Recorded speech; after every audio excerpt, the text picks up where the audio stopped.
Chapter 829. Tisk, what's so great about the Mu family? Who do you think you are? You don't know anything. In the ancient castle, Fatso sneered again and again. You don't say, this Mu family is really not ordinary. Yen Wei said, his face full of fear. Are you afraid? Fat Lord, let me tell you, in less than 10 years, we will definitely trample them under our feet. Fatso said confidently. Yen Wei was slightly stunned and said speechlessly, I really don't know who gave you such confidence. Lu Hong asked, by the way, where's the divine envoy of the main pagoda? Yen Wei said, he self-destructed his body. Self-destructed? Everyone looked at each other. Wolf King asked suspiciously, how? Yen Wei said, self-destructing one's body is a method of mutual destruction. That's right. I've read about this in ancient books before. The self-destruction of one's body can produce a terrifying destructive power. And this destructive power far surpasses one's cultivation. But the condition is that only those who have stepped into the combat emperor realm can self-destruct their body. Qin Feiyang said. I see. Fatso and the others nodded in realization. Lu Hong asked, then how powerful is this self-destruction? It has to surpass a perfect battle art. For example, a 1-star combat emperor's self-destruction can instantly kill a 5-star combat emperor. Qin Feiyang said. Surpass a perfect battle art? So terrifying. The few of them were dumbfounded. It's indeed terrifying, but unless it's a last resort, who would be willing to self-destruct their body? Because once one chooses to self-destruct, it's the same as choosing death. Even a divine pill can't save one. Qin Feiyang said. That's right. To step into the combat emperor realm, those with good talent will need a few thousand years, and those with average talent will need tens of thousands of years. They cherish their lives more than others. Don't talk about self-destructing. Even if they lose a piece of flesh, their hearts will ache. Frankly speaking, even if I am an 8-star battle saint, if I were to choose, I would rather live on while at death's door than die. Yen Wei sighed. However, it's obvious that the self-destruction of the Chief Tower's messenger did not cause any harm to the 2 ancestors of the Mu family. From this, it can be seen how powerful those 2 people are. Qin Feiyang said, his face full of worry. When he knew nothing about the Mu family, he wasn't that worried. But now, as he slowly understood the situation, he became more and more fearful of this mysterious family. Suddenly, Qin Feiyang raised his head and looked at Yen Wei. Seeing the latter's helpless expression, he frowned and said, could it be that you've always thought that you were struggling at death's door by following us? Isn't that so? Yen Wei asked. Qin Feiyang did not say anything more. Yen Wei had just joined this small team, and the estrangement in his heart would not disappear in a short period of time. Outside, after not seeing Qin Feiyang for a long time, the old man in white had completely lost his patience. Little bastard, you want to play with us? Fine. We'll play with you to the end. The old man in white gritted his teeth and turned to the old man in purple. He transmitted his voice, go and kill everyone in the Pill Pagoda. The old man in purple nodded and rushed down toward the Pill Pagoda. When Qin Feiyang and Yen Wei came out of the Pill Pagoda, they did not close the stone door of the Pill Pagoda. Therefore, everything that happened outside could be heard clearly from inside the room. Because of this, the disciples of the Pill Pagoda were all gathered on the first floor, looking at the old man in purple and the old man in white with fear. Especially after hearing the words of the old man in white, the group of people were even more frightened. Some ran desperately to the alchemy room above, while others rushed up, wanting to close the stone door of the Pill Pagoda. However, the strongest among them was only a battle king, and the weakest was a martial master. How could their speed compare to the old man in purple? There was no suspense. The old man in purple rushed into the Pill Pagoda and mercilessly massacred. After he left behind a ground full of corpses and broken limbs. The scene was extremely bloody. The old man in white sent another sound transmission, go and search the surroundings carefully. See if there are any survivors. Also, kill all the fierce beasts in the ice river. The old man in purple immediately turned into a ray of light and flew towards the ice river. Pained beast roars came from the four sides of the ice river, resounding for thousands of miles. A short while passed. The old man in purple returned, his entire body brimming with killing intent. The old man in white scanned the area below and said, "Qin Fiang, this old man will ask you one last time. Do you want to come out?" After 10 breaths of time, there was still no sign of Qin Feiyang. A cold light flashed in the eyes of the old man in white, and he said to the old man in purple, "Go to the other areas immediately and pretend to be Qin Feiyang's accomplice. Snatch away all the pill fire." "What about you?" the old man in purple asked. The old man in white sneered, "His ancient castle can't be moved. I'll wait here. Let's see who can outlast the other." The old man in purple said, "Then do you want to get rid of the tower masters of these areas? But remember, you must not let anyone know that this is the Mu family's doing. I don't want to fall out with the pill tower now." The old man in white reminded. "Understood." The old man in purple nodded, opened a portal, and quickly left. "Little bastard, we can wait in the Black Dragon Glacier for 10,000 years. Naturally, we can wait here for you for 10,000 years. Let's slowly wait." The old man in white smiled coldly and landed somewhere in the ruins. He sat down cross-legged and closed his eyes to rest. The two of them didn't transmit their words, so Qin Feiyang and the others in the castle heard it clearly. Their faces were quite gloomy. Although they couldn't see the old man in white's expression, it wasn't difficult to tell from his tone that this person wasn't joking. "These two old bastards are actually trying to frame us." The Wolf King glared and gnashed his teeth in anger. Since they entered the Forgotten Continent, they had been plotted against by the mysterious madam. It wasn't easy to wait for the mysterious madam to change her mind. Now, an even more troublesome Mu family came. How could they be so unlucky? "Brother Wolf, even if you scold them now, they can't hear you. Why waste your breath?" Fatso sighed helplessly, looked at Qin Feiyang and said, "Boss, to be honest, we really can't outlast them. What should we do?" "What else can we do? We can only drag it out with them." Qin Feiyang rubbed his forehead. "Whether it's the old man in purple or the old man in white, they are not a match for them. As long as they go out, they will die without a doubt. So there is no other choice." Did you all notice what the divine envoy of the main tower said just now? He said that the Mu family is an outsider. Does that mean that the Mu family is not originally from the Forgotten Continent? Lu Hong suddenly said. Fatso shook his head and smiled. "You think too much. If they are not from the Forgotten Continent, could they be from the Great Qin Empire?" "It's not impossible," Lu Hong said very seriously. "This?" Fatso was stunned, quickly asked, "Boss, is there a Mu family in the Great Qin Empire?" Qin Feiyang pondered for a moment, said, "There are definitely a lot of people with the surname Mu, but I have never heard of the Mu family." Suddenly, Lu Hong thought of something, surprised. Isn't Mu Tianyang also surnamed Mu? Could it be that the Mu family is the descendant of Mu Tianyang?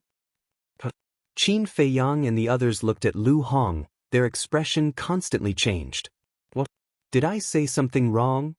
Lu Hong looked at them timidly. No. Qin Feiyang hurriedly waved his hand, said, "Although it's just a guess, you can't rule out this possibility. If the Mu family is really the descendant of Mu Tianyang, then Lu Xingqian's role is not difficult to judge." Fatso followed. "Lu Xingqian," Qin Feiyang murmured, his eyes flashed, smiled and said, "We'll talk about this later, let's cultivate first."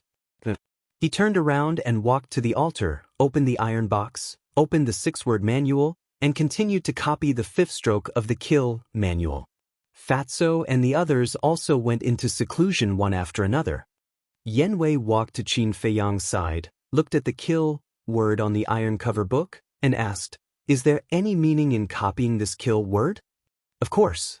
Qin Feiyang nodded and smiled, but did not explain. Yanwei curiously looked at it for a while, but he really couldn't understand, so he also sat cross-legged in a corner, closed his eyes and meditated. The castle gradually fell into a dead silence. At the same time, the 5th area to the 9th area ushered in a huge catastrophe. A middle-aged man who claimed to be Qin Feiyang's accomplice broke into several major areas one after another, not only took away the alchemy fire, but also killed the tower lords of several major areas. For a time, the major areas were in a mess. And the city lords of the major areas, as well as the leaders of the major tribes, also issued a kill order for Qin Feiyang. In less than half a day, Qin Feiyang's name spread to every corner of the major areas. Of course, this was certainly not a good reputation, and they were all scolding him. Therefore, Qin Feiyang officially opened the prelude to becoming the enemy of the whole world. The next day, the old man in purple came back and landed beside the old man in white. The old man in white immediately opened his eyes and asked secretly, "Did you get it?" Now we only need Qin Feiyang's Sky Thunder Flame, Ice Flame, Sky Mystic Flame, and the Heaven Star Flame of the main tower. As long as we get these 10 kinds of flames, our Mu family will usher in a new future. The old man in purple transmitted his voice, looking quite excited. The flames on Qin Feiyang's body will certainly not run away, and as for the Heaven Star Flame in the main tower, it will fall into our hands sooner or later. You go back to the family first, and see how Qing Er's injury is. He has opened the sky eye, and his future is limitless, so there can be no accident. In addition, tell the head of the family that he can send people to sneak into the main tower, and by the way, spread Qin Feiyang's deeds in the central divine kingdom. The old man in white transmitted his voice. Are you going to kill him? The old man in purple secretly asked. He's our most important chess piece, and he can't die until the end.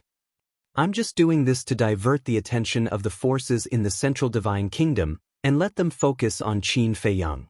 In this way, it will be much easier for us to get the Heaven Star Flame. The old man in white said. The old man in purple nodded, opened the portal and left. After waiting for so many years, it's finally time. Just you wait, our Mu family will soon come back and make you pay with your blood. Chapter 830. Time flew by, and half a year passed in the blink of an eye. This morning, Qin Feiyang's arms suddenly trembled, and the 5th stroke of the kill formula released a bright light. Previous chapter, next chapter at the same time. His aura was like a volcanic eruption as it crazily soared. In less than 3 breaths of time, his cultivation had broken through to the 8-star War Master. At the same time, Yan Wei also opened his eyes, looking at Qin Feiyang's back. His eyes were filled with bewilderment. That kill word could actually increase Qin Feiyang's cultivation. Wasn't this too ridiculous? Who? Qin Feiyang let out a long breath, retracted his aura, and looked at the kill formula. The kill formula had a total of 6 strokes, and now there was only 1 stroke left, which was just enough for him to break through to the 9-star War Master. However, it actually took half a year to copy the 5th stroke. Then wouldn't the 6th stroke take even longer? Half a year. Even if he didn't copy the kill formula, with his own talent, it was enough to break through a small realm. This 6-word divine arts really made him love and hate it.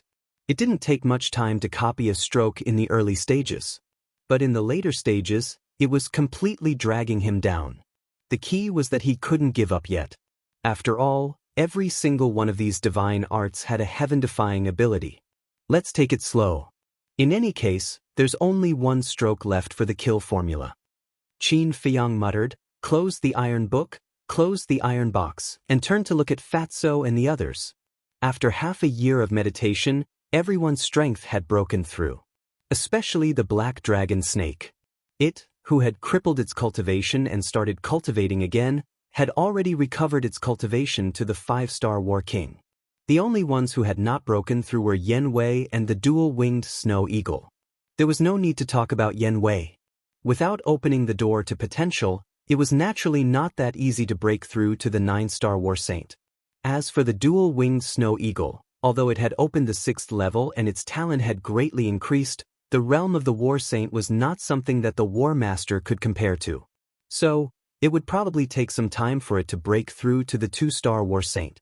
Fatso suddenly opened his eyes and said, "Boss, we don't have much battle chi pills left." Qin Feiyang was stunned and asked, "Where are the herbs?" "We still have some. Plus, we looted the treasure vaults of the other tribes. We also got quite a lot. But Fat Lord estimates that these herbs can only last us half a year at most." Fatso said. Qin Feiyang rubbed his forehead in distress. The amount of battle chi pills required to copy the kill formula was already several times more than what Fatso and the others consumed. And now, there was the two-winged snow eagle and Yen Wei. The number of battle chi pills required by these two battle sages was comparable to his. If they didn't think of a way to solve this problem, they might really face the situation of running out of ammunition and food. You guys continue cultivating. I'll go out and take a look, Qin Feiyang said. With a flicker, he appeared outside. Half a year passed. The destroyed Tianxian city had been covered in ice and snow, turning into a glacier. Somewhere near the Pill Pagoda, the old man in white sat cross-legged. Sensing the appearance of Qin Feiyang's aura, a terrifying emperor's aura quickly rushed out from his body. Shua. But before he could open his eyes, Qin Feiyang disappeared like lightning. Can't hold it in anymore? The old man in white opened his eyes and looked at the place where Qin Feiyang appeared, his eyes full of ridicule. He closed his eyes again and restrained his aura to the extreme, like an ordinary old man. How is it? Inside the castle. Fatso and the others looked at Qin Feiyang. Still outside. Qin Feiyang was extremely angry.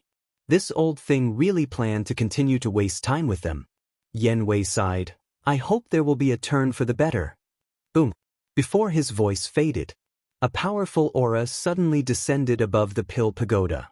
Sensing this aura, Qin Feiyang and the others looked at each other in dismay. Could there really be a turn for the better? The group of people held their breaths and listened to the movements outside. At the same time, outside, the old man in white opened his eyes again and looked up. He saw a middle-aged man in black standing above the Pill Pagoda.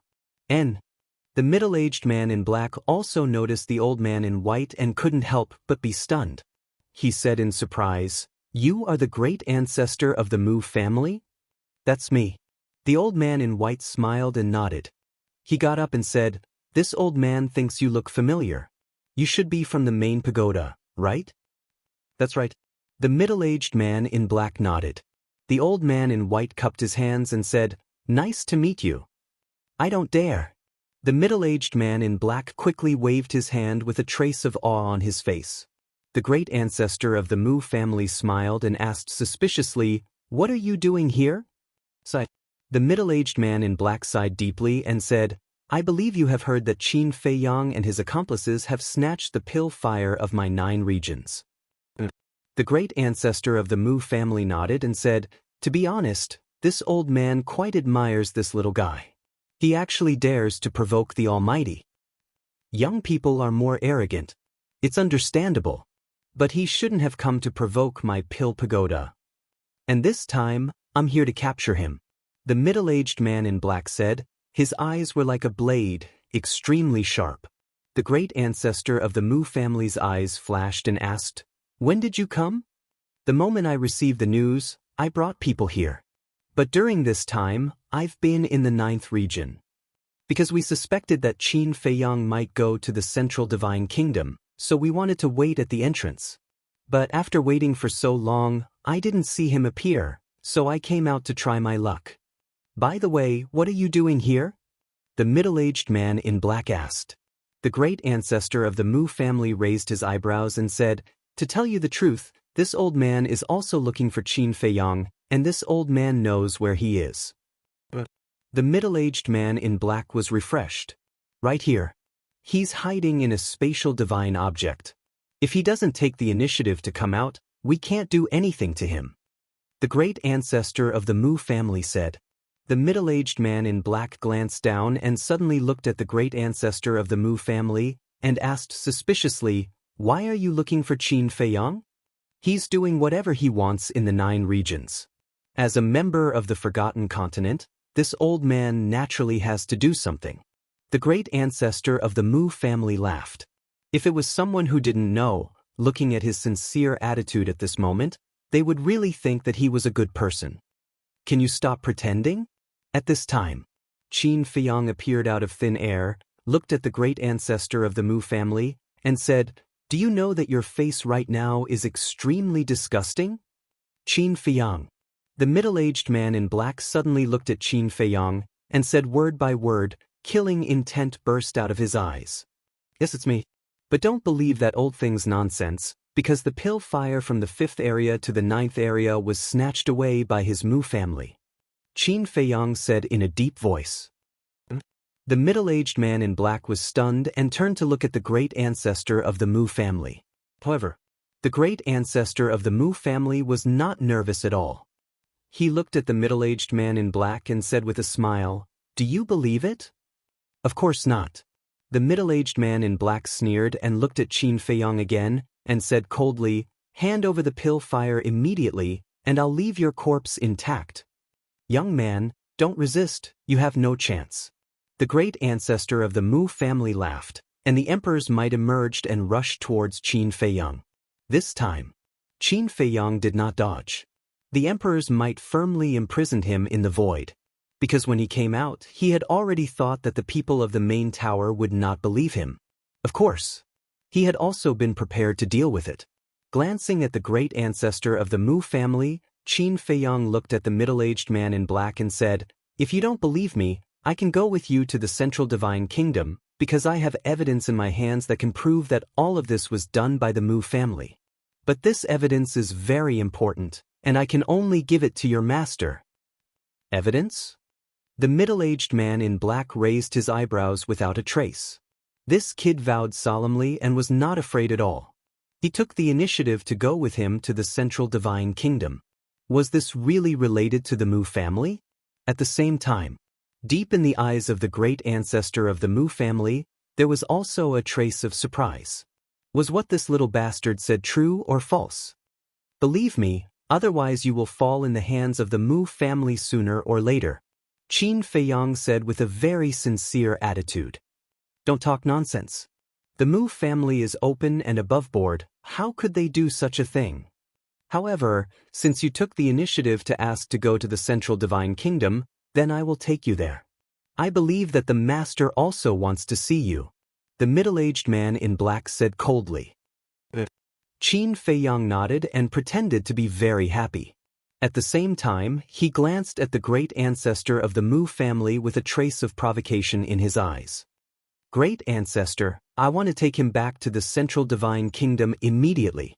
Please take back your emperor's aura." The middle-aged man in black also looked at the great ancestor of the Mu family and begged.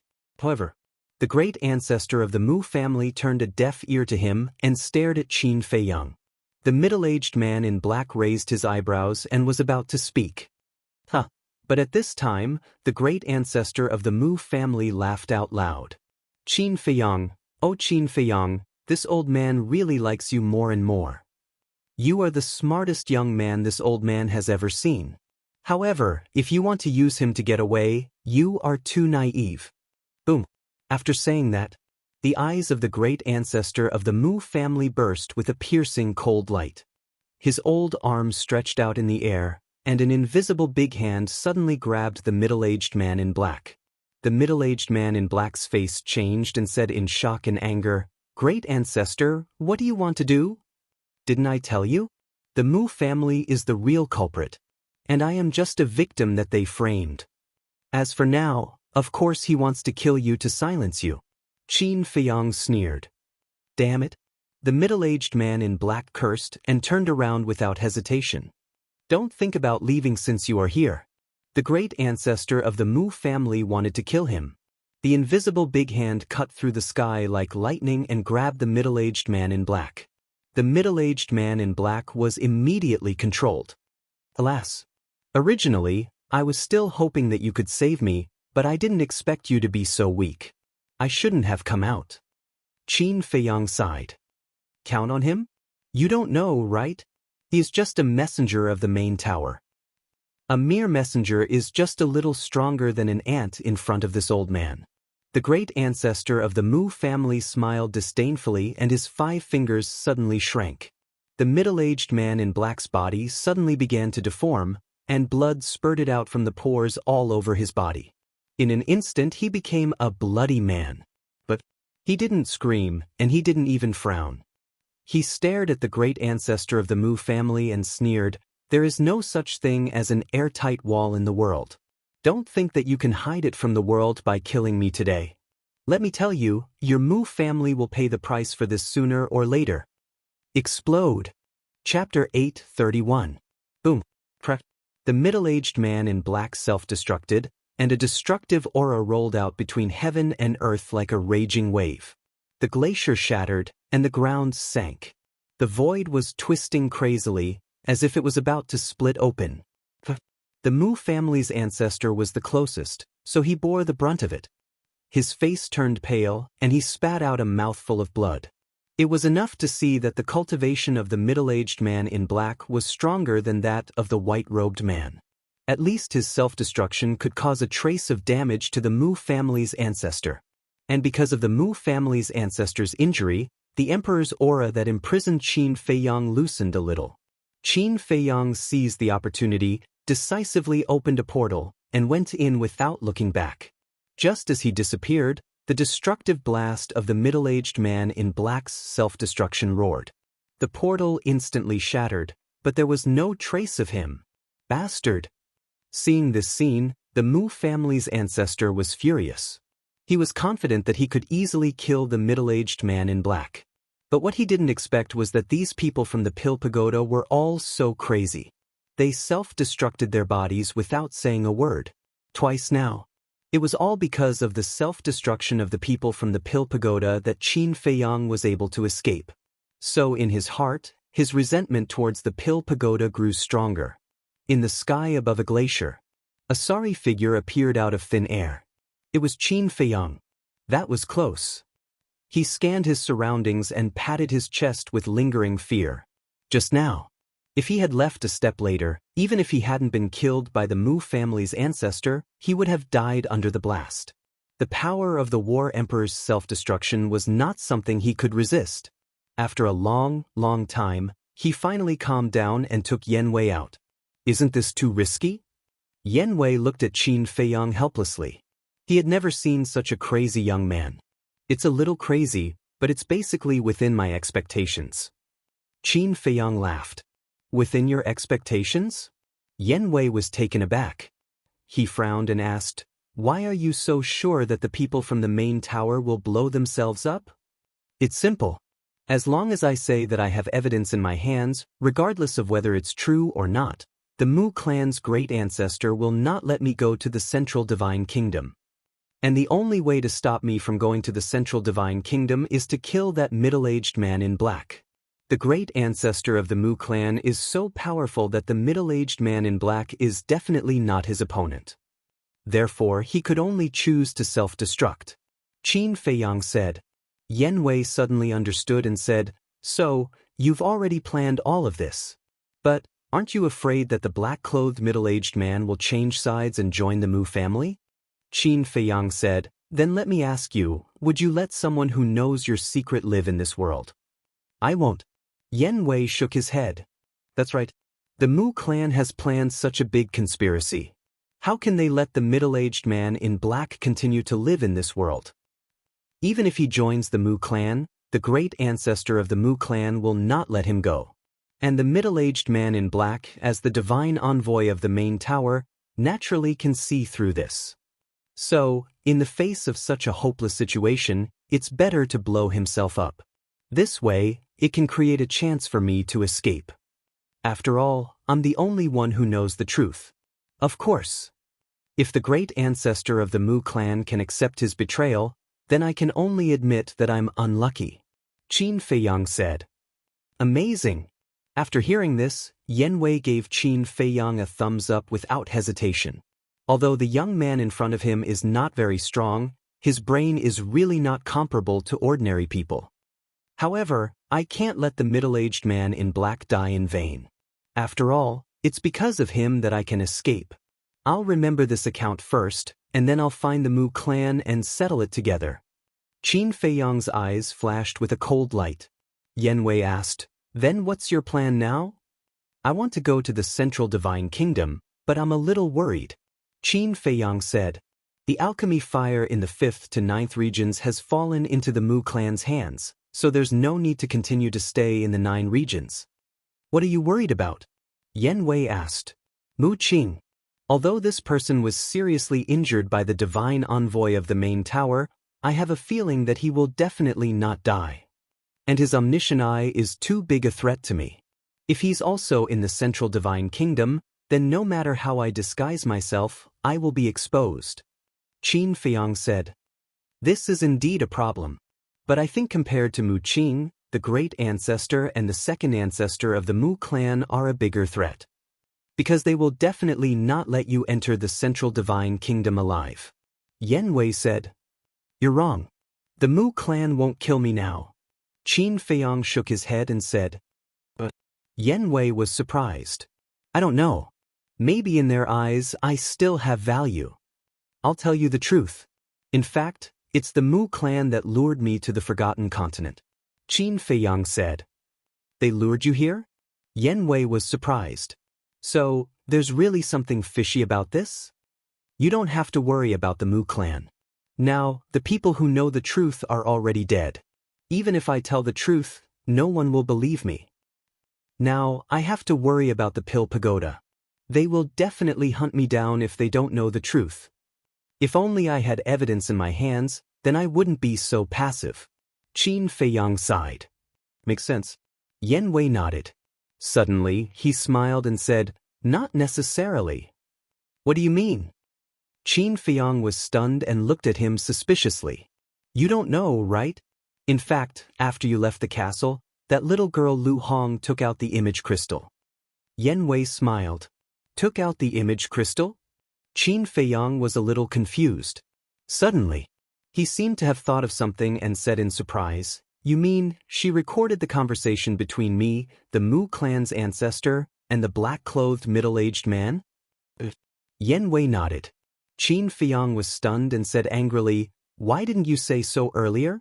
You made me worry here for so long. Yan Wei smiled and said, Didn't I want to give you a surprise? How about it, is it a surprise? Yes. Qin Feiyang nodded again and again, overjoyed. With evidence, it's easy to do things. This Mu clan won't be proud for long. Yan Wei smiled and said, When are you going to go to the central divine kingdom? Right away. Qin Feiyang said. Right away? The smile on Yan Wei's face suddenly froze. Seeing this, Qin Feiyang patted his head and said, Look at my head, I forgot what I promised you. Okay, I'll accompany you back to the tribe first, and then go to the central divine kingdom. This, on the contrary, Yan Wei hesitated. What's wrong? Qin Feiyang was puzzled.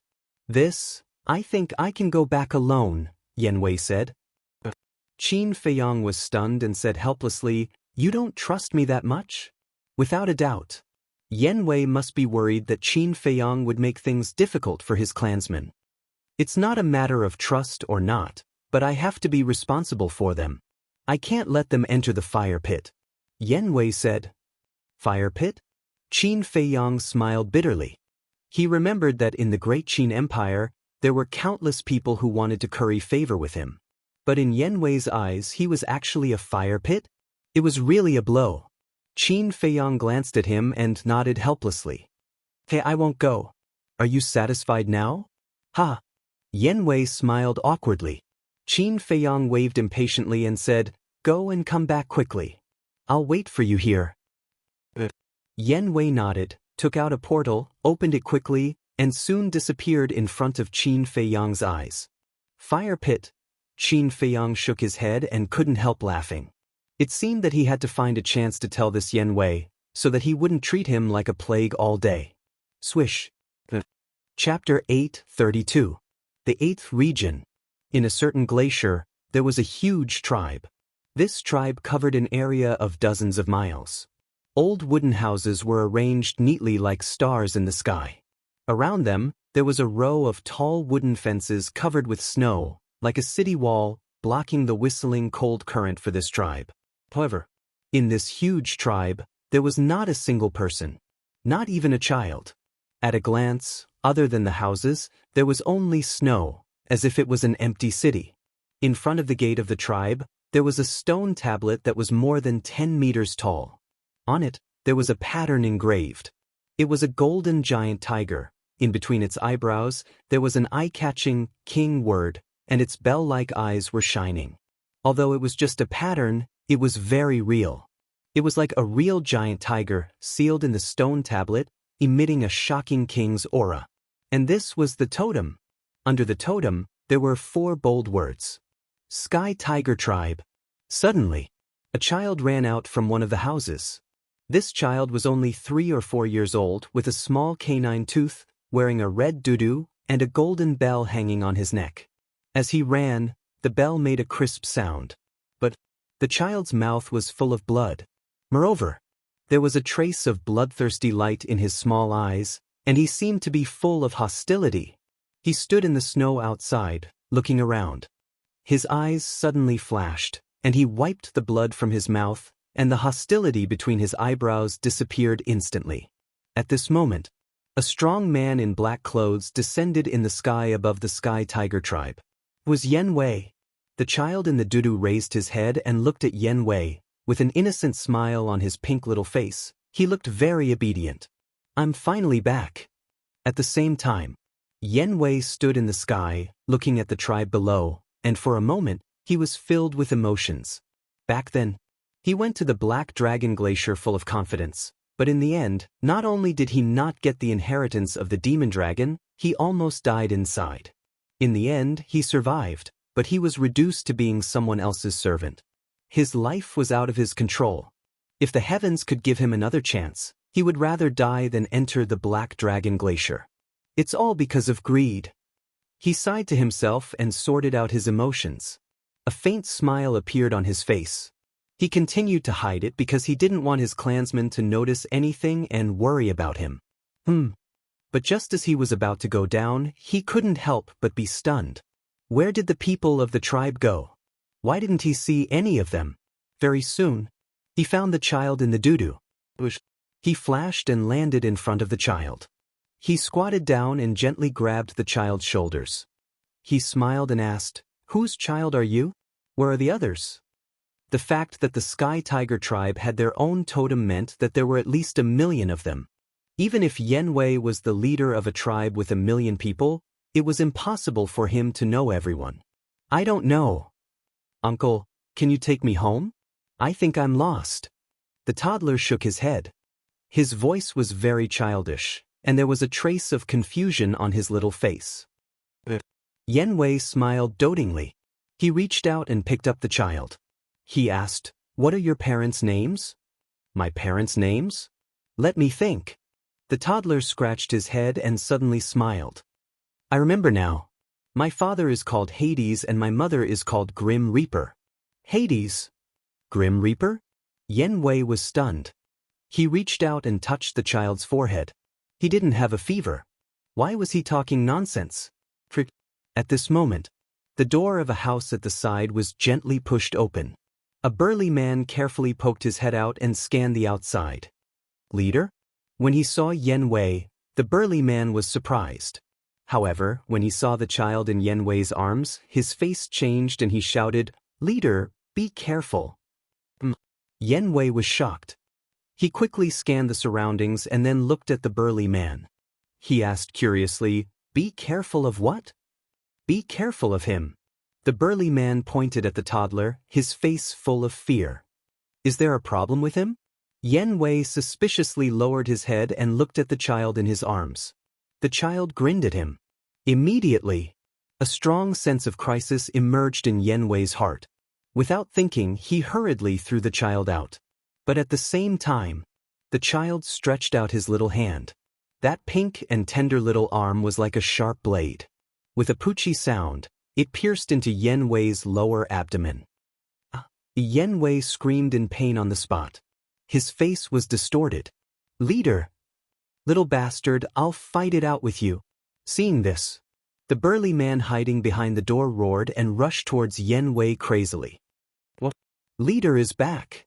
And the burly man's roar alarmed the entire Sky Tiger tribe. Bang, bang, bang. The doors were knocked open one after another. Groups of people rushed out. There were men and women, old and young. "It's really the leader." The Sky Tiger tribe was in an uproar. They all rushed towards Yen Wei. As for the toddler, after breaking Yen Wei's sea of qi, he quickly retreated. Standing in the snow, he scanned the crowd around him. The anger that disappeared between his brows appeared again. "Leader, how are you? Are you okay?" The burly man who first discovered Yen Wei ran to Yen Wei's side and asked with concern. My sea of qi was shattered by him. Yen Wei's face was pale and his limbs were weak. He only stood up with the help of the burly man. He stared at the toddler and asked, "Who are you? Didn't you see? I'm just a child." The toddler blinked his little eyes and looked pitifully at Yen Wei. "Leader, don't be fooled by his appearance," the burly man hurriedly reminded. "This little bastard is not only powerful, his methods are also extremely vicious.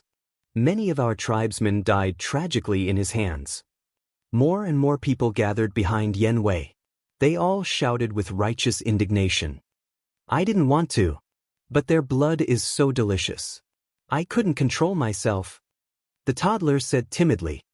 "What do you mean?" Yen Wei didn't understand. "Every time he kills someone, he will suck their blood dry. Only a dried-up corpse is left. During this period, more than 10,000 tribesmen have been sucked dry. He's simply inhumane. He's a vampire." The tribesmen of the tribe cried out in grief. "Sucking their blood dry." Yen Wei's eyes trembled. "Where are the high priest and the others?" "The high priest is dead." "Not only is the high priest dead, all the battle saints of our tribe have been killed by him." The crowd cried out in grief. Boom! Hearing this, Yen Wei felt as if he had been struck by lightning. His body and mind trembled and his mind rumbled. They were all dead. Why did this happen? It had only been a short year since he left the tribe. Why did so many things happen? When did this happen? He looked at the tribesmen behind him and asked. His voice was weak and his eyes were dim. It was as if he had aged a few decades. "Half a year ago. For the past half a year, we were like beasts reared by him. We lived in despair every day without any hope." "Leader, you shouldn't have come back. If you didn't come back, the Sky Tiger tribe still had hope to rise again. But now, not only are we going to die, you are going to die too." The crowd cried out in grief. The elders of the tribe were in tears. As for the children, they were lying in their parents' arms and crying loudly. Helplessness was written all over their faces. Yen Wei said, "Is this the reason why you didn't send me a message?" "He's too strong. He killed the high priest in an instant. What's the use of calling you back? You still can't save us." A few old men lamented. What? Hearing this, Yen Wei's heart was in turmoil. One had to know. The high priest was of the same cultivation level as him, an 8-star battle saint. How could he be killed in an instant? Just how strong was this child? He suddenly turned his head and stared at the child in the doo-doo. He shouted, "Who are you? Why are you doing this to the Sky Tiger tribe?" The child in the doo-doo grinned and said playfully, "Do you still remember the Mu family?" "You?" Yen Wei's eyes widened. He swallowed hard and said, "You are from the Mu family?" The child in the doo-doo nodded. Yen Wei's face turned pale. If it was in the past, he would not be afraid when he heard about the Mu family. Instead, he would be disdainful. But now, he did not dare. He had personally experienced the terror of the Mu family. It was not something the Sky Tiger tribe could provoke. He asked, "Isn't it simple? You helped Qin Fei Yang and went against the Mu family. Of course, the Mu family will not let you have an easy time. With the power of the Mu family, it would be too easy to find the Sky Tiger tribe. How about this? Since you've returned, tell me the whereabouts of Qin Fei Yang. Or deceive him to come here. When I am in a good mood, I might let the Sky Tiger tribe go." The child in the doo-doo smiled. "Help Qin Fei Yang? Leader, is what he said true? Why are you with Qin Fei Yang? You should know that he is the person the Pill Pagoda wants dead." The tribesmen of the Sky Tiger tribe looked at Yen Wei in disbelief. "Do you think I want to?" Yen Wei sighed deeply. He looked at the child in the doo-doo and said, "If you want to kill me, I will admit it. I only beg you to let my tribesmen go." "Do you think that is possible? You only have one choice now, and that is to trick Qin Fei Yang here." The child in the doo-doo said, "I have already parted ways with him. I don't know where he is now. And I have not built a bridge with him, so I cannot contact him. Yen Wei said. Then I have no choice. I can only kill your tribesmen one by one. The child in the Dudu's face turned cold. His eyes were filled with blood. It was a bloodthirsty light, filled with unparalleled brutality. He stretched out his arm and a 12 to 13-year-old boy in the crowd flew towards him uncontrollably. Yen Wei's sea of qi was shattered and he had lost all his cultivation. He could not stop it and could only watch as the boy landed in front of the child in the Dudu. The taste of fresh blood is too delicious. The child in the Dudu licked his lips and gently cut the boy with his finger. A wound appeared on the boy's body and blood gushed out. Chapter 8:33. Father, Mother, save me. The youth immediately began to cry for help, his young face filled with fear. Let go of my child. A man and a woman ran out from the crowd and rushed towards the child without any regard for their lives. Yen Wei's face changed and anxiously shouted, Quickly stop them. A few brawny men immediately rushed forward and hugged the man and woman tightly. These two people were only at the War Master level. If they rushed forward like this, they would simply be sending themselves to their deaths. Let me go. I want to save my child. However, the man and woman seemed to have been possessed as they crazily roared. They couldn't be blamed for this. In this world, which parent didn't care about their child? Seeing their child walking towards death step by step, they would naturally go crazy. Calm down. Yen Wei furrowed his brows and shouted. That's not your child, of course you can calm down. Let me tell you, the reason why our heavenly tiger tribe is in this state today is all because of you. If you hadn't colluded with Qin Fei Yang, would he have come here? If he didn't come, the high priest and the others wouldn't have died in vain, and our child wouldn't have died so tragically. The man and woman roared as if they had gone mad. Hearing these words, the other clansmen of the heavenly tiger tribe also fell silent. Although they shouldn't criticize the leader like this, it was undeniable that this was the truth. Yen Wei was also silent. He was a little angry, but he knew that he didn't even have the right to be angry. However, he didn't want this to happen either. Who would want to see such a scene? Who would want to see their clansmen die one by one? All of a sudden, his heart was filled with anger, self-blame, despair, and resentment. Shua. Suddenly, he raised his head to look at the child and roared, Let him go, if you have anything, come at me. As he spoke, he broke free from the big man's support and walked towards the child without hesitation. What do I need you for? The child in the undergarment laughed disdainfully. With a wave of his little arm, an invisible force blasted towards Yen Wei. Yen Wei was sent flying on the spot.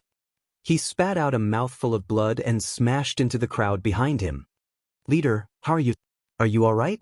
Can you not be silly? Even if you still have your cultivation, you're still no match for him. Moreover, you're just a cripple now. Just do as he says. Trick Qin Fei Yang into coming here. Even if it's not for us, we have to think about the children in our tribe. Yes, we're not afraid of death, but these children can't die.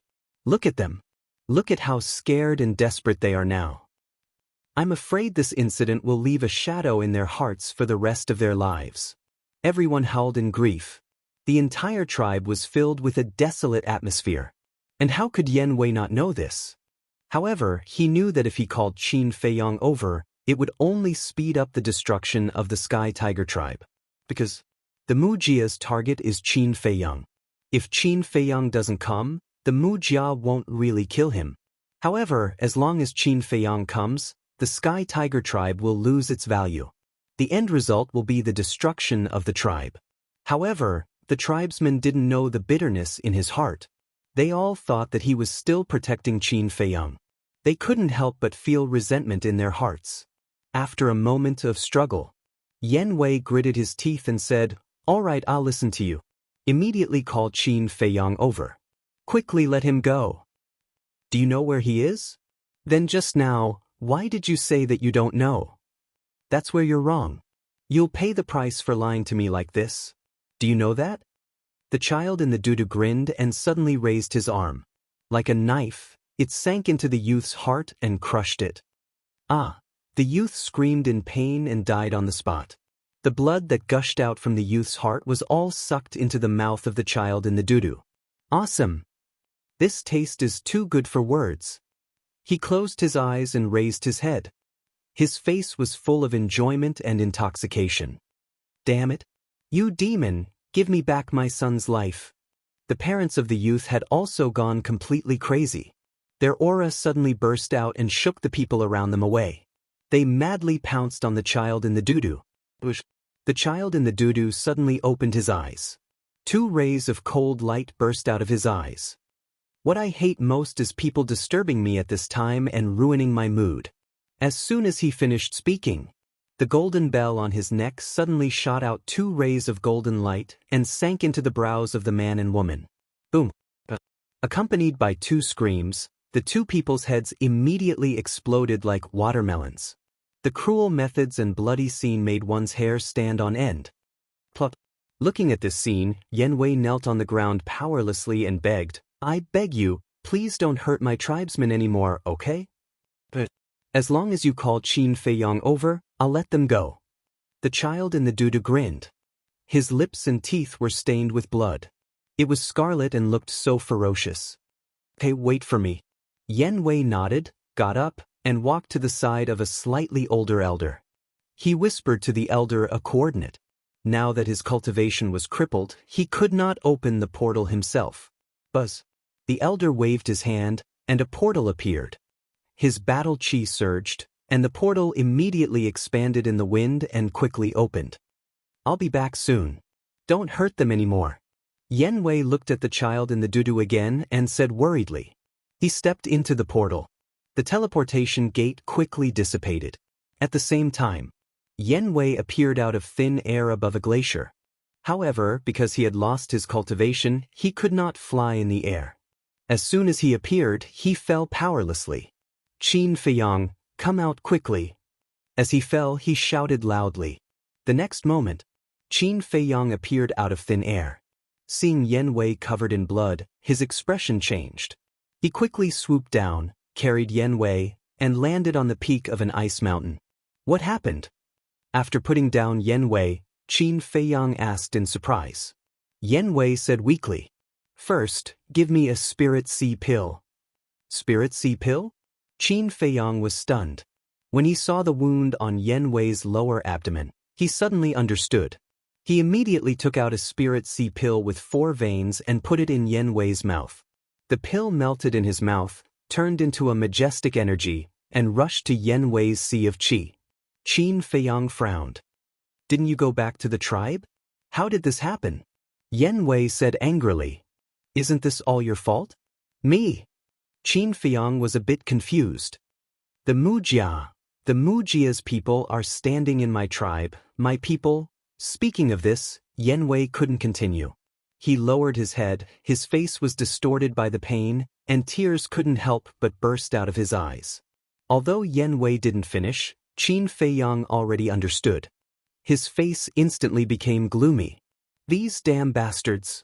He clenched his hands and said, "When did they go?"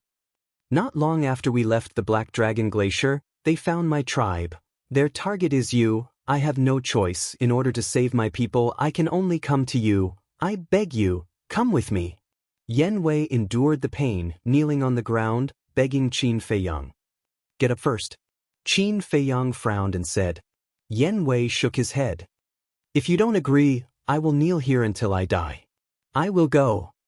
Because they are your people, I won't leave them to die.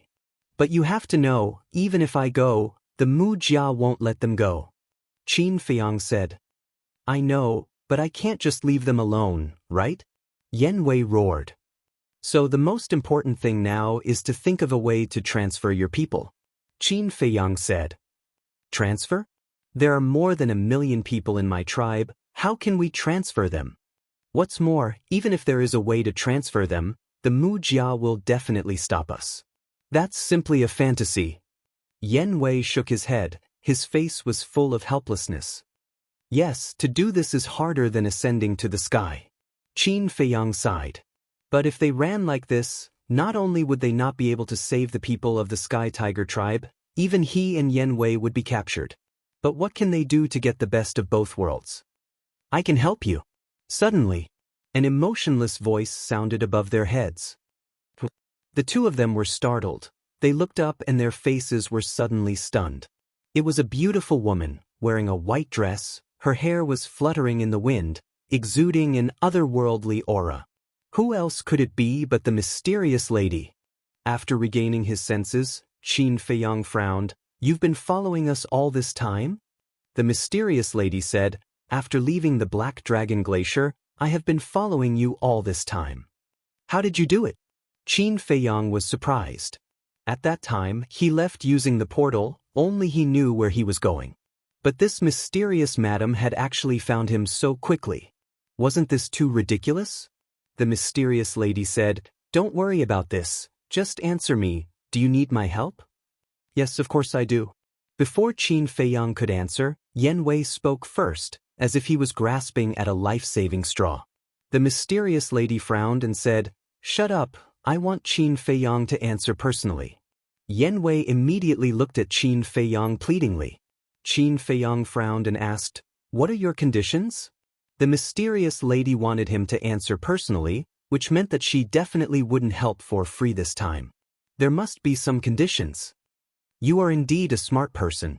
The mysterious lady nodded and smiled. I need you to go to the Central Divine Kingdom's main tower and help me get something. The mysterious lady said. Go to the main tower. Qin Feiyang was shocked and asked, What is it? The mysterious lady didn't answer. Her slender finger pointed in the air, and battle qi gushed out, condensing into a 5-colored crystal in the void. This crystal was triangular, as big as a baby's fist, and it was colorful all over, shining with a hazy brilliance. The mysterious lady said, This 5-colored crystal is with the tower master of the main tower. It's not easy to get it, you'd better think carefully. Qin Feiyang held his breath and said angrily, You want me to steal something from the tower master of the main tower? Are you kidding me? That's why I want you to think carefully. The mysterious lady said. Yan Wei begged. Qin Feiyang, I beg you, agree to her request. Don't worry, I will do my best to help you, even if it costs me my life. Don't worry. Qin Feiyang comforted her inwardly. He looked at the mysterious madam and said, Then you have to tell me why you want to snatch this crystal. What's the use of this crystal? I can't tell you. Just tell me, do you agree or not? The mysterious lady shook her head, leaving no room for discussion.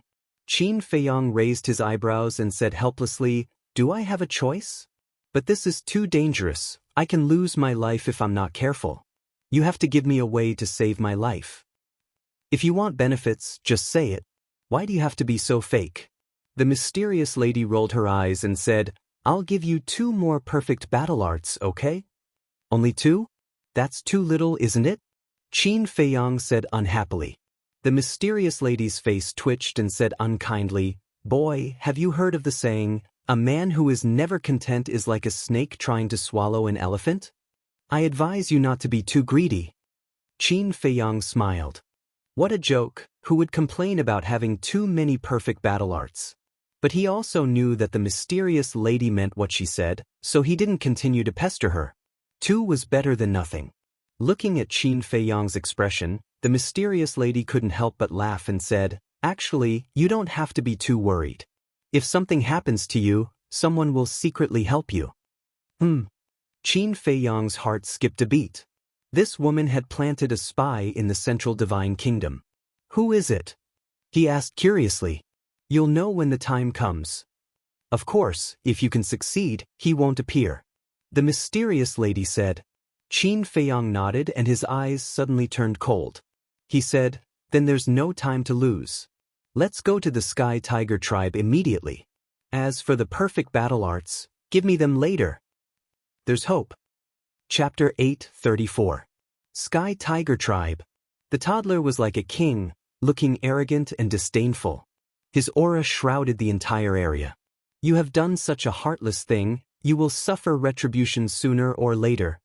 The tribesmen of Sky Tiger Tribe stared at him with hatred in their eyes. Retribution? Let me tell you, when Qin Feiyang arrives, all of you will die. The toddler sneered, his face full of hostility. Everyone trembled. The Mu family was really vicious. In the eyes of the Mu family, Sky Tiger Tribe was just a pawn to lure Qin Feiyang here. Don't be afraid. Soon, you will even forget the taste of pain. This place will soon become a graveyard.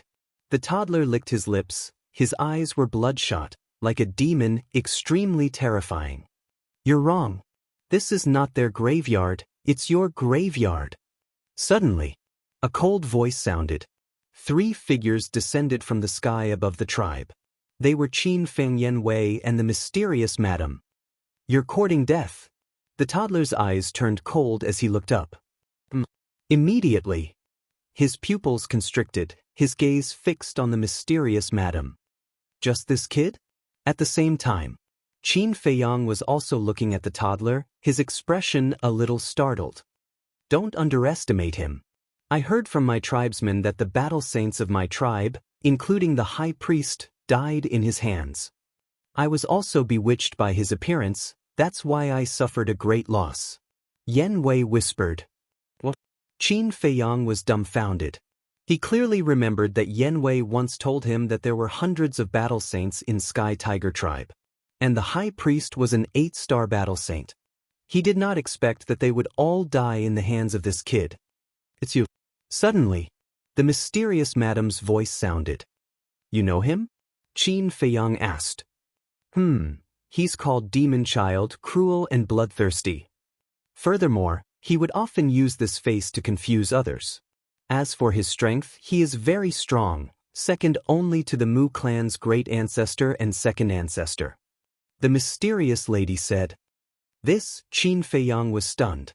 Yan Wei's body and mind were also trembling, and his whole body was cold. He knew that this person was strong, but he didn't expect him to be this strong. Who are you? Why do you keep going against my Mu clan? Demon Child frowned. What is the Mu family? The mysterious lady said. Just this one sentence was filled with an incomparable domineering aura. Boom! A terrifying aura rushed out from Demon Child's body.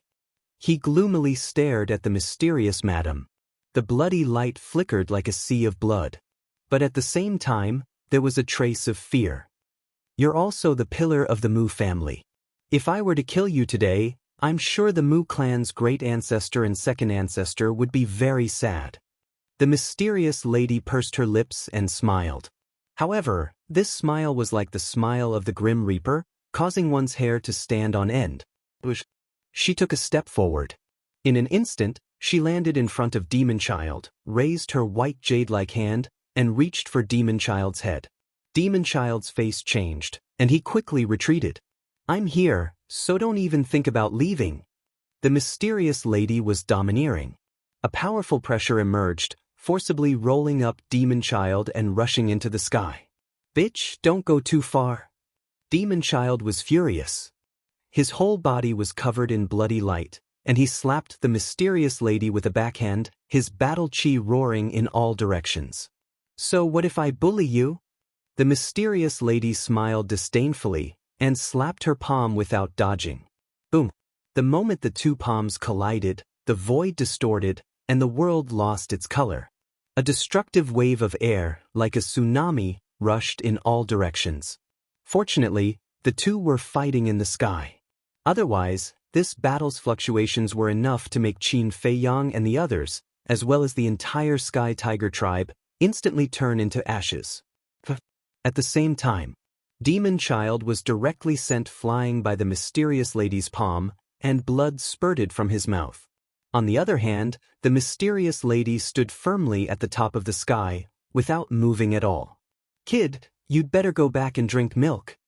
The mysterious lady shook her head, her face full of contempt. You're courting death. When Demon Child heard this, it was as if someone had stepped on his tail, and he immediately jumped over the wall. Boom! Behind him, a huge figure emerged. It was a humanoid battle soul. Whether it was the appearance or the figure, it was exactly the same as the black-robed old woman's battle soul. Moreover, it was impossible to see the true appearance of the humanoid battle soul. However, the difference was that Demon Child's humanoid battle soul was blood red all over, as if it was condensed from blood, exuding a monstrous murderous aura. Overconfident. That's exactly what people like you are. The mysterious lady glanced at Demon Child contemptuously, then looked at the humanoid battle soul, and a cold light burst out from her eyes. Suddenly, she raised her hand, and a bright beam of light gushed out from her fingertips, cutting through the sky, and blasted towards the battle soul with the power to destroy the world. Boom! With a thunderous sound, the battle soul was instantly annihilated. Demon Child spat out blood again, and his small body flew out like a meteorite, his face pale. So strong. Waves of shock surged in his heart. I'm not afraid even if it's your grand ancestor or second ancestor, let alone a baby who's still drinking milk.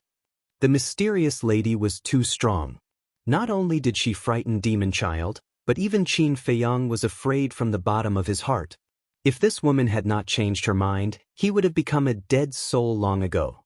And he really could not guess what this woman was thinking. On the one hand, she tried every means to frame him, and even almost killed him several times. On the other hand, she saved him repeatedly, and gave him so many perfect battle arts for free. Even the people around him, such as Fatso, Wolf King, and the two-winged snow eagle, also benefited a lot. Qin Feiyang was very confused by her attitude of seeming like an enemy but not an enemy, seeming like a friend but not a friend. He did not understand what this woman wanted to do. At the same time, Demon Child fled. That's right, he was running away. It could be described as running away in a panic. He was in an extremely sorry state. Trash. The mysterious lady sneered and stepped on the void. Her speed was faster than lightning, and in a few blinks of an eye, she was in front of Demon Child. Get lost! Demon Child roared. Blood roared all over his body, condensing into a blood-red giant python, revealing sharp fangs and pouncing towards the mysterious lady. This was a type of battle art. And according to Qin Feiyang's deduction, it was a perfect battle art. But in this regard, the mysterious lady's expression did not change, and she did not even use her battle art. Boom! She waved her jade-like hand in the air, and a wave of battle chi surged out, turning into a huge wave that slapped the giant python. Boom! Of course, the giant python collapsed. Demon Child screamed and smashed into the glacier below like a blood-stained meteor. Within a radius of dozens of miles, the ice peaks collapsed and the earth cracked, as if doomsday had arrived. Fortunately, when Demon Child escaped earlier, he had already left the sky above the Sky Tiger tribe. Otherwise, he would not have fallen in the glacier, but the Sky Tiger tribe. Qin Feiyang waved his hand and flew towards the glacier with Yen Wei. Very soon, the two landed beside the mysterious lady and scanned the area below. There was a huge pit below, and Demon Child was lying at the bottom of the pit, dying. His entire body was dripping with blood. Are you satisfied? The mysterious lady smiled faintly. Qin Feiyang and the mysterious lady looked at each other and could not help but smile bitterly. Did they dare to say that they were not satisfied? Yen Wei bowed and said, "Thank you, my lady." "Why are you thanking me? If you want to thank someone, you should thank Qin Feiyang. If he hadn't agreed to my conditions, I wouldn't have cared about the life and death of your Sky Tiger tribe," the mysterious lady said coldly. When Qin Feiyang heard this, he shook his head helplessly. This favor was sold well, but he really dared not accept it. "Thank you." Yen Wei was very honest. He looked at Qin Feiyang gratefully, then swooped down and landed beside Demon Child, his eyes releasing a strong murderous intent. "Can you kill him?" He looked up at the mysterious lady. "Go ahead." The mysterious lady smiled faintly, and a powerful pressure emerged, firmly imprisoning Demon Child. Yen Wei immediately lowered his head, like a mad beast, firmly locking onto Demon Child. He said coldly, "You didn't expect to fall into our hands so soon, did you?" "I didn't expect it, but do you dare to kill me?" Demon Child sneered, his face full of disdain. "If it was in the past, I really wouldn't dare. But now, not only will I kill you, but I also want you to taste the feeling of living a life worse than death." At the thought of the death of his clansmen, The murderous intent in Yen Wei's heart grew stronger. Clang. He took out a dagger and stabbed it into Demon Child's lower abdomen without hesitation. Suddenly, blood splashed into the sky. Demon Child couldn't help but howl. The heart-wrenching pain made his face deform. This stab is for me. And this stab is for the young man you killed. This stab is for his parents. This stab is for the high priest. This stab. Yen Wei seemed to have gone crazy, stabbing Demon Child one after another. Not long after, Demon Child's small body was like a sieve, full of holes. A thing worse than an ant actually dares to hurt me. You wait, soon your heavenly tiger tribe will be retaliated against by my Mu family. At that time, I will kill everyone in your tribe. I want to suck their blood. I want them to not even have the chance to be ghosts. Just wait for despair. Demon Child grinned again and again, his words carrying an astonishing murderous aura. You still dare to be arrogant. You like to suck blood, don't you? Well, now I will let you bleed to death. Yen Wei also became fierce, stabbing Demon Child's heart with a knife. Ah, Demon Child howled miserably, the pain was unbearable. Does this feel good? Is it better than drinking other people's blood? Then I'll make you feel better. Yen Wei smiled sinisterly, and the bloody dagger in his hand once again stabbed into Demon Child's heart. It wasn't until the Demon Child's heart was chopped into pieces that Yen Wei stopped. For someone who had reached the War King, a broken heart was no longer fatal. So, Demon Child was still alive and well. Yen Wei grabbed Demon Child's neck again and laughed sinisterly. Tell me now, is it good? Of course it's good. Continue, little reptile. Do you think this little trick can make me beg for mercy? You're too naive. Chapter 8:35. Yen Wei frowned and looked at Qin Feiyang. Use the slave seal to control him first, then deal with him later. Qin Feiyang's face changed, but it was too late to scold him. He hurriedly looked at the mysterious lady. At the same time, hearing Yen Wei's words, the mysterious lady frowned and turned to look at Qin Feiyang. Qin Feiyang could clearly see a trace of astonishment and a hint of coldness in the mysterious madame's eyes. How do you know the slave seal? The mysterious lady asked. Qin Feiyang was quite angry. Regarding the slave seal, he should have told Yen Wei in advance. He smiled without batting an eyelid. I was lucky. I obtained the cultivation method of the slave seal by chance. Really? Then I'm curious. The slave seal is a secret technique that I created myself. Where did you get it? The mysterious lady said. Self-created. Qin Feiyang's heart skipped a beat. If the slave seal was obtained by the mysterious lady by chance or taught by someone else, he could still have an excuse. But he didn't expect that the mysterious lady created it herself. How could he explain this? The mysterious lady looked at him deeply and said lightly, Anyway, it's not very important. If you don't want to answer, then forget it. Qin Feiyang was surprised. Her self-created secret technique was stolen and she didn't pursue the matter? When did this woman become so magnanimous? This wasn't her style. Before Qin Feiyang could react, the mysterious lady took out 2 jade slips and threw them to Qin Feiyang. Then she turned and flew towards the Sky Tiger tribe. Qin Feiyang caught the 2 jade slips with a trace of suspicion in his eyes. But when he focused his mind on the 2 jade slips, his eyes suddenly trembled slightly. These 2 jade slips were the cultivation methods for 2 types of perfect battle arts. He froze. He thought that the mysterious lady might not give him these 2 battle arts because of the slave seal. Who would have thought that she would be so straightforward? Where are you going? After coming back to his senses, Qin Feiyang hurriedly raised his head and looked at the back of the mysterious madam. Whether the demon child is dead or not, the Mu family will not let the Sky Tiger tribe go, so I must take them away. The mysterious lady said without turning her head. Where are you taking them? Qin Feiyang frowned. The mysterious lady said, a place that the Mu family can't find. Of course, you can't find it either. My lord, thank you, but please don't hurt them. Yen Wei was also a little anxious. This woman was too fickle. There was no telling what she would do in the future. The mysterious madam said, Whether or not to harm them is entirely up to Qin Feiyang. Qin Feiyang felt helpless. The meaning of his words was very clear.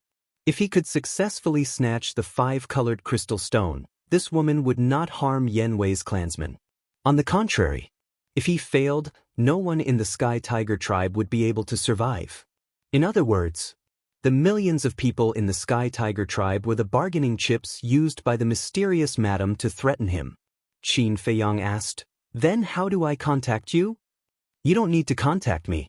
When you successfully get the 5-colored crystal stone, I will naturally appear." After the mysterious madam finished speaking, she disappeared from the sight of the two. "I'll go take a look." Yan Wei was very worried. He said something to Qin Feiyang and chased after the mysterious madam. 5-colored crystal stone. Qin Feiyang's eyes flashed slightly and once again sank his mind into the 2 jade slips. 2 pieces of information poured into his mind. Ha! Qin Feiyang's eyes were immediately filled with a touch of surprise. 2 battle arts, one is called the Heavenly Demon 9 Steps, which is an auxiliary battle art. The other is called the Fury of the Mad God, which is a killing battle art. What surprised Qin Feiyang was this Fury of the Mad God. If he remembered correctly, the White-Eyed Wolf's current battle art seems to be called the Fury of the Mad God. There was only one word missing. He looked at it seriously. He wanted to see what other advantages this Fury of the Mad God had compared to the Fury of the Mad God, apart from the grade. In the end, he found that this Fury of the Mad God was actually a battle art specialized in beasts. Moreover, it had the same effect as the Fury of the Mad God, which was to increase one's combat power through transformation. Could it be that this is specially prepared for the White-Eyed Wolf? Qin Feiyang was a little stunned. He calmed down again and looked at the Heavenly Demon 9 Steps. He didn't know if he didn't look, but when he looked at it he was shocked. The Heavenly Demon 9 Steps turned out to be a battle art with both auxiliary and killing battle arts. In other words, not only can it increase one's speed, but it also has a terrifying lethality. To put it simply, as long as one mastered the Heavenly Demon 9 Steps, it was equivalent to mastering an auxiliary battle art and a killing battle art at the same time. Qin Feiyang was excited. Such a battle art was as rare as phoenix feathers and unicorn horns. It was very rare. He didn't expect that the mysterious madam would give him such a precious battle art. In the future, he would undoubtedly have another trump card. But suddenly, he lowered his head and frowned. He really wanted the Heavenly Demon 9 Steps, but he thought of Yan Wei.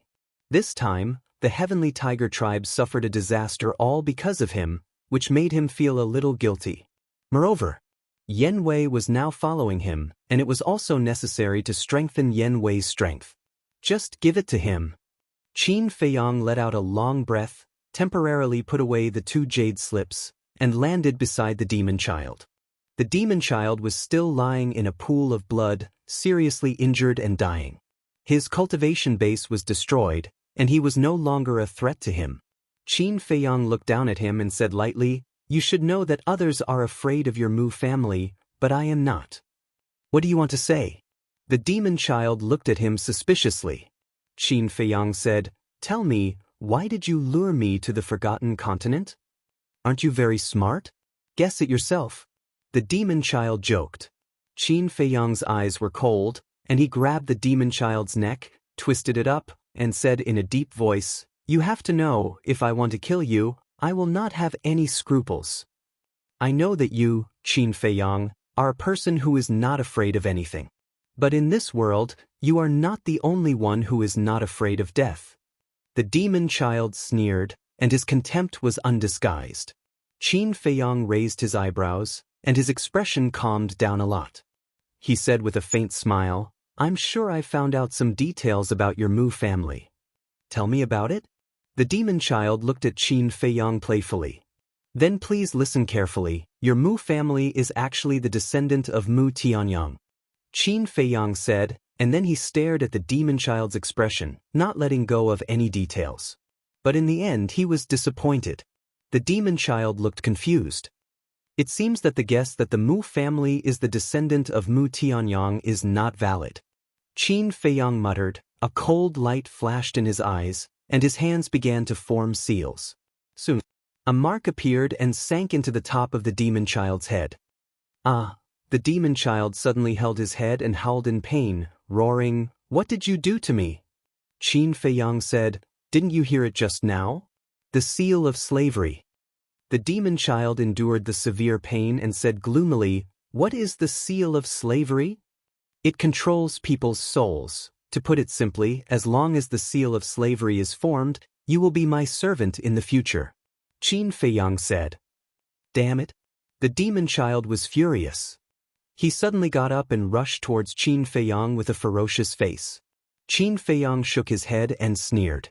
If the demon child's cultivation was still there, he would not even dare to get close. But now, this little brat was just a cripple. It would be as easy as playing with mud to deal with him. Just as the demon child approached, Qin Feiyang raised his arm and slapped him directly. Smith. This slap landed solidly on the demon child's little face. He was slapped away on the spot, blood spurting out. A bright red palm print appeared on his face. With a bang, he hit another stone. He saw stars and his body seemed to be falling apart. The soreness was unbearable. But he seemed to be numb. He got up awkwardly and leaned his back against the stone. Like a beast, he stared at Qin Feiyang. If eyes could kill, Qin Feiyang would have died many times over. "What's wrong?" "Not convinced?" Qin Feiyang joked. "If it weren't for that stinky woman, would you dare to be so arrogant in front of me?" The demon child said angrily. "What a joke! I dare to scold your great ancestor and second ancestor, let alone a little brat like you. Not convinced, right? Come on, beat me up. I'm just asking for a beating." Qin Feiyang hooked his finger, full of provocation. The demon child exploded with anger. To think that he, a dignified war emperor, had fallen to this point. How sad. "I don't want to talk nonsense with you. Tell me, what is your Mu family's conspiracy?" Qin Feiyang's face darkened. "If you have the ability, don't ask others. Find out for yourself." The demon child sneered. Qin Feiyang immediately moved his mind. The demon child held his head again and screamed in pain. "Are you going to say it or not?" Qin Feiyang shouted. "Do you think that if you control me, I will be at your mercy? Stop dreaming." The demon child roared, his twisted face full of ridicule.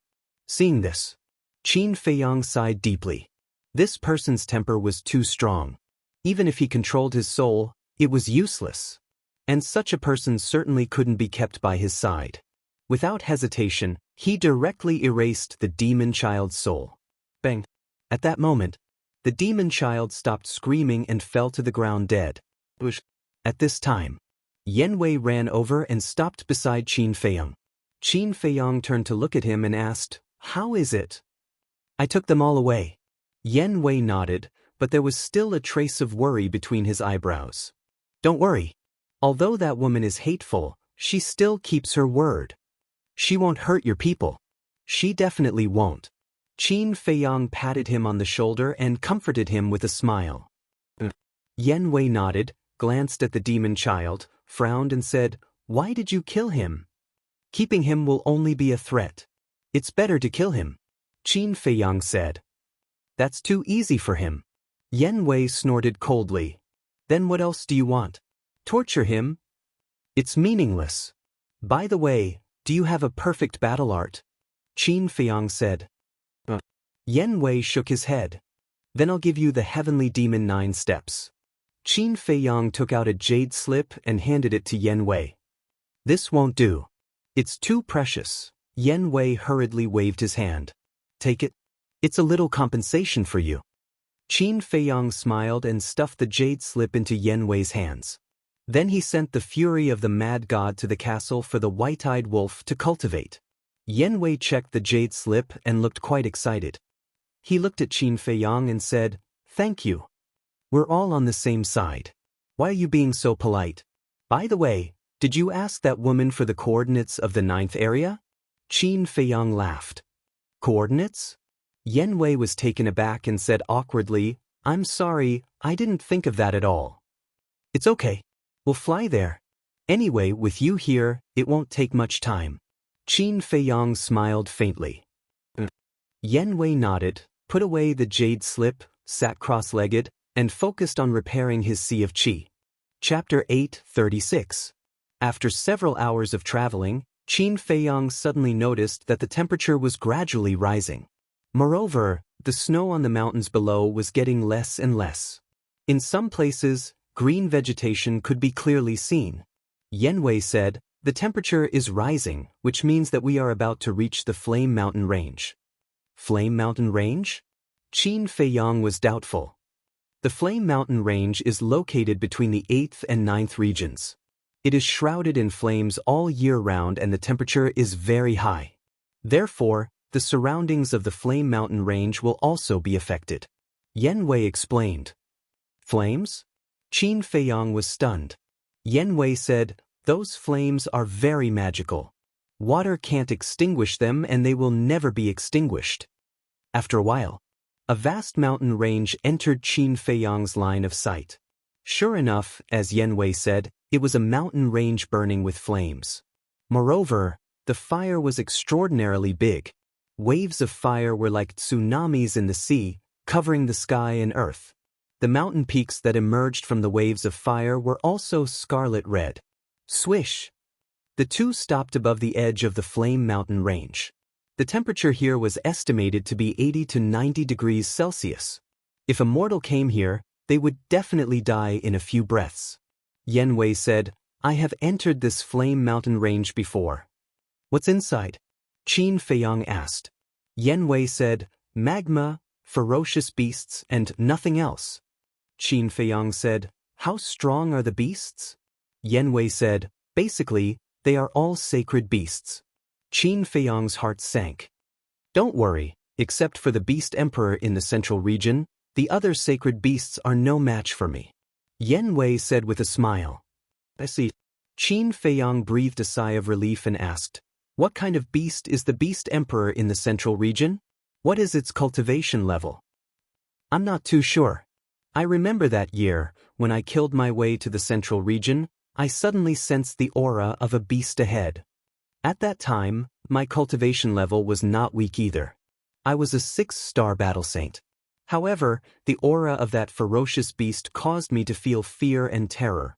I felt as if a god of death was lurking before us. At that time, I immediately escaped from the blazing mountain range. Thus, I do not know what that ferocious beast looked like. I'm not sure about his exact cultivation either." Yen Wei said. After hearing this, Qin Feiyang's pupils contracted. Just this aura alone was able to scare away Yen Wei, a 6-star battle saint. How strong was this aura? 7-star? 8-star? Or even a 9-star battle saint? After so many years, although I have already become an 8-star battle saint, its strength must have increased as well. So, when we reach the central region, it's better to be careful." Yen Wei said. Qin Feiyang smiled and said, "Then let's go. As long as it's not an emperor beast, it won't be a threat to us." "So confident?" Yen Wei stared at him blankly. Suddenly, a wry smile crept onto his face. The young man in front of him had 2 sacred artifacts, a mysterious Chang Shui, and an ancient castle. He indeed had the right to be confident. Phew. Taking a deep breath, Yen Wei led Qin Feiyang into the blazing mountain range at lightning speed. As soon as they entered the blazing mountain range, a huge ferocious beast roared out from the flames below. It was a male lion that was dozens of meters long. However, it was different from other lions. Its entire body was covered in fur that was as red as fire. Its 2 millstone-sized eyeballs also seemed to be cast from magma. Most importantly, it had 2 fiery red wings on its back. Its cultivation was not weak either. It was a 1-star battle saint. The blazing lion blocked in front of the two, its eyes flashing fiercely. "This?" Qin Feiyang looked rather stunned. "What's wrong?" Yen Wei looked at him in confusion. "This is a relic from 10,000 years ago, called the fire-winged lion. The pair of wings on its back can greatly increase its speed." Qin Feiyang said. "A relic from 10,000 years ago?" Yen Wei was stunned. In the Forgotten Continent, the fire-winged lion may be very common, but in the place where I live, it's very rare and almost extinct. Qin Feiyang said.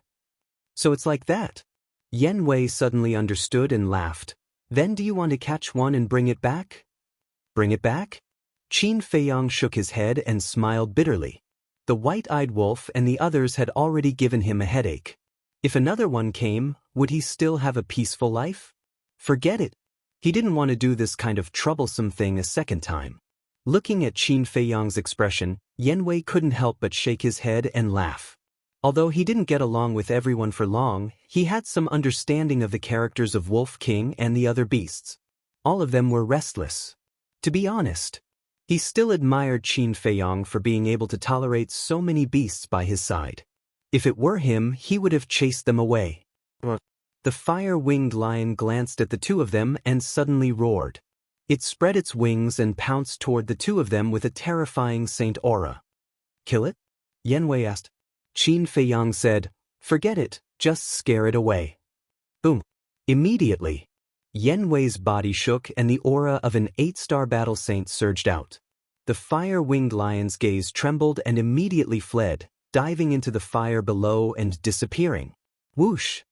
The two of them continued on their way. In order to avoid unnecessary trouble, Yan Wei didn't restrain his saint aura. At the same time, in the 8th district, above the Sky Tiger tribe, whoosh! 2 figures appeared out of thin air. They were 2 old men. One was in purple, with a ruddy complexion and white hair. The other was in white, with a celestial aura. If Qin Feiyang was here, he would definitely recognize them at a glance. They were the Mu family's great ancestor and second ancestor. Didn't the family head say that the little devil is here? Why don't I see him? The old man in purple scanned the Sky Tiger tribe and a trace of suspicion crept into his eyes. Not only is the little devil not here, the people of the Sky Tiger tribe have all disappeared. The old man in white's eyes darkened. Disappeared? The old man in purple frowned and swooped down at lightning speed. He entered the Sky Tiger tribe and searched carefully. A moment later, he rushed up to the sky and landed beside the old man in white. He said in a low voice, there really isn't a single person here.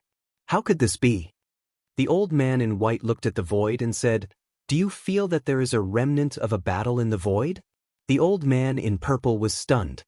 He closed his eyes and carefully sensed. When he opened his eyes again, there was a piercing, murderous intent in his eyes. The old man in white said, there are obvious traces of the glacier over there. Let's go and take a look. The two of them turned into streaks of light and flew towards the broken glacier. At the same time, an uneasy premonition rose in their hearts. Very soon, the two of them arrived above the glacier. The remnant battle energy here is even more obvious. One of the auras belongs to the little devil. Big brother, do you think something bad happened to the little brat? The old man in purple looked at the old man in white nervously. The old man in white's gaze trembled and he said angrily, don't talk nonsense. Although the little devil is not as strong as us, even in the Central Divine Kingdom, I don't think many people can kill him. Yes. The old man in purple nodded repeatedly and said, the little devil is definitely still alive. I'll send him a message right away. With that said, he took out an image crystal. At the same time, the old man in white also lowered his head and scanned the glacier below carefully. Suddenly, his gaze was fixed on the huge pit. Swoosh! The next moment, the old man in white landed at the bottom of the huge pit. He waved his sleeves and with a gust of wind, the snowflakes on the ground flew everywhere. A child covered in blood entered his line of sight. How could this be? The old man in white's expression changed drastically and he staggered a few steps back. His old face was full of disbelief. Because this child was the little devil they were looking for, demon child. Little devil. The old man in purple standing high in the sky also saw demon child and quickly rushed down to check on him. Dead? At that moment, the old man in purple also collapsed on the ground in grief. Who is it? Suddenly, the old man in purple roared to the sky, his hair standing on end as his aura erupted. Boom! Crack! With a loud sound, everything within a radius of hundreds of miles turned into ashes in an instant. The old man in white closed his eyes in pain. Suddenly, He raised his eyebrows and pondered for a moment. Suddenly, he opened his eyes and said, "I know who it is." The old man in purple said, "The remnant battle energy and the aura of that woman should be her. If I'm not wrong, it must be Yan Wei and Qin Feiyang who first found out that the little devil was in the Sky Tiger tribe. Then they went to find this woman for help and moved the people of the Sky Tiger tribe. Otherwise, the people of this tribe wouldn't have all disappeared." The old man in white said, "Damn it, Big Brother, you must kill them and avenge the little devil." The old man in purple roared, "Don't worry, they definitely can't run away. I guess that Qin Feiyang should have gone to the Central Divine Kingdom, and there is only one entrance to the Central Divine Kingdom. I'll bring the little devil back to bury him. You go to the entrance of the 9th area immediately and block them." The old man in white said. The old man in purple said, "What if Qin Feiyang didn't go to the Central Divine Kingdom? I've also considered this point. When I return to the clan, I'll immediately ask the Patriarch to send people to conduct a carpet search of the 9 areas. In short, this time, if I don't catch this little bastard, I swear I'm not human." The old man in white said gloomily. After saying that, he opened a portal and strode away. Qin Feiyang, "Just you wait, when you're no longer useful, I'll personally chop you into pieces." Chapter 837. 5 days later. The Flame Mountain Range. With Yan Wei, an 8-star battle saint, Qin Feiyang entered the central area unimpeded. After entering the central area, Yan Wei's expression became serious. After advancing for a distance, he turned to Qin Feiyang and asked, "Do you want to stop and prepare?" "No need."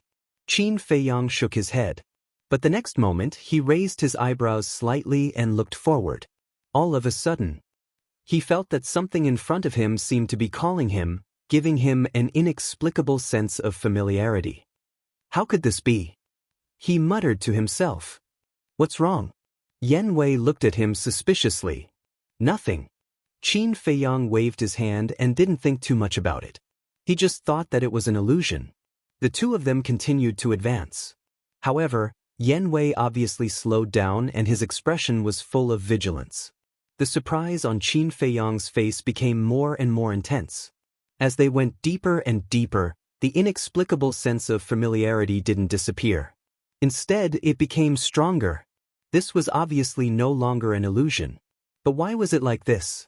One had to know that it was his first time entering the Flame Mountain Range. Logically speaking, there shouldn't be anything that could make him feel familiar. Suddenly, Yan Wei seemed to have realized something. He suddenly braked and stopped in the void. He raised his hand and pointed to the sky. Qin Feiyang was stunned. He looked up and his eyes were full of surprise. He saw that in the distant sky, there were suddenly patches of dark clouds emerging. As soon as the dark clouds appeared, they spread rapidly in all directions like a plague. In less than 5 breaths, the sky within a radius of dozens of miles became pitch black. What's going on? The two of them were dumbfounded. The dark clouds rolled and surged in the sky. Darkness covered the earth, making everything look extremely dim. But the strange thing was that this place was unusually quiet at this moment. Not only was there no wind, even the sound of insects was muffled. It was so quiet that it was frightening. Yan Wei gulped and transmitted his voice, "We can't go any further." Qin Feiyang remained silent. Frankly speaking, this strange phenomenon made him a little scared. However, the sense of intimacy that came from the depths of his heart made him impatient to go and take a look. "Don't be afraid. Let's continue. If we really encounter any danger, we can just hide in the castle." After much hesitation, Qin Feiyang finally decided to take a look. Yan Wei raised his eyebrows and pondered for a moment before he suddenly gritted his teeth and nodded. "All right, I'll listen to you." Whoosh. However, just as the two of them took a step forward, a beam of light shot over from the distant void like a bolt of lightning. "Someone's here." Qin Feiyang's pupils shrank and he hurriedly took out 2 illusory form pills. Yan Wei took one and turned into a white-haired old man. Qin Feiyang also took one and changed his appearance into a thin blue-haired young man. Now, not only the 9 regions, but also the people of the Central Divine Kingdom knew him. Moreover, the Pill Pagoda and the Mu family were also looking for him. Therefore, in order to avoid some unnecessary trouble, it was better to change his appearance. After a few breaths, the light stopped in the void in front of Qin Feiyang and Yen Wei. This person was about 1.8 meters tall and thin. He wore a white robe that was spotless, but his face was covered by a black mask. His face could not be seen clearly. However, from his body shape and eyes, it was not difficult to tell that this was a man. Qin Feiyang and Yen Wei sized up this uninvited guest. Suddenly, Yen Wei took a step forward and protected Qin Feiyang behind him. He transmitted his voice. He's very strong. I can't see through his cultivation. What? Qin Feiyang was shocked. Yen Wei was an 8-star battle saint. If even he could not see through his cultivation, didn't it mean that this person in front of him was at least a 9-star battle saint or even higher? At the same time, the masked man was also observing Qin Feiyang and Yen Wei. His black gem-like eyes were suffused with a clear cold light. "Or you?" Suddenly, the masked man asked. His voice was slightly hoarse and his tone was somewhat cold. "How should I answer?" Yen Wei asked secretly. Qin Feiyang said, "Just say that we are master and disciple." Yen Wei's eyes flashed. He cupped his hands and smiled at the masked man. "I'm Wei Yen. Nice to meet you, brother." "Wei Yen," the masked man pondered and suddenly looked at Qin Feiyang. Qin Feiyang immediately shrank his neck and hid behind Yen Wei. He did not dare to raise his head, showing a very timid look. "This is my disciple, Lin Fan. He's a little timid. Please don't mind him," Yen Wei hurriedly said. He then turned to Qin Feiyang and shouted with a straight face, "Lin Fan, hurry up and salute the senior." Qin Feiyang's body trembled. He slowly walked out from behind Yen Wei and said timidly, "Junior Lin Fan greets senior." Seeing this, a trace of disdain appeared in the masked man's eyes. He ignored Qin Feiyang and looked at Yen Wei. "Where are you from? What's your purpose in entering the Flame Mountain Range?" Yen Wei said, "We are rogue cultivators in the 8th district. We want to go to the 9th district." "Rogue cultivators?" The masked man was surprised. He could see through Yen Wei's cultivation at a glance. It was much more difficult for a rogue cultivator to cultivate to an 8-star battle saint than others. It seemed that this pair of master and disciple were quite talented. The masked man asked, "Then do you know where this place is?" Yen Wei shook his head and said, "It's our first time entering the Flame Mountain Range, so we're not sure." "Is that so?" the masked man asked, his eyes flashing with a fierce light. Yen Wei hurriedly nodded. "I don't think you have the guts to lie." The masked man smiled disdainfully and said, "This is the central district of the Flame Mountain Range. There is a beast emperor here with terrifying strength. I advise you to take a detour." Yen Wei was shocked. "How strong?" "Very strong. Anyway, you're no match for it," the masked man said coldly. This, Yen Wei revealed a very surprised look. At the same time, Qin Feiyang, who lowered his head and remained silent, also had a trace of suspicion in his eyes. Why did this man advise them to take a detour? He would not believe that there was such a good person in the world. Could it be, suddenly, his eyes flashed. Could it be related to the dark clouds? Faster than words could tell. Thinking of this, Qin Feiyang immediately sent a sound transmission to Yen Wei. "Tell him that we don't want to take a detour." "All right." Yen Wei secretly replied, looked at the masked man and said, "Thank you for your kindness, brother, but we have already been in the Flame Mountain Range for 2 months. If we take a detour now, we will definitely waste a lot of time, so, bang." However, without waiting for Yen Wei to finish speaking, the masked man suddenly released a terrifying aura. Yen Wei's eyes trembled and hurriedly said, "Brother, what do you mean by this? Since you don't want to take a detour, then I can only send you to hell." The masked man said coldly. Qin Feiyang's eyes flashed, and he sent a sound transmission, "Quickly tell him that we'll take a detour." Hearing this, Yen Wei was quite angry. One moment he said that he didn't want to take a detour, and the next moment he said that he wanted to take a detour. What was this kid thinking? Bang. The masked man did not say any more nonsense. That terrifying aura turned into an invisible giant wave, pouncing towards Qin Feiyang. Don't. We'll take a detour right away. Yen Wei quivered, hurriedly rolled up Qin Feiyang, turned around and rushed to the left. The masked man did not chase, but coldly stared at the backs of the two. Humph, you don't know what you're talking about. Until Qin Feiyang disappeared, the masked man snorted disdainfully, withdrew his gaze, turned around and flew into the depths.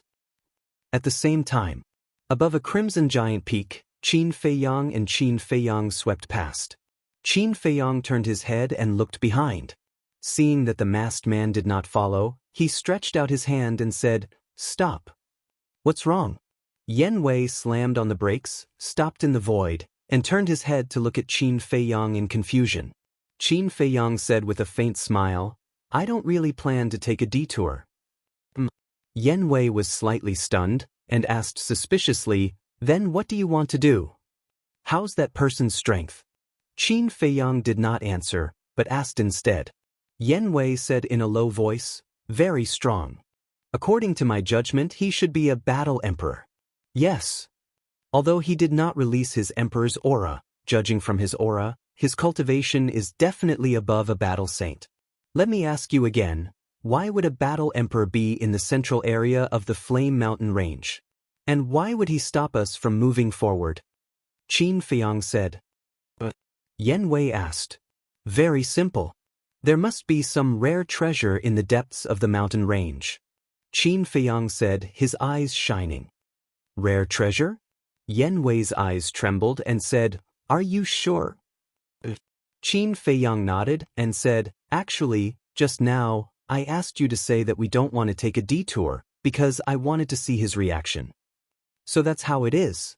Yen Wei came to a realization, and shook his head with a smile. You're really a little fox, but isn't it too presumptuous to be sure that there's a rare treasure in the depths of the mountain range? There are traces that can be traced. Qin Feiyang shook his head. Traceable? Yen Wei was stunned. Look, why are there suddenly dark clouds in the sky? I've read some ancient books, and there are some related records. Wherever a rare treasure is born, there will be a strange phenomenon. Qin Feiyang said. Really? Yen Wei was still skeptical. Qin Feiyang was very helpless as he said, Hearsay may be false, but seeing is believing. Let's go and take a look. If there's really a rare treasure, then this trip is worth the risk. Yen Wei nodded, withdrew his aura, and led Qin Feiyang into the sea of fire below. The waves of fire surged and instantly swallowed the two. However, these flames were only ordinary flames. One of them was an 8-star war saint, while the other was an 8-star war master. Ordinary flames couldn't hurt them at all. Beneath the flames was all magma, bubbling and surging with heat waves. The two of them flew close to the magma, restraining their auras to the extreme. About a few hundred breaths passed. Qin Feiyang suddenly sensed more than 10 auras high up in the sky in front of them. These auras were all extremely powerful. Furthermore, there was one aura that the two of them were very familiar with. It was the masked man. Could it be that he's not the only one? Yen Wei was bewildered. Don't make a sound. Qin Feiyang made a silent gesture and slowly rose into the air. However, he did not leave the sea of fire and only stuck out half of his head. Immediately, he saw many figures standing upright in the air above him. There were a total of 15 people, and their auras were all unfathomable. Moreover, every one of them wore a black mask on their faces, making them look extremely mysterious. Chapter 8:38. So many people? Yen Wei was shocked. Qin Feiyang sent a sound transmission. How are their cultivations? Yen Wei observed carefully for a moment and said in a deep voice, Don't scare me, they are all war emperors. Qin Feiyang turned pale with fright. 15 battle emperors. This was too terrifying. Swoosh. Qin Feiyang's gaze went past the 15 people and looked even deeper. To actually attract so many war emperors, what exactly was inside? Whoosh! Suddenly, a figure flew out from the depths and landed in front of the 15 people. This person had a head of white hair and was also wearing a black mask. However, from his wrinkled hands, it was not hard to tell that he was an old man. Greetings, Elder Wu. The 15 people bowed respectfully. Elder Wu nodded and asked, "Who was it that barged into this place?" "It's a pair of master and disciple." The masked man who had stopped Qin Feiyang earlier stood out and said, "What's their name? How's their cultivation?" Elder Wu asked. "Master is Wei Yan, an 8-star battle saint. Disciple is Lin Fan, an 8-star battle sect. They are both rogue cultivators." The masked man said. Elder Wu said, "Then why did they enter the Flame Mountain range?" The masked man said, "That Wei Yan said that they want to go to the 9th area. I have already told them to take a detour." "Well done. At this time, we must not let anyone barge in and ruin young master's good deed. If you meet such people again, don't try to persuade them. Just kill them." Elder Wu instructed, filled with a murderous aura. "Understood." The 15 people bowed and replied. Elder Wu added, "In addition, pay attention to the sea of fire below. Don't let anyone sneak in." The 15 people nodded. Swoosh. Elder Wu immediately turned around and quickly disappeared into the depths. Sea of fire. After watching Elder Wu leave, the 15 people lowered their heads and scanned the sea of fire below. As for Qin Feiyang and Elder Wu, they had already sunk to the bottom of the sea of fire when Elder Wu had instructed the 15 people to pay attention to the sea of fire below. Therefore, the 15 people did not discover them. However, just as the two of them were about to continue forward, a sudden change occurred. Streaks of dazzling battle chi descended from the sky and entered the sea of fire, forming a barrier not far in front of them. The barrier went from the ground to the clouds, like a natural moat. Looking at the barrier, Qin Feiyang's face sank. This was obviously the doing of those 15 people. This was equivalent to cutting off the path ahead. This was because as soon as they touched the barrier, the 15 people would immediately sense it. "What should we do?" Yanwei asked. Qin Feiyang pondered for a while and said in a low voice, "Let's go back first." Yanwei immediately turned around and led Qin Feiyang back the way they came. Very soon, they stayed away from the 15 people. The two of them flew out of the sea of fire one after another. They stood in the void and looked ahead. Yanwei said, "It seems like it's just as you guessed. A rare treasure has appeared in the depths." Qin Feiyang shook his head and said, "Even if there is a rare treasure, so what? We will only have a chance if we can sneak in." Yanwei pondered for a while and said, "Why don't we try another direction?" "I don't think it will work.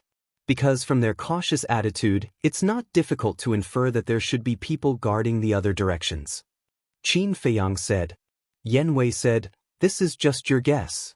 We will only know if there is one or not." "Okay, let's go and have a look." Qin Feiyang nodded. It could be seen that Yanwei did not want to give up just like that. Frankly speaking, he did not want to give up either, because that inexplicable sense of intimacy had been pervading his heart and had not dissipated. Therefore, he hoped to find a chance in the other directions. However, things did not go as he wished. After 4 hours of circling around, the two of them still couldn't find an opportunity. Because as Qin Feiyang expected, there were guards in all directions. Moreover, according to Qin Feiyang's calculations, there were more than 100 people in all directions. They were all wearing masks and were extremely mysterious. What was even more ridiculous was that these people were all war king. They surrounded the central area, and their battle chi had turned into a barrier, sealing off all the places. Could be said that it was airtight. At this moment, Qin Feiyang stood in the air above a scarlet-red mountain peak, their faces full of worry. From the looks of the current situation, it was already certain that a rare treasure had appeared inside. Otherwise, the other party wouldn't have used such a powerful lineup and had such a tight defense. But it was also because of this that it was as difficult as ascending to the heavens for them to sneak in. Yanwei frowned. "Who do you think they are?"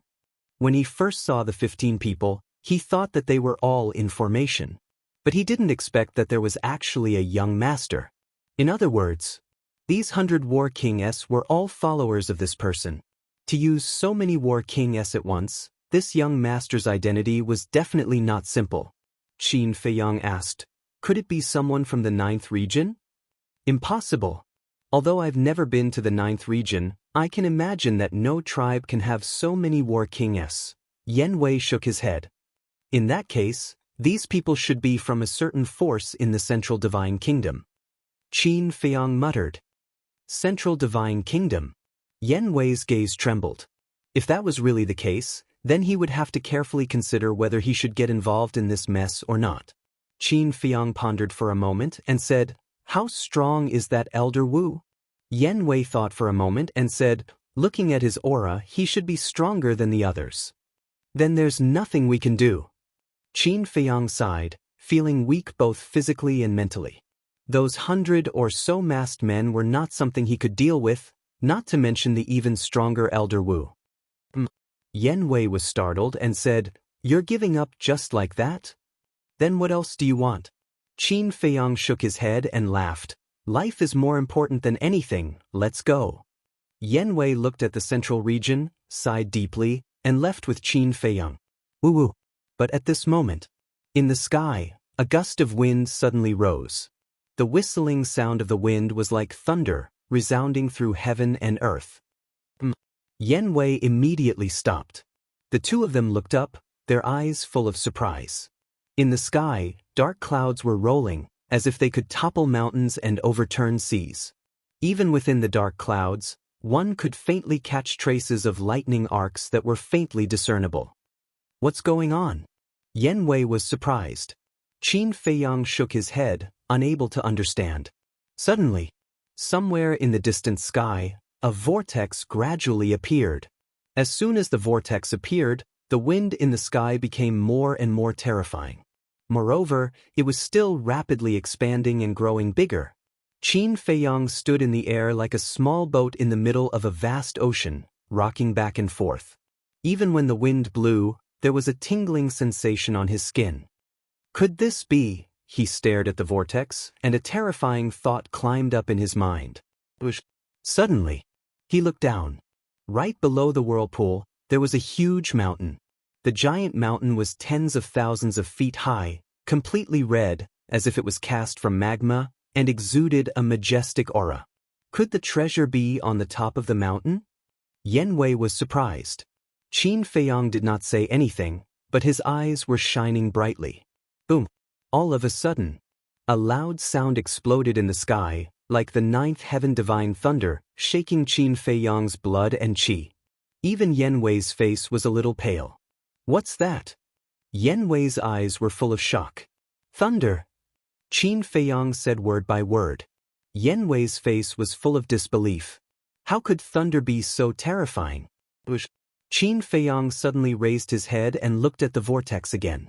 He saw that in the vortex, the electric arcs were no longer faintly discernible, but completely visible. There were tens of thousands of electric arcs, like small snakes, crazily moving in the dark clouds, emitting a dazzling light. Just as I expected, retreat. Qin Feiyang whispered to Yan Wei, and quickly retreated. Seeing this, Yan Wei was stunned, and also retreated with Qin Feiyang, and said in surprise, What's going on? Heavenly tribulation. Qin Feiyang said in a deep voice. What? Yan Wei raised his head and looked at the vortex, his eyes full of horror. I have read countless ancient books, and one of them clearly recorded information about the heavenly tribulation. Every living thing in the world will face the heavenly tribulation when they become gods. If they succeed, they will become gods and control everything in the world. But if they fail, they will be destroyed, and they won't even have the chance to be reincarnated. Qin Feiyang said. Yan Wei said, You mean there is no treasure at all, but someone is going through the heavenly tribulation on the mountain peak? Qin Feiyang nodded. But suddenly, as if he thought of something, his eyes trembled, and he shook his head. No, this is not a heavenly tribulation. Yan Wei was stunned and said, If it's not a heavenly tribulation, then what is it? According to the ancient books, when a heavenly tribulation descends, the tribulation clouds are usually golden. But now the tribulation clouds are dark clouds, which doesn't match the information recorded in the ancient books. Is the information recorded in the ancient books wrong? Qin Feiyang frowned, and his eyes were full of confusion. During the conversation, the size of the vortex was already tens of thousands of feet. Inside, electric arcs flashed, and the light was boundless. From afar, the vortex looked like a bright moon. Although I don't know what's going on, this is definitely a heavenly tribulation. The power of a heavenly tribulation is enough to wipe out any living thing. Let's continue to retreat. Qin Feiyang said. The two retreated tens of thousands of feet again, and stood on a mountain peak, looking at the vortex in the sky. Time passed breath by breath. About 100 breaths later, more than a dozen figures rushed over like lightning. It was the mysterious masked men. Qin Feiyang's eyes darkened, and said, "We can't be discovered by them. Continue to retreat." Yan Wei waved his hand, turned around, and rushed back with Qin Feiyang. So, the masked men came to the mountain peak where Qin Feiyang and Li Tianlan had stopped. Glancing around, the masked men landed on the mountain peak one after another. At the same time, Qin Feiyang and Li Tianlan also restrained their aura and landed on a mountain peak half a mile behind. Yan Wei looked up at the vortex and said suspiciously, "It's been so long, why hasn't the heavenly tribulation appeared yet?" "Don't worry. It's just brewing now, and it will appear soon," Qin Feiyang said. Before he finished speaking, a bright flame suddenly rushed out from the top of the giant peak directly below the vortex. Boom! Crack! In the sky, thunder suddenly burst out. Chapter 839. How terrifying! The might of the heavens was vast and mighty, intimidating all living things. Qin Feiyang and Yan Wei could not help but tremble both physically and mentally. Even those masked men revealed looks of fear on their faces. What exactly is it? Qin Feiyang looked at the flames. The appearance of the heavenly tribulation was definitely related to the flames. All of a sudden, a resplendent bolt of lightning descended from the sky, heading straight for the peak of the mountain. It was like the light of dawn in the darkness, shining in all directions. At the same time, on the summit of the mountain, a loud and clear beast roar sounded, filled with a great sense of majesty. Qin Feiyang's expression froze. It was actually a vicious beast undergoing tribulation?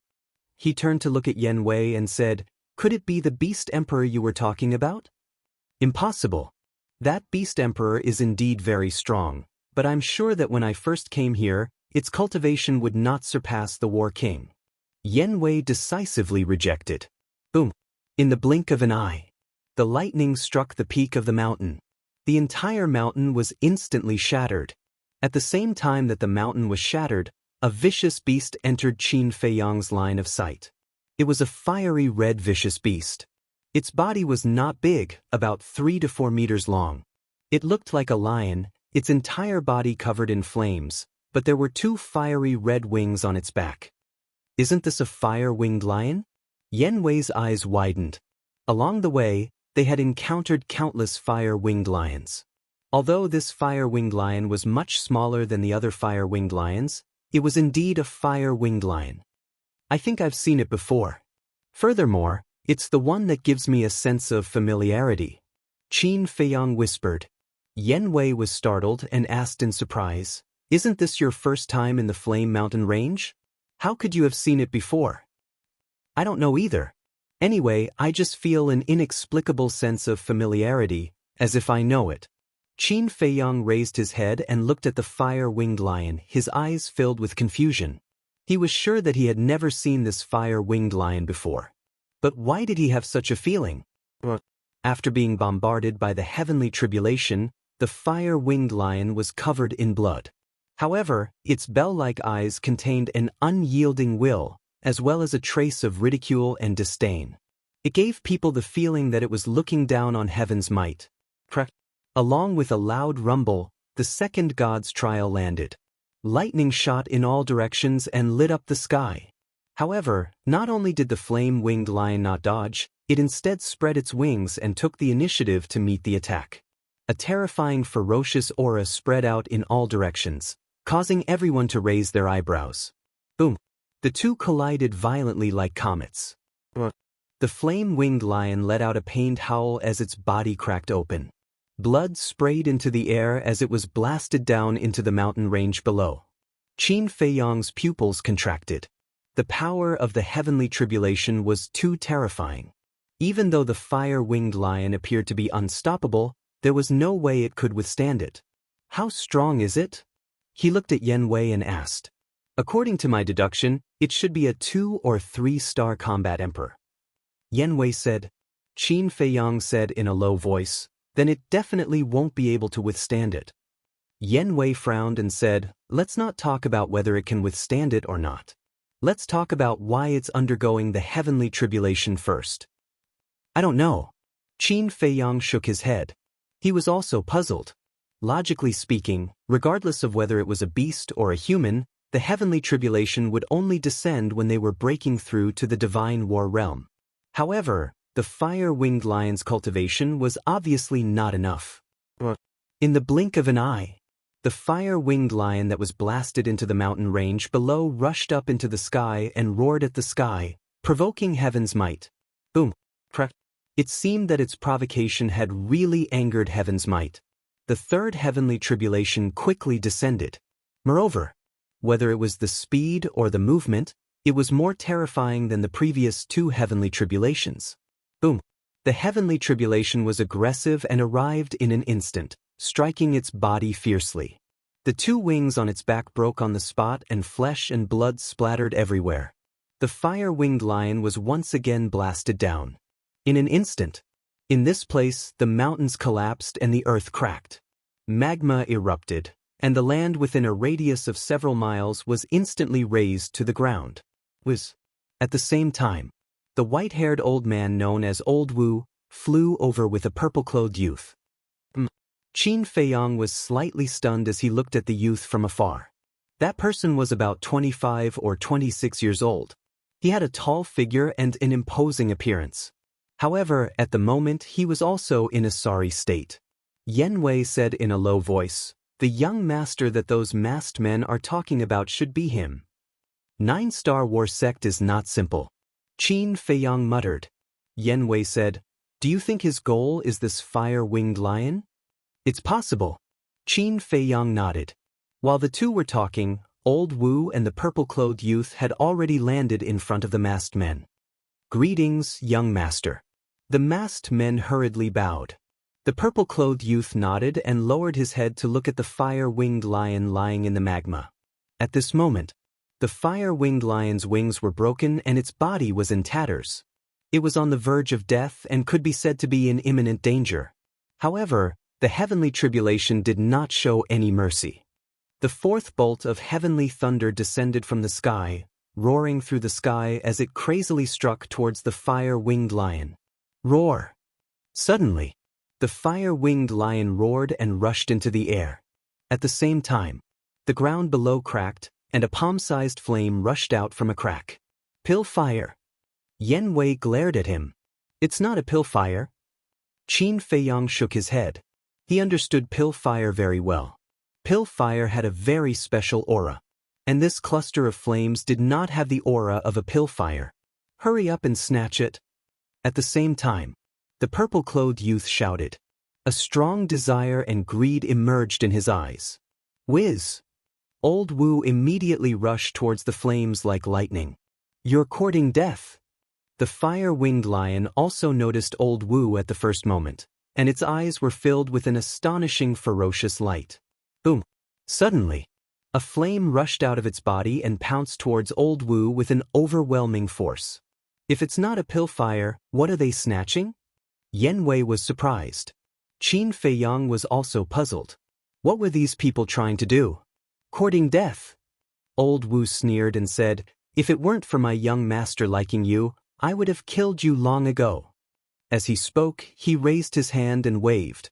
The battle chi in his palm surged and turned into a torrent that surged forward. Boom! That flame was annihilated on the spot. The fire-winged lion spat out a mouthful of blood and its aura became even weaker. Since you don't want to obey, we can only snatch your heart fire. As long as we get it, let's see how you can jump around. Old Wu was unforgiving.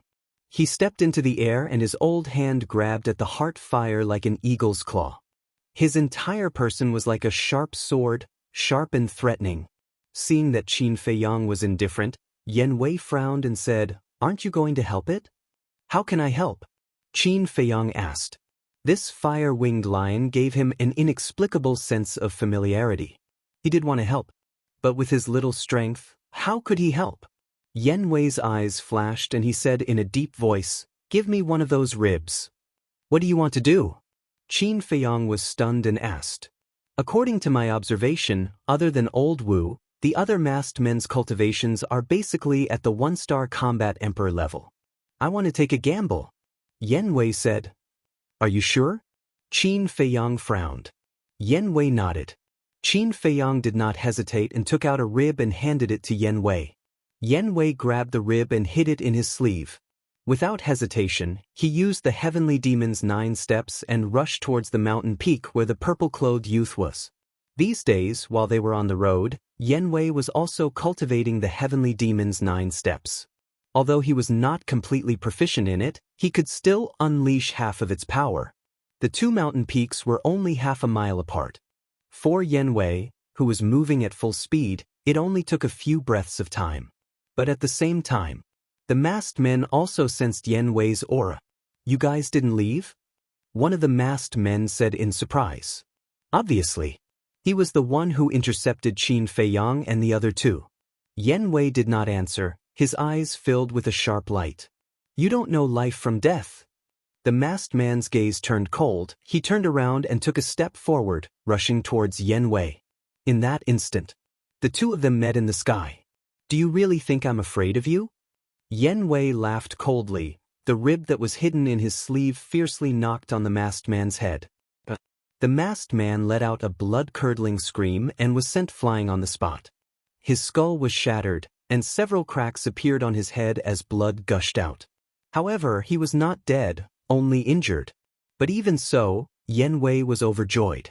With full confidence, he rushed straight towards the purple-clothed youth. However, the purple-clothed youth and the other masked men were shocked by the rib. Whose rib was that? It actually had such a terrifying power? Just as they were in a daze, Yan Wei landed on the mountain peak and grabbed the purple-clothed youth's neck. At the same time, Old Wu also grabbed the cluster of heart fire. The 4th heavenly tribulation also struck the fire-winged lion. Boom! The fire-winged lion was once again blasted down, and the magma splashed hundreds of feet high. After snatching the heart fire of the fire-winged lion, Old Wu immediately turned to look at Yan Wei, his eyes gloomy and frightening, and said, "Do you know who you are provoking now?" "I don't know." "I don't want to know either." Yan Wei said indifferently. "You will die.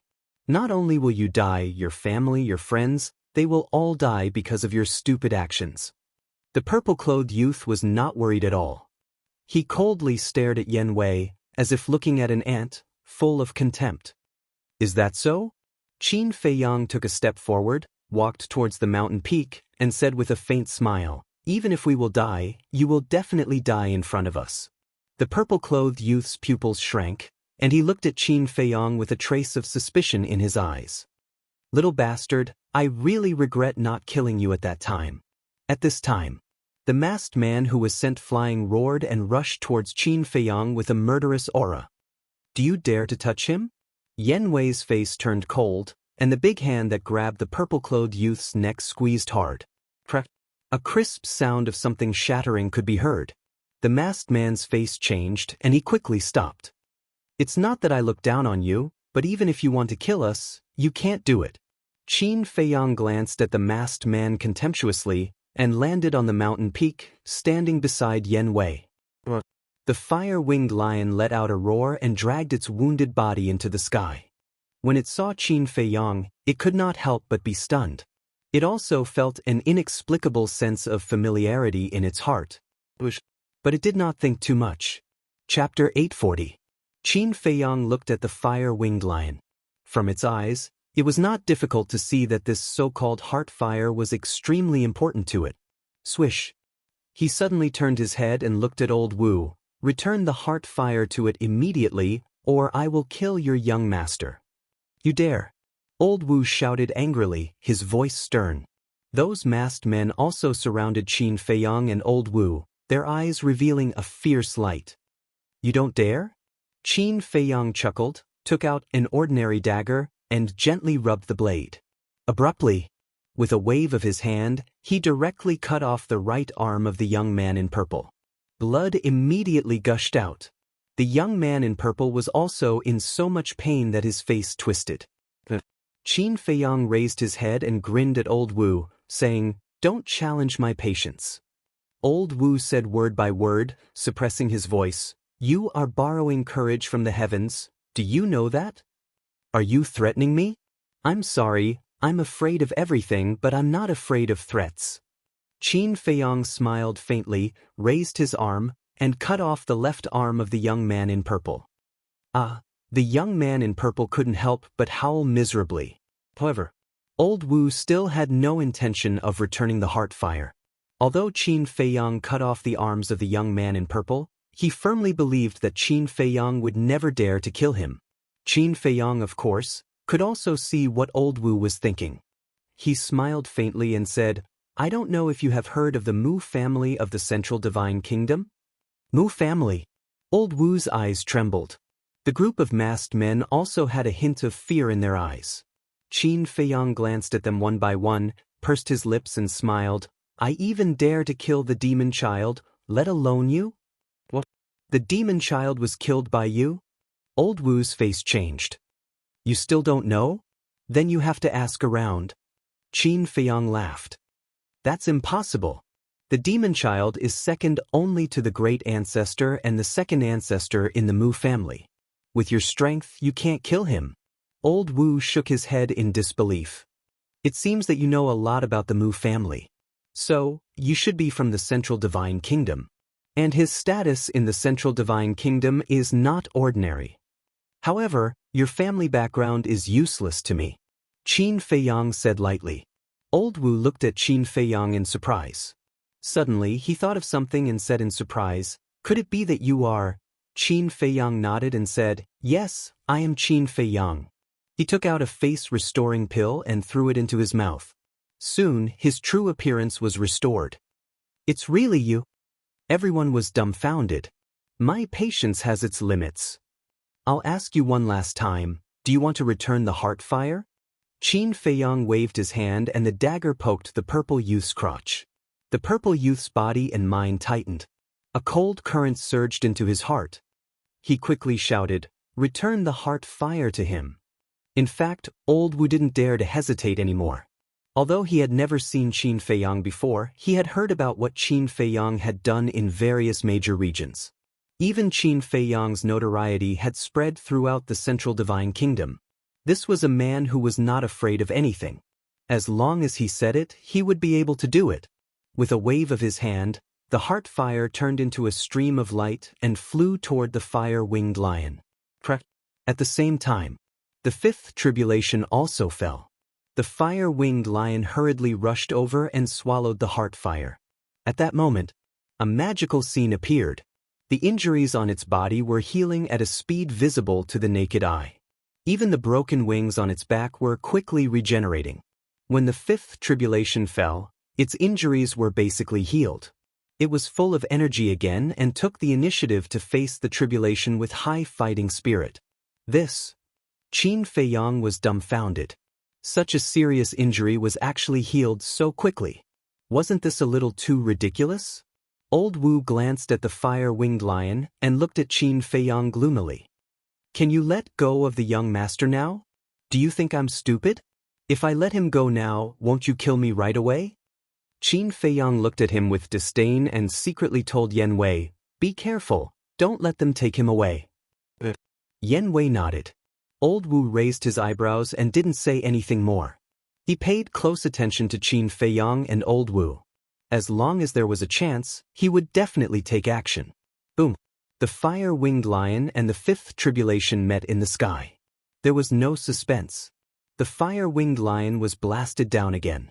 But after swallowing the heart fire, the fire-winged lion seemed to have transformed into an unkillable cockroach. Every time it was blasted down, it would quickly stand up tenaciously. The sixth, the seventh, the eighth, after 100 breaths of time, the fire-winged lion had already withstood the 9th tribulation. "It's finally over," Qin Feiyang muttered. According to the ancient records, every living being's divine tribulation basically only had 9 heavenly tribulations. However, to Qin Feiyang's surprise, not only did the tribulation clouds in the sky not dissipate, they actually sent down the 10th tribulation. How is this possible? His eyes widened in anger. Could it be, suddenly? He seemed to have thought of something, and his eyes shone brightly. There were basically 9 divine tribulations. But there were some special heavenly tribulations that were more than divine tribulations. Among them, there was a kind of heavenly tribulation called Nirvana divine tribulation. And this kind of Nirvana divine tribulation would only appear under special circumstances. That was the carp leaping over the dragon gate, bloodline returning to its ancestors. In the world, there were certain ferocious beasts that inherited the bloodline power of divine beasts. And once these bloodline powers showed signs of returning to their ancestors, the Nirvana divine tribulation would descend. For example, the black dragon snake had the bloodline power of a true dragon in its body. If one day it transformed into a true divine dragon, it would also face the baptism of the Nirvana divine tribulation. In other words, the fire-winged lion in front of him might have the bloodline power of a certain divine beast flowing in its body. Or perhaps, it had once fused with the blood of a certain divine beast by chance. And at this moment, it was transforming. The 10th tribulation poured down, emitting a heavenly might that was almost the sum of the previous 9 tribulation. The fire-winged lion looked at the heavenly tribulation with excitement and apprehension in its eyes. Suddenly, it soared into the sky, turned into a stream of light, and collided with the heavenly tribulation. Its eyes were filled with an incomparably determined light. Boom! In an instant, it collided with the heavenly tribulation. A thunderous sound exploded in the sky, shaking the heavens and earth. That void distorted crazily. At the same time, the fire-winged lion howled and smashed into the ground below, drowned in magma, and did not get up for a long time. "Is it dead?" Yen Wei murmured. Qin Feiyang said, "With such a terrifying heavenly might, even if it doesn't die, it will lose a layer of skin." Boom! Before his voice faded, a shocking aura suddenly spread out in the sky. Qin Feiyang looked up. Old Wu and the masked men also looked up at the sky. They saw that the electric arc had disappeared in the vortex, replaced by a flame. As time passed, the flame became more and more intense. In the end, all the dark clouds in the sky were dyed red. At first glance, it looked like a sea of fire burning and rolling in the sky. Suddenly, accompanied by a loud beast roar, a huge flaming beast shadow roared out of the vortex. That beast shadow was hundreds of feet tall, like a towering mountain, running and roaring in the sky. The flame illuminated half of the sky. It was like a supreme beast descending, exuding a great majesty that shrouded the world. Not to mention Qin Feiyang, even old Wu and the masked men could not help but have the thought of kneeling down and worshipping in their hearts.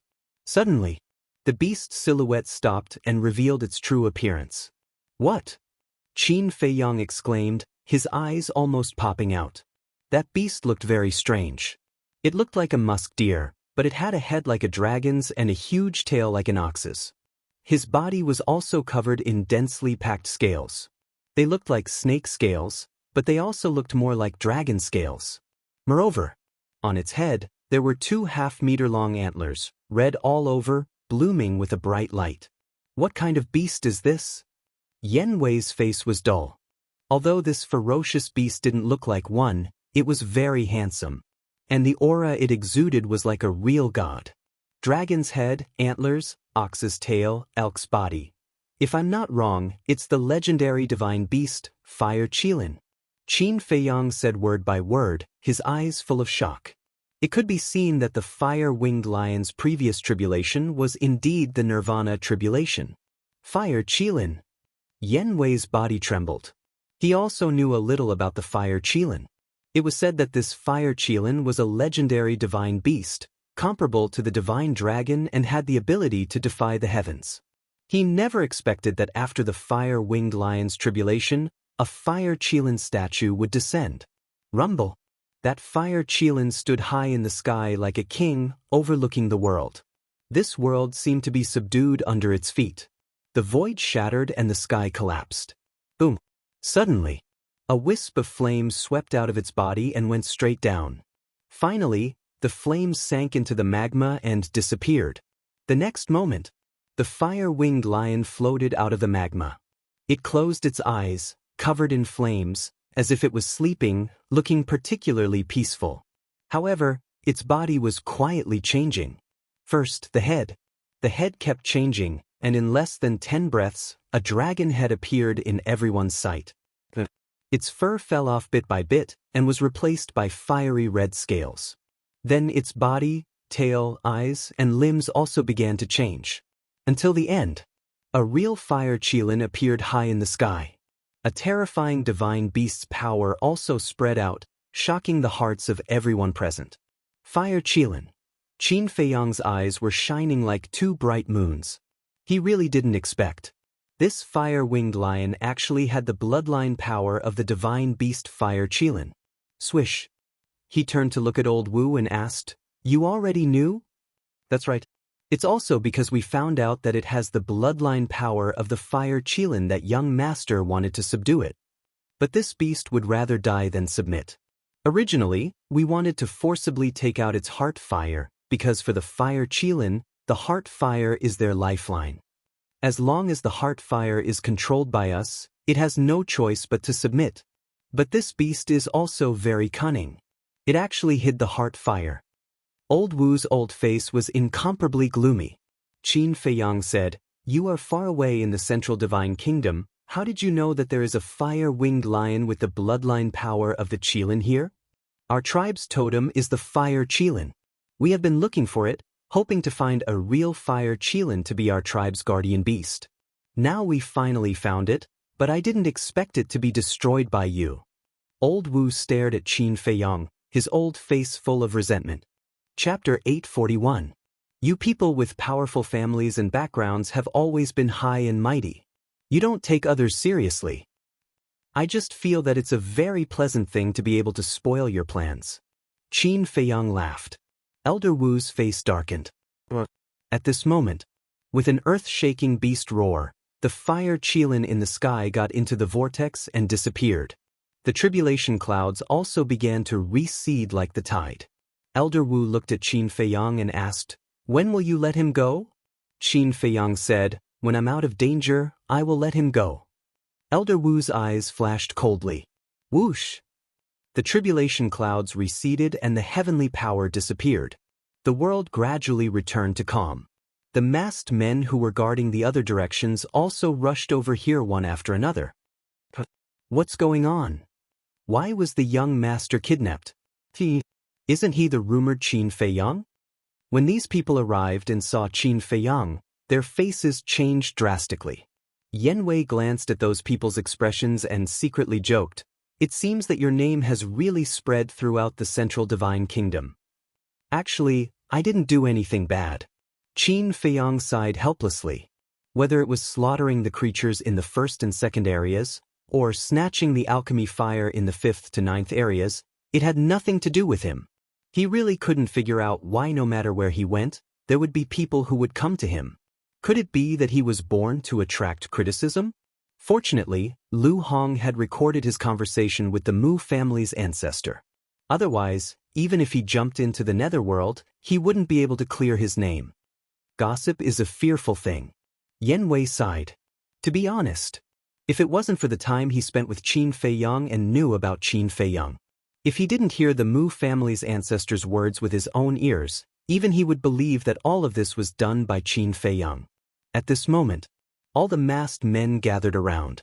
More than 100 battle emperors surrounded Qin Feiyang and Qin Wenyin. Faced with such a situation, if it were anyone else, even if they were controlling the purple-clothed youth, they would probably have lost their composure. Yan Wei was the best example. Looking at the hundreds of battle emperors around him, his face was filled with anxiety. Even the arm that was holding onto the purple-robed young man was trembling. But Qin Feiyang was very calm. He looked up at the fire-winged lion. It should be called the fire qilin now. He looked at the fire qilin in bewilderment. One had to know. He had never seen this fire qilin before, but why did it give him this kind of indescribable feeling of familiarity? A moment passed. The fire qilin's injuries were mostly healed. It opened its eyes and scanned everyone present. Finally, its gaze fell on Qin Feiyang.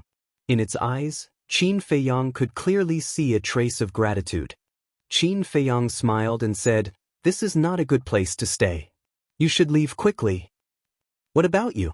the fire qilin asked. Its voice was very loud and deafening. Qin Feiyang smiled and said, "Don't worry about me, I can walk away." The fire qilin looked at him suspiciously and suddenly asked, "Why are you helping me?"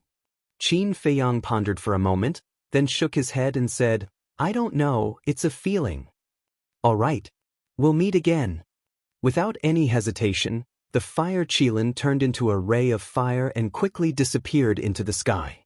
Seeing the fire qilin leave without looking back, for some reason, Qin Feiyang felt an inexplicable sadness and reluctance in his heart. Could it be that I've really seen it before? Qin Feiyang was very confused. Suddenly, there was a sound of something breaking through the air. Someone else is coming? Everyone was shocked. They looked up and saw a purple figure flying through the air like lightning. It's him. Qin Feiyang and Yen Wei suddenly changed color. It was a purple-clothed old man. He had a ruddy face and white hair. His body was strong and his aura was as unfathomable as the ocean. That's right. He is the Wuxia's second ancestor. At the same time, the purple-clothed old man also noticed Qin Feiyang. His old eyes suddenly burst out an amazing light. Yen Wei shouted, "Not good, let's go." The purple-clothed young man can threaten old Wu and the group of masked people, but certainly not the Wuxia's second ancestor. If they continue to stay, it's absolutely a dead end. Buzz. Qin Feiyang waved his hand and quickly opened a portal. Still want to escape? Seeing this, the Wuxia's second ancestor sneered. A terrible pressure, like a tide, swept through the sky and rushed towards Qin Feiyang. Yen Wei shouted, "It's too late, quickly enter the castle." Qin Feiyang's eyes sank. If they enter the castle, the Wuxia will certainly continue to waste time with him. At present, there are not many herbs left for the battle Qidan. He simply does not have the capital to waste time with the Wuxia. But now, it seems that there is no other way. Really unlucky. He angrily glared at the Wuxia's second ancestor and took Yen Wei and the purple-clothed young man into the castle. Bastard! Let go of the young master. Seeing this situation, old Wu and the group of masked people were also anxious. The purple-clothed old man landed in front of old Wu. The terrifying pressure firmly imprisoned the group of people. He coldly said, "Who are you? What is your relationship with Qin Feiyang?" At this moment, old Wu and the others couldn't help but feel cold. Old Wu respectfully said, "I am the high priest of the Qilin tribe. May I ask who you are?" The purple-clothed old man said, "This old man is the Wuxia's second ancestor." Wuxia's second ancestor. Old Wu's body trembled. He quickly said, "Greetings, my lord." The purple-clothed old man nodded. "What are you doing here?" "We're here for the fire Qilin." Old Wu didn't dare to hide the slightest thing. He recounted the previous situation in detail. It turned out that the fire-winged lion was crossing the Nirvana tribulation. No wonder even the people in the 9th area could feel a trace of heavenly power. What about the fire Qilin? The purple-clothed old man suddenly realized and asked. "It ran away. My family's young master was also held hostage by Qin Feiyang." Old Wu said, "You guys are truly unlucky. You actually met Qin Feiyang, this fiend. However, a peerless beast like the fire Qilin is not something that a small tribe like yours is qualified to have." The purple-clothed old man smiled disdainfully. Which direction did the fire Qilin go? This, old Wu hesitated. Because it's obvious that the Wuxia also wants the fire Qilin. If the Wuxia makes a move, then the Qilin tribe basically has nothing to do with it. The purple-clothed old man raised his eyebrows. A fierce light flashed in his eyes. If you dare to say that you don't know, this old man will dig out all of your eyeballs. Old Wu's face turned pale, and hurriedly said, I know. It went in the direction of the 8th area, but whether it went to the 8th area or not, I don't know.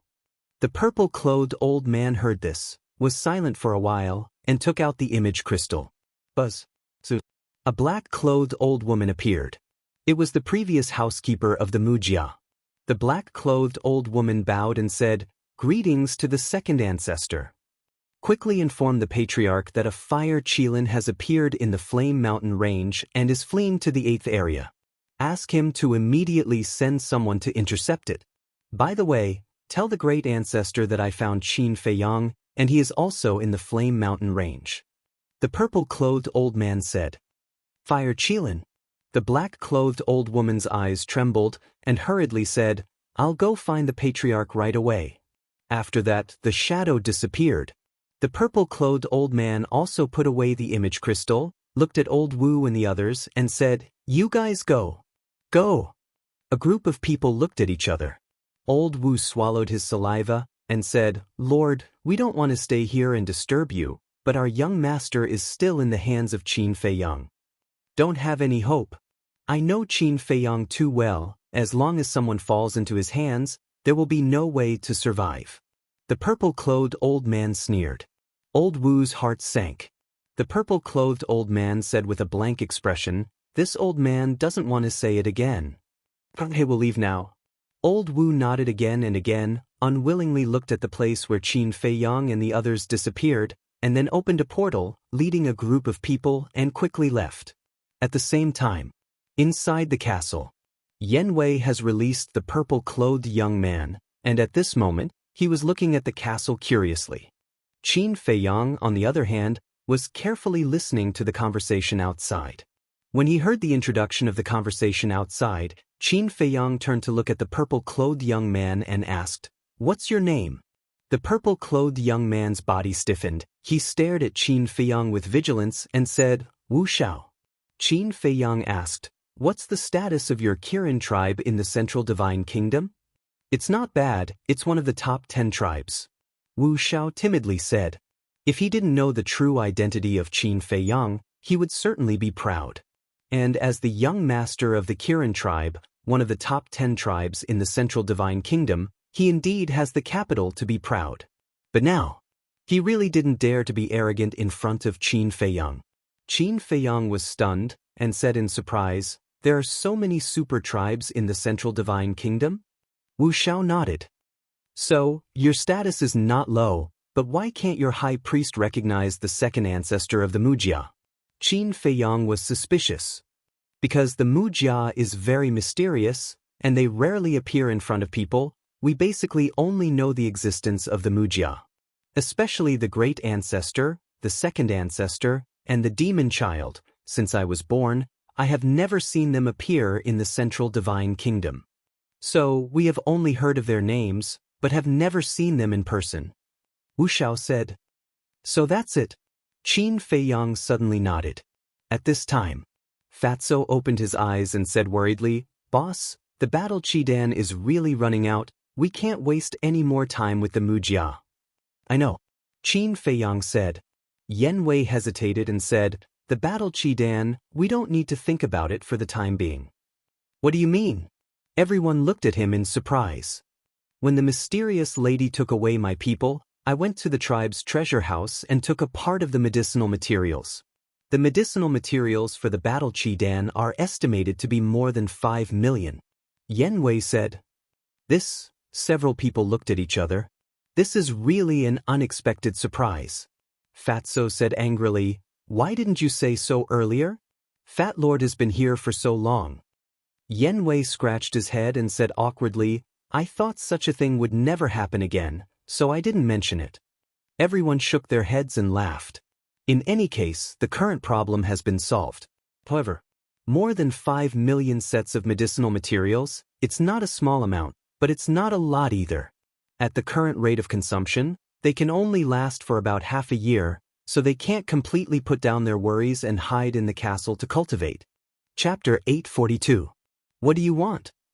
The young man in purple shrank his neck and put his hands in front of his chest as if he was guarding against a pervert. Qin Feiyang's face twitched. Do you have any medicinal materials for the battle qi pill? I'm not an alchemist, so I don't have any. The young man in purple shook his head. Qin Feiyang frowned and said, Then give me the coordinates of the Central Divine Kingdom. You want to go to the Central Divine Kingdom?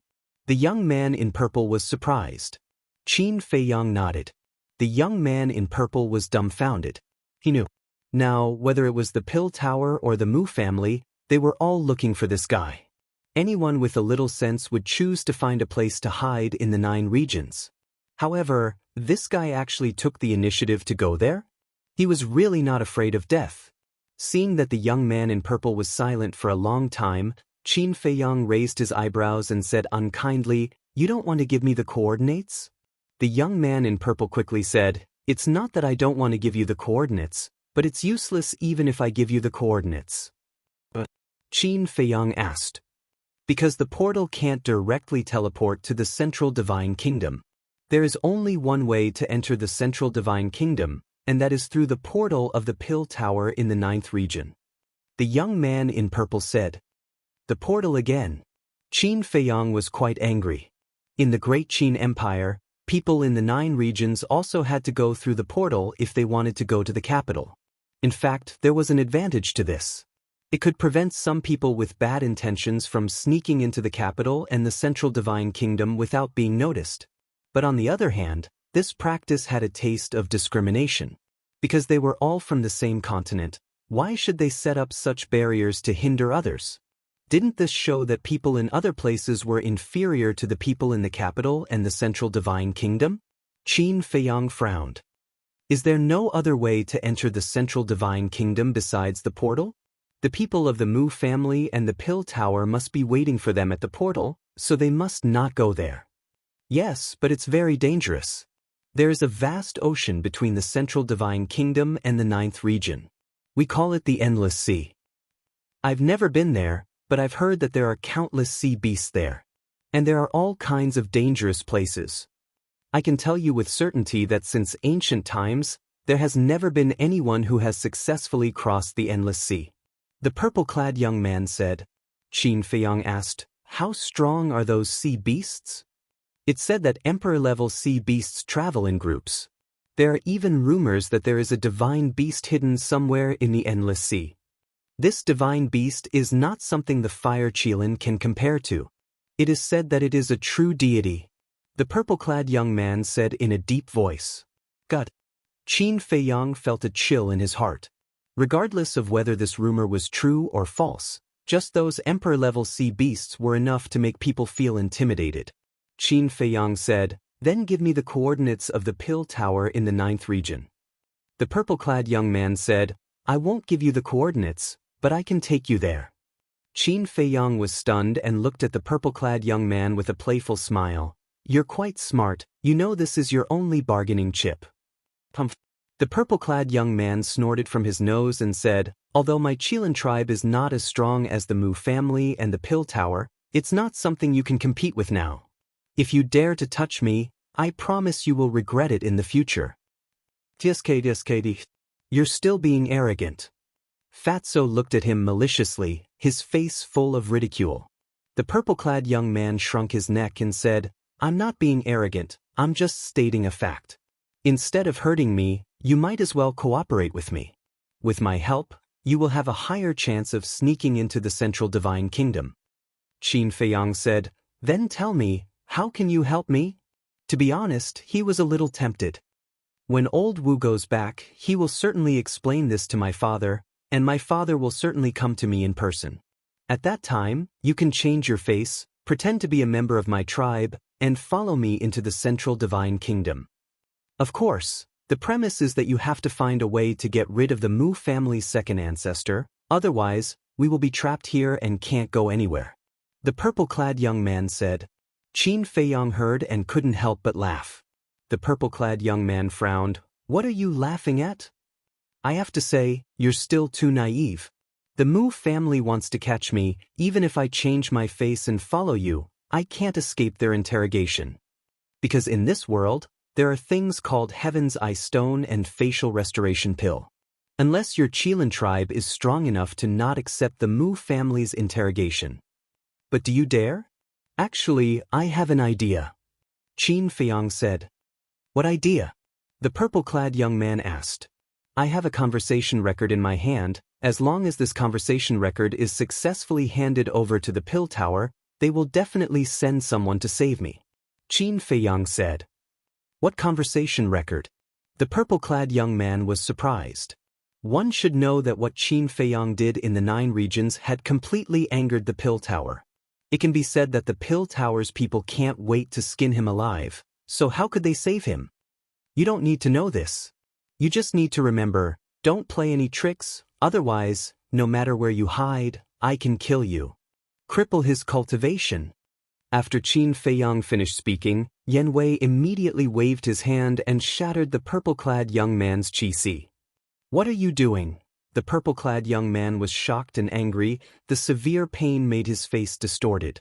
Qin Feiyang ignored him. His hands quickly formed a seal, and soon a slave seal appeared and disappeared into the purple-clad young man's mind. This is the slave seal. Even if you are in the central divine kingdom, I can erase your soul with just a thought. Qin Feiyang said. Slave seal? The purple-clad young man looked at Qin Feiyang suspiciously. Yan Wei sighed. Don't think that he is joking. Because of this, I have to work for him. Hearing this, the purple-clad young man was shocked. Even a battle saint can be controlled. Isn't this too ridiculous? Qin Feiyang said, take out your image crystal. The purple-clad young man quickly responded and obediently took out the image crystal. After the two established a contract bridge, Qin Feiyang said, go out after you repair your qi. Be careful of the Mu clan's second ancestor, he is likely to harm you. No way? I didn't defend him. The purple-clad young man was surprised. When facing the Mu clan's people, you better not have such a wishful thinking. Fatso smiled coldly. I'll be careful. The purple-clad young man looked at Fatso and nodded, then looked at Qin Feiyang and said, that recording you won't give me? When you see the pill tower's people, send me a message, then I will send it to you. Qin Feiyang said. The purple-clad young man nodded. Qin Feiyang took out a spirit sea pill and threw it to the purple-clad young man. For Dan Veins. The purple-clad young man caught the spirit sea pill. His face was full of shock. Qin Feiyang frowned. Don't talk nonsense, quickly repair your qi. About half an hour later, the purple-clad young man finally repaired his qi. Qin Feiyang didn't hesitate, waved his hand and sent the purple-clad young man out of the castle. Fatso said, do you think the Mu clan's old monster will kill him? The Wolf King pondered for a moment before saying, most likely. Don't say such unlucky words. Now whether we can turn things around or not depends on him. Qin Feiyang stared at Fatso and Wolf King, then calmed down and listened to the movements outside. At the same time, outside, since Qin Feiyang entered the ancient castle, the exposed ancient castle would automatically sink. Therefore, the place where the purple-clothed youth appeared was in the magma of the mountain range below.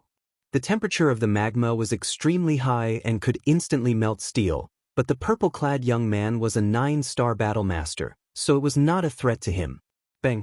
He leaped out of the magma. Boom! As soon as he rushed out of the magma, a terrifying pressure enveloped him. Where's Qin Feiyang? Following. A bone-chilling voice entered his ears. The purple-clad young man's face changed, and he quickly looked up and saw the Mu clan's second ancestor standing above his head. Greetings, senior. He hurriedly bowed and said. The Mu clan's second ancestor said impatiently, I'm asking you where Qin Feiyang is now, answer me quickly. The purple-clad young man's body trembled and he respectfully replied, he's still hiding in that castle. The Mu clan's second ancestor narrowed his eyes. Then why did he let you go? I made a deal with him. I gave him the coordinates of the Pill Pagoda in District 9, and he agreed to let me go. The purple-clad young man said, his heart vigilant. Is that so? Didn't he give you anything? The Mu clan's second ancestor said. What can he give me? The purple-clad young man was puzzled. Strange. The Mu clan's second ancestor frowned. Could it be that this little bastard didn't have any evidence in his hands, and was just scaring them? I'd rather kill 1,000 by mistake than let one go. The Mu clan's second ancestor muttered, his eyes filled with murderous intent. The purple-clad young man suddenly felt as if he had fallen into a bottomless abyss. His whole body was cold. He quickly knelt in the void and begged, "Senior, I don't know anything, please don't kill me. I only believe that in this world, only the dead will keep their mouths shut forever." The Mu clan's second ancestor said expressionlessly. His old hand reached out, and an invisible force surged out. "My lord, please show mercy." At this moment, an anxious shout rang out. Whoosh! Before the voice fell, 2 figures appeared out of thin air in the void not far away. One of them was Elder Wu. The other person was a middle-aged man, about 1.8 meters tall, wearing a fitted white robe. His hair was half black and half white, and he was full of vicissitudes of life. "Father, save me quick." Seeing the middle-aged man, the purple-clad young man seemed to have grasped at a life-saving straw and quickly called for help. The identity of this person was naturally clear, the leader of the Qilin tribe. Whoosh!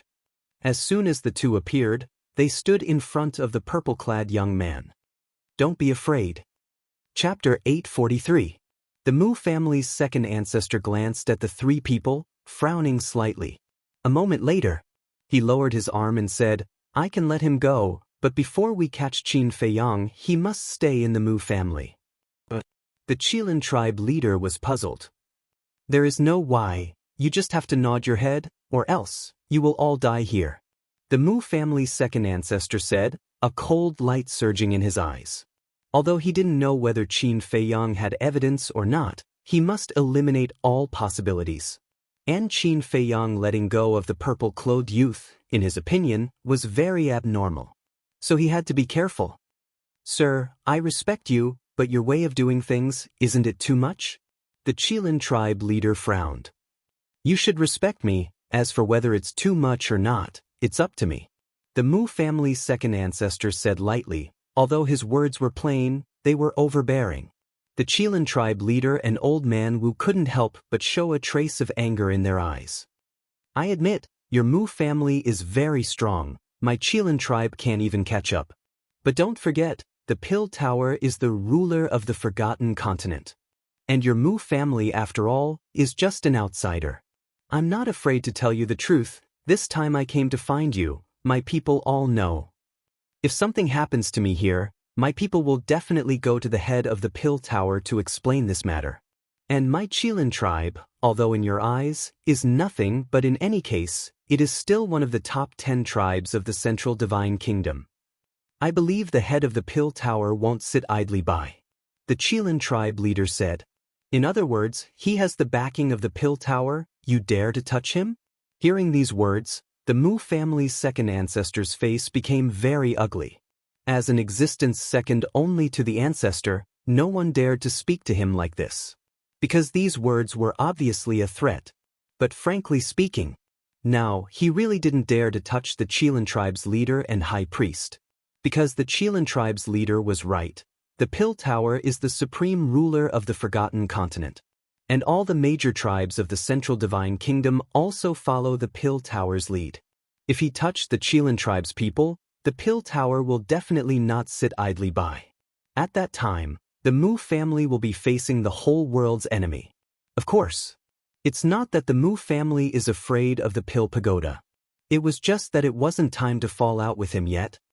This old man just wants your son to be a guest in my Mu family. This request is actually not too much. Mu Jia's second ancestor said. No matter what, he would not let the purple-clothed youth leave today. Just a guest? The leader of the Qilin tribe was bewildered. This old man promises you that after we capture Qin Feiyang, this old man will personally send him back to your Qilin tribe. The Mu Jia's second ancestor nodded. The Qilin tribe leader and Old Wu looked at each other, and their eyes were filled with doubt. Old Wu was puzzled. My lord, I don't understand. What does your capture of Qin Feiyang have to do with my young master? Don't ask what you shouldn't. I've already given you enough face. If you continue to pester me endlessly, I won't be polite anymore. Wuxia's second ancestor said in a deep voice. Their pupils shrank. Although the Mu clan's second grandfather had some intentions of compromising, after all, the strength and background of the Mu clan's people were right in front of them. They didn't dare to push their luck. Finally, the Qilin tribe leader gritted his teeth and nodded. All right, as long as you don't hurt my son, you can take him away. Wuxia's second ancestor smiled and said. Then please go back. The purple-clothed youth quickly said. Father, I don't want to go to the Mu family, I beg you. He now really believes that Qin Feiyang's conversation record is very unfavorable to the Mu family. Otherwise, the Mu family's second ancestor wouldn't have tried so hard to keep him here. Although the Mu family's second ancestor promised not to hurt him, who knows what will happen after he goes to the Mu family? So he's afraid. Don't be afraid, the Mu family is powerful, they certainly won't do anything that goes back on their word. You just need to stay here for a while. The Qilin tribe leader smiled and comforted him. The purple-clothed youth still wanted to say something. The Qilin tribe leader said, You're a man, don't be so wishy-washy, it's settled. Immediately. He then looked at the Mu family's second ancestor and said, During this time, I'll have to trouble you to take care of my son. The Mu family's second ancestor faintly nodded. The Qilin tribe leader patted the purple-clothed youth's shoulder and quietly said, Child, in fact, this is a good thing, the Mu family is mysterious, you can just go in and understand. After that, he waved his hand and opened a portal, turned to look at Old Wu and said, Let's go. Old Wu secretly said, You're really at ease. What can I do if I'm not at ease? This old thing obviously won't change his mind. If we dare to refuse again, I'm afraid we'll really be killed by him. The Qilin tribe leader secretly said and then stepped into the portal. His eyes were quite hazy. Alas. Old Wu deeply sighed, secretly told the purple-clothed youth and also followed into the portal. Why am I so unlucky? The purple-clothed youth secretly said, his face full of helplessness and pain. So, the portal disappeared. The Mu family's second ancestor's eyes flashed, looked at the purple-clothed youth and asked again. Qin Feiyang really didn't give you anything? No. The purple-clothed youth shook his head. He was sure that if he told the truth, before Qin Feiyang erased his soul, this old thing would have already done something to him. The Mu family's second ancestor looked at him seriously and said, Okay, this old man will now call someone to take you to the Mu family. After that, he took out the image crystal. It won't work. It seems that now we can only slowly waste time with the Mu family. Inside the castle, Fatso sighed. Qin Feiyang and the others also looked worried. Originally, they wanted to rely on the purple-clothed youth to turn the tables, but they didn't expect to be stopped by the Mu family's second ancestor. When the purple-clothed youth went to the Mu family, under the Mu family's surveillance, he had no chance to find the Pill Tower's people. But suddenly there was a change. A loud roar of a beast could be heard coming from outside, shaking the surroundings. Qin Feiyang and the others were surprised. At the same time, outside, the Mu family's second ancestor and the purple-clothed youth were also surprised, immediately looked up and saw on a mountain peak a few miles away, a majestic beast stood. It was the fire Qilin. Its whole body was surrounded by flames, like a king, standing on the edge of the cliff, coldly looking at the Mu family's second ancestor. Didn't it leave? Why did it come back? The purple-clothed youth was stunned. But the Mu family's second ancestor's old face was full of ecstasy. It really is the legendary beast, the fire Qilin. Wait for me here, he said to the purple-clothed youth without looking back, and rushed towards the fire Qilin. Roar! The fire Qilin roared, turned into a flame, and quickly disappeared into the sky. Stand there! The Mu family's second ancestor shouted. His speed was much faster than the fire Qilin, and in the blink of an eye, he closed the distance. Now! The purple-clothed youth's eyes flashed, quickly opened a portal, and rushed in like lightning. Inside the castle. What's going on? Didn't we let it go? Why did it come back? Qin Feiyang frowned. It can't be that in order to save you, it deliberately came back to lure the Mu family's second ancestor away. Lu Hong said. Save me. Qin Feiyang was stunned. Stupid. Immediately he cursed and quickly left the castle with Yan Wei, rushed into the sky, and scanned the surroundings. At this moment, there was no trace of the fire Qilin and the Mu family's second ancestor. Yan Wei frowned. Where's Wu Xiao? Do you still need to think? He must have taken the opportunity to run away. Qin Feiyang sneered. Yan Wei said, then let's take the opportunity to run away. The fire Qilin came back to save us. And its cultivation is far less than the Mu family's second ancestor. I can't leave it alone. Qin Feiyang said in a deep voice. Who said that beasts are ruthless? In fact, beasts know how to repay kindness more than some people. I know you're a righteous person, but it depends on the time. I'm telling you, if you run now, not only will you not be able to save it, but you will also lose yourself. Yan Wei said angrily. Before his voice fell, the fire Qilin's roar sounded again, with a trace of pain. Qin Feiyang clenched his hands, used the phantom steps, and rushed in the direction of the roar. Damn it! Yan Wei cursed angrily, and quickly caught up with Qin Feiyang. You said the fire Qilin is confused. I think you're even more confused than it. After that he waved his hand, rolled up Qin Feiyang, and used the demon's 9 steps, like a flash of lightning breaking through the sky. About 10 breaths. The two stopped above a mountain peak, looking at the void in the distance. In that place, the fire Qilin stood in the void, constantly roaring, but unable to move. The Mu family's second ancestor stood next to the fire Qilin. His eyes were burning. Obviously, the fire Qilin was imprisoned by the majesty of the Mu family's second ancestor. Bastard! Qin Feiyang's eyes were cold. Seeing this, Yan Wei hurriedly grabbed him and advised, don't be impulsive, the fire Qilin sacrificed itself to give you a way out. If you rush up now, wouldn't you be letting down its good intentions? Qin Feiyang said, don't worry, I won't be impulsive. It was also at this moment, the Mu family's second ancestor seemed to feel something, and turned his head to look behind. Huh! When he saw Qin Feiyang and Yan Wei, he couldn't help but look stunned. He raised his eyebrows, turned to look at the fire Qilin and said, you came back to save him? The fire Qilin coldly glanced at him, then looked up at Qin Feiyang, and angrily said, what are you doing here?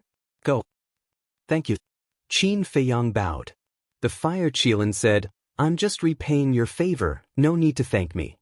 Qin Feiyang faintly smiled, and without hesitation, decisively opened a portal, and went in with Yan Wei. It was too late for the Mu family's second ancestor to stop them. He could only watch Qin Feiyang disappear in front of his eyes.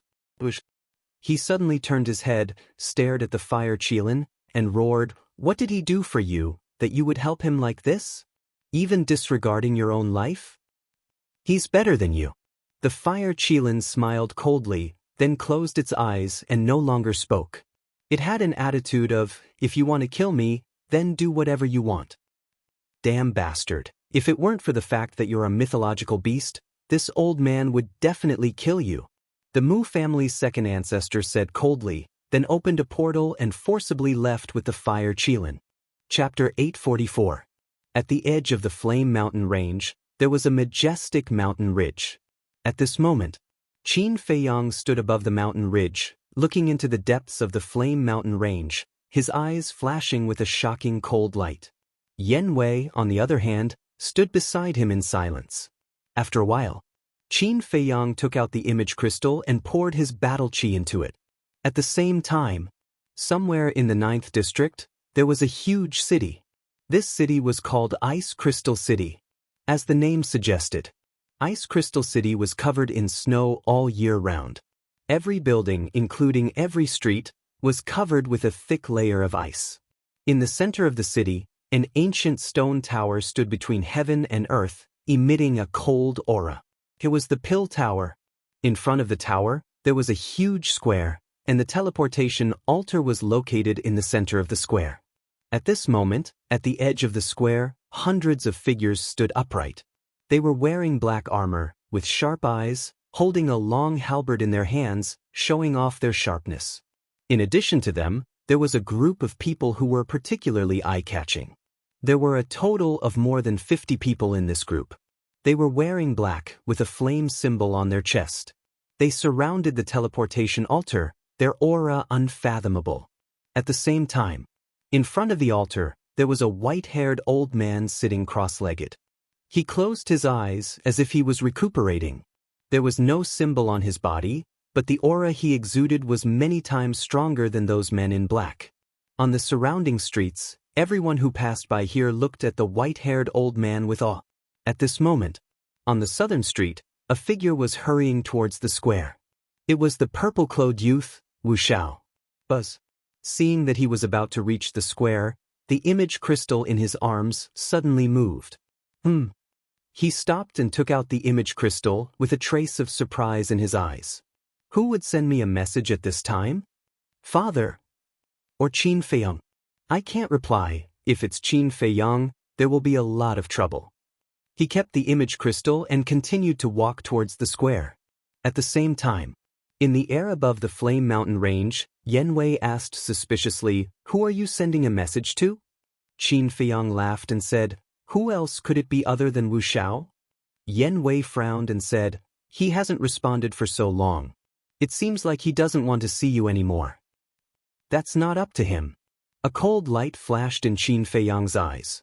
With a thought, the purple-clothed young man from the Ice Crystal City immediately fell to the ground, holding his head and howling in pain. He felt as if his head was about to explode. The intense pain was unbearable. What happened? The people around him stopped and looked at him in surprise. The black-armored guards on the square also looked at the purple-clothed young man with vigilance in their eyes. He seems to be the young chief of the Qilin tribe, Wu Xiao. Didn't his father just say that he's going to the Mu family? The group of black-clothed men guarding the altar were also whispering to each other. "Let's go and take a look." Suddenly, the white-haired old man said, but his eyes were still closed. A black-clothed man respectfully responded, strode out of the square and walked towards the purple-clothed young man. At this time, the purple-clothed young man had stopped howling, and the pain in his head also disappeared.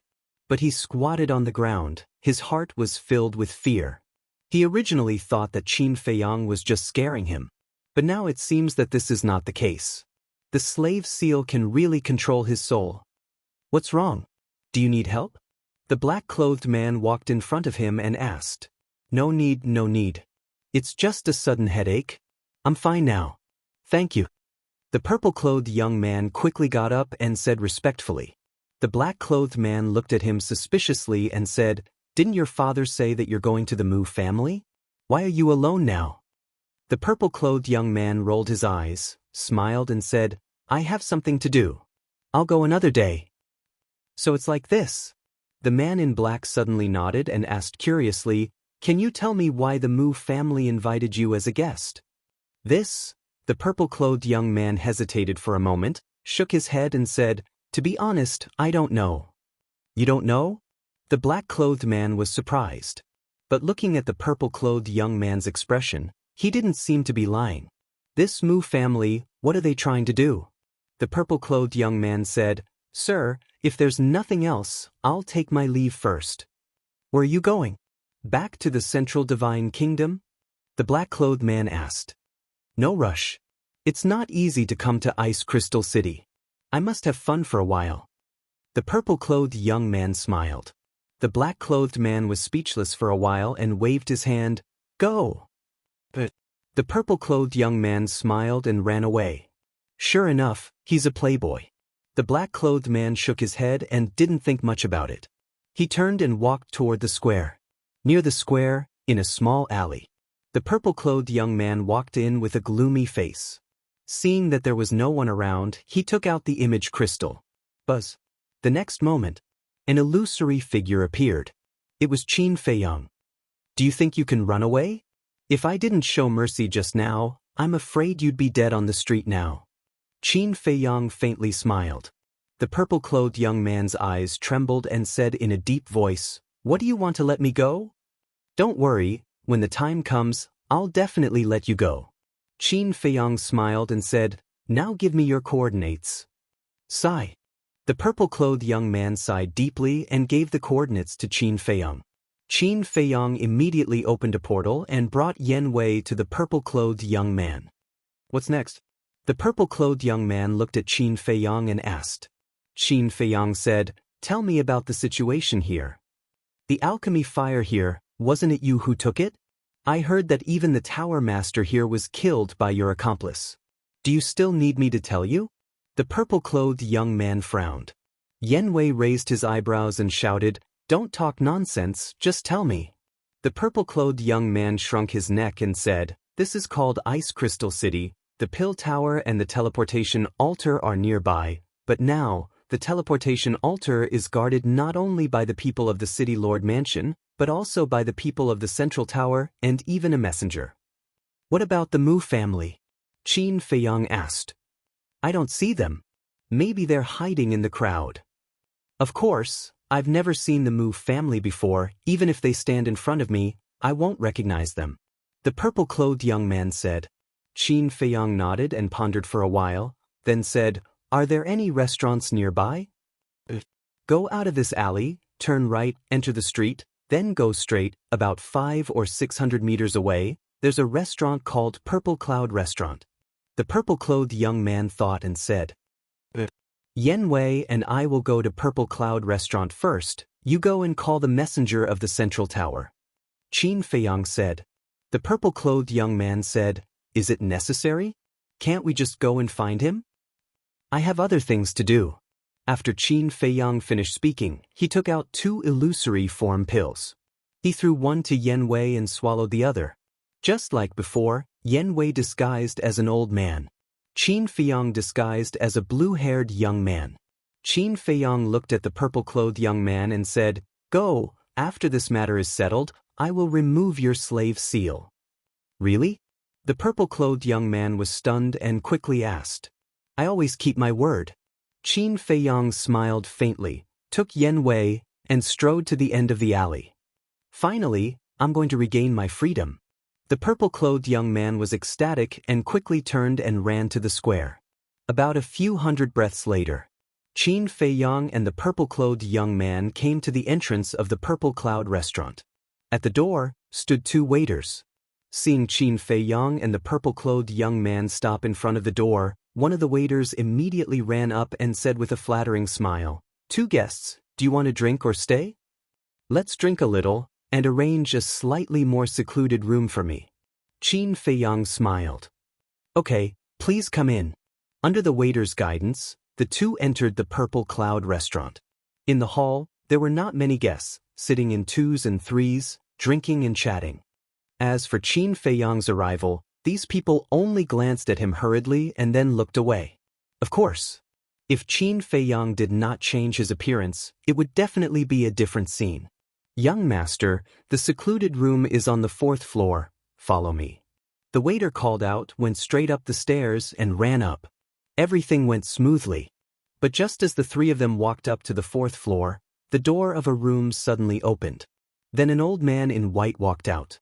This person had white hair and a white beard, and his white clothes were spotless. He looked like an immortal and had an extraordinary temperament. Seeing this old man, Qin Feiyang's pupils constricted, and deep disbelief crept up in his eyes. After the old man closed the door of the room, he walked towards Qin Feiyang and the other 2. It seemed that he was going downstairs. When they met, the waiter bowed and said, "Hello, senior." The old man in white nodded, glanced at Qin Feiyang and Yan Wei, and walked straight past the 3 of them. And from the beginning to the end, Qin Feiyang lowered his head, as if he was very afraid of this old man.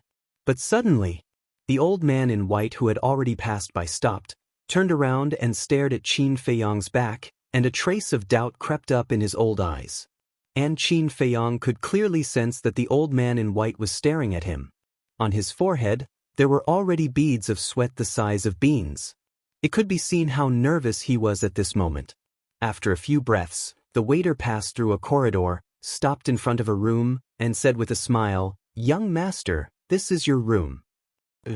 Qin Feiyang pretended to be calm, nodded, and strode into the room. The decoration inside was quite luxurious. The floor was covered with snow-white jade, and there was not a speck of dust. All kinds of decorations were also carved with colored glass, jade, and precious beads. And when Yen Wei and the waiter entered the room one after another, the old man in white withdrew his gaze. Why does it feel a little familiar? Illusion? The old man in white muttered to himself, with a trace of doubt, turned and went downstairs. In the room, the waiter greeted Qin Feiyang and the other two, entered the tea room, and said with a flattering smile, "Young master, what do you want to order?" However, Qin Feiyang seemed not to hear. He sat by the tea table, lowered his head, and frowned tightly. Seeing this, the waiter looked at Yen Wei suspiciously. Yen Wei looked at Qin Feiyang, his eyes full of doubts, and said to the waiter, "Anything is fine, you arrange it." Chapter 845. What's wrong with you? Yen Wei retracted his gaze and looked at Qin Feiyang with concern. Qin Feiyang said, "Did you notice the old man in white we met earlier? That person didn't have the slightest aura of cultivation, but I could smell a dangerous aura from him." You know him? Yen Wei asked.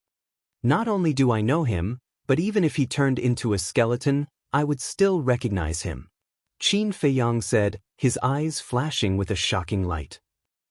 Yen Wei was surprised. The Grand Preceptor of the Great Qin Empire, and also my father's teacher. It is said that he has already stepped into the false god realm, Qin Feiyang said in a deep voice. What? Yen Wei's expression changed, and he said in shock, "Doesn't that mean that he is only half a step away from becoming a war god?" Qin Feiyang nodded. This, Yen Wei couldn't believe it to the extreme. "That's not right. Since he's your father's master, then your family. But looking at you, why do you seem to hate him?" Yen Wei didn't understand. "Not only do I hate him, but I also want to pull out his tendons, peel his skin, and drink his blood." Qin Feiyang gritted his teeth, and his expression was unprecedentedly ferocious. Yen Wei was curious, but Qin Feiyang suddenly stopped talking and pulled Fatso out. As soon as Fatso appeared, he asked, "Boss, are you seeing things? Is it really him?" "It's really him. Let's not talk about this for now. You and Yen Wei go to the market immediately and buy as many medicinal materials for the battle chi pill as possible," Qin Feiyang said. You be careful too." Fatty nodded and reminded Yen Wei worriedly. Then he turned around and walked out of the private room with Yen Wei. After closing the door, Yen Wei turned to look at Fatty and thought to himself, "What's going on?" It's a long story, and it has always been a pain in Boss's heart. "Let's go, I'll tell you slowly on the way." Fatso sighed and walked down the stairs. Inside the room, Qin Feiyang lowered his head, his heart was in a mess. Last time when the general of the Iron Black Army ambushed him, although he didn't succeed in killing him, he must have thought that he died in the ice lake. Logically speaking, after hearing of his death, the Grand Preceptor should not come to the Forgotten Continent. But why would this old thing appear in Ice Crystal City? Is it to stop him? Or is there some other reason? But now, the Grand Preceptor must have known he was not dead. Once he appeared, he would definitely be hunted down by the Imperial Tutor. Coupled with the unfathomable Mu family, the situation was getting worse and worse. After a moment, there was a knock on the door. "Come in." Qin Feiyang calmed himself down and looked at the door. The door was pushed open, and the waiter came in with a few dishes and 2 jugs of wine. Qin Feiyang said, "Put it on the table." The waiter walked to the table and neatly placed it on the table. Qin Feiyang said again, "If someone is looking for me, there's no need to report, just tell them to come up." "Understood." The waiter nodded and smiled, then turned around and prepared to leave. Suddenly, Qin Feiyang stretched out his hand and said, "Wait." The waiter was startled and asked, "Young master, do you have any other orders?" Qin Feiyang said calmly, "When I went upstairs, I met that old man in white. Are you familiar with him?" "Not familiar. But that old senior is usually very kind." The waiter laughed. Qin Feiyang secretly sneered and asked, "Then when did he come to the Purple Cloud House?" "It seems to be half a month ago." The waiter thought for a moment and said, "Half a month ago?" Qin Feiyang pondered for a moment, took out a scarlet-colored glass pill, placed it on the tea table, and said with a faint smile, "Take this, don't tell him, I asked you about him." But the waiter's eyes lit up, and he quickly ran up to grab the Spirit Sea pill, and then ran out happily. This scarlet-colored glass pill only had one pill pattern. That waiter was a 3-star war emperor, so he was useless to him. But he could sell it at the exchange.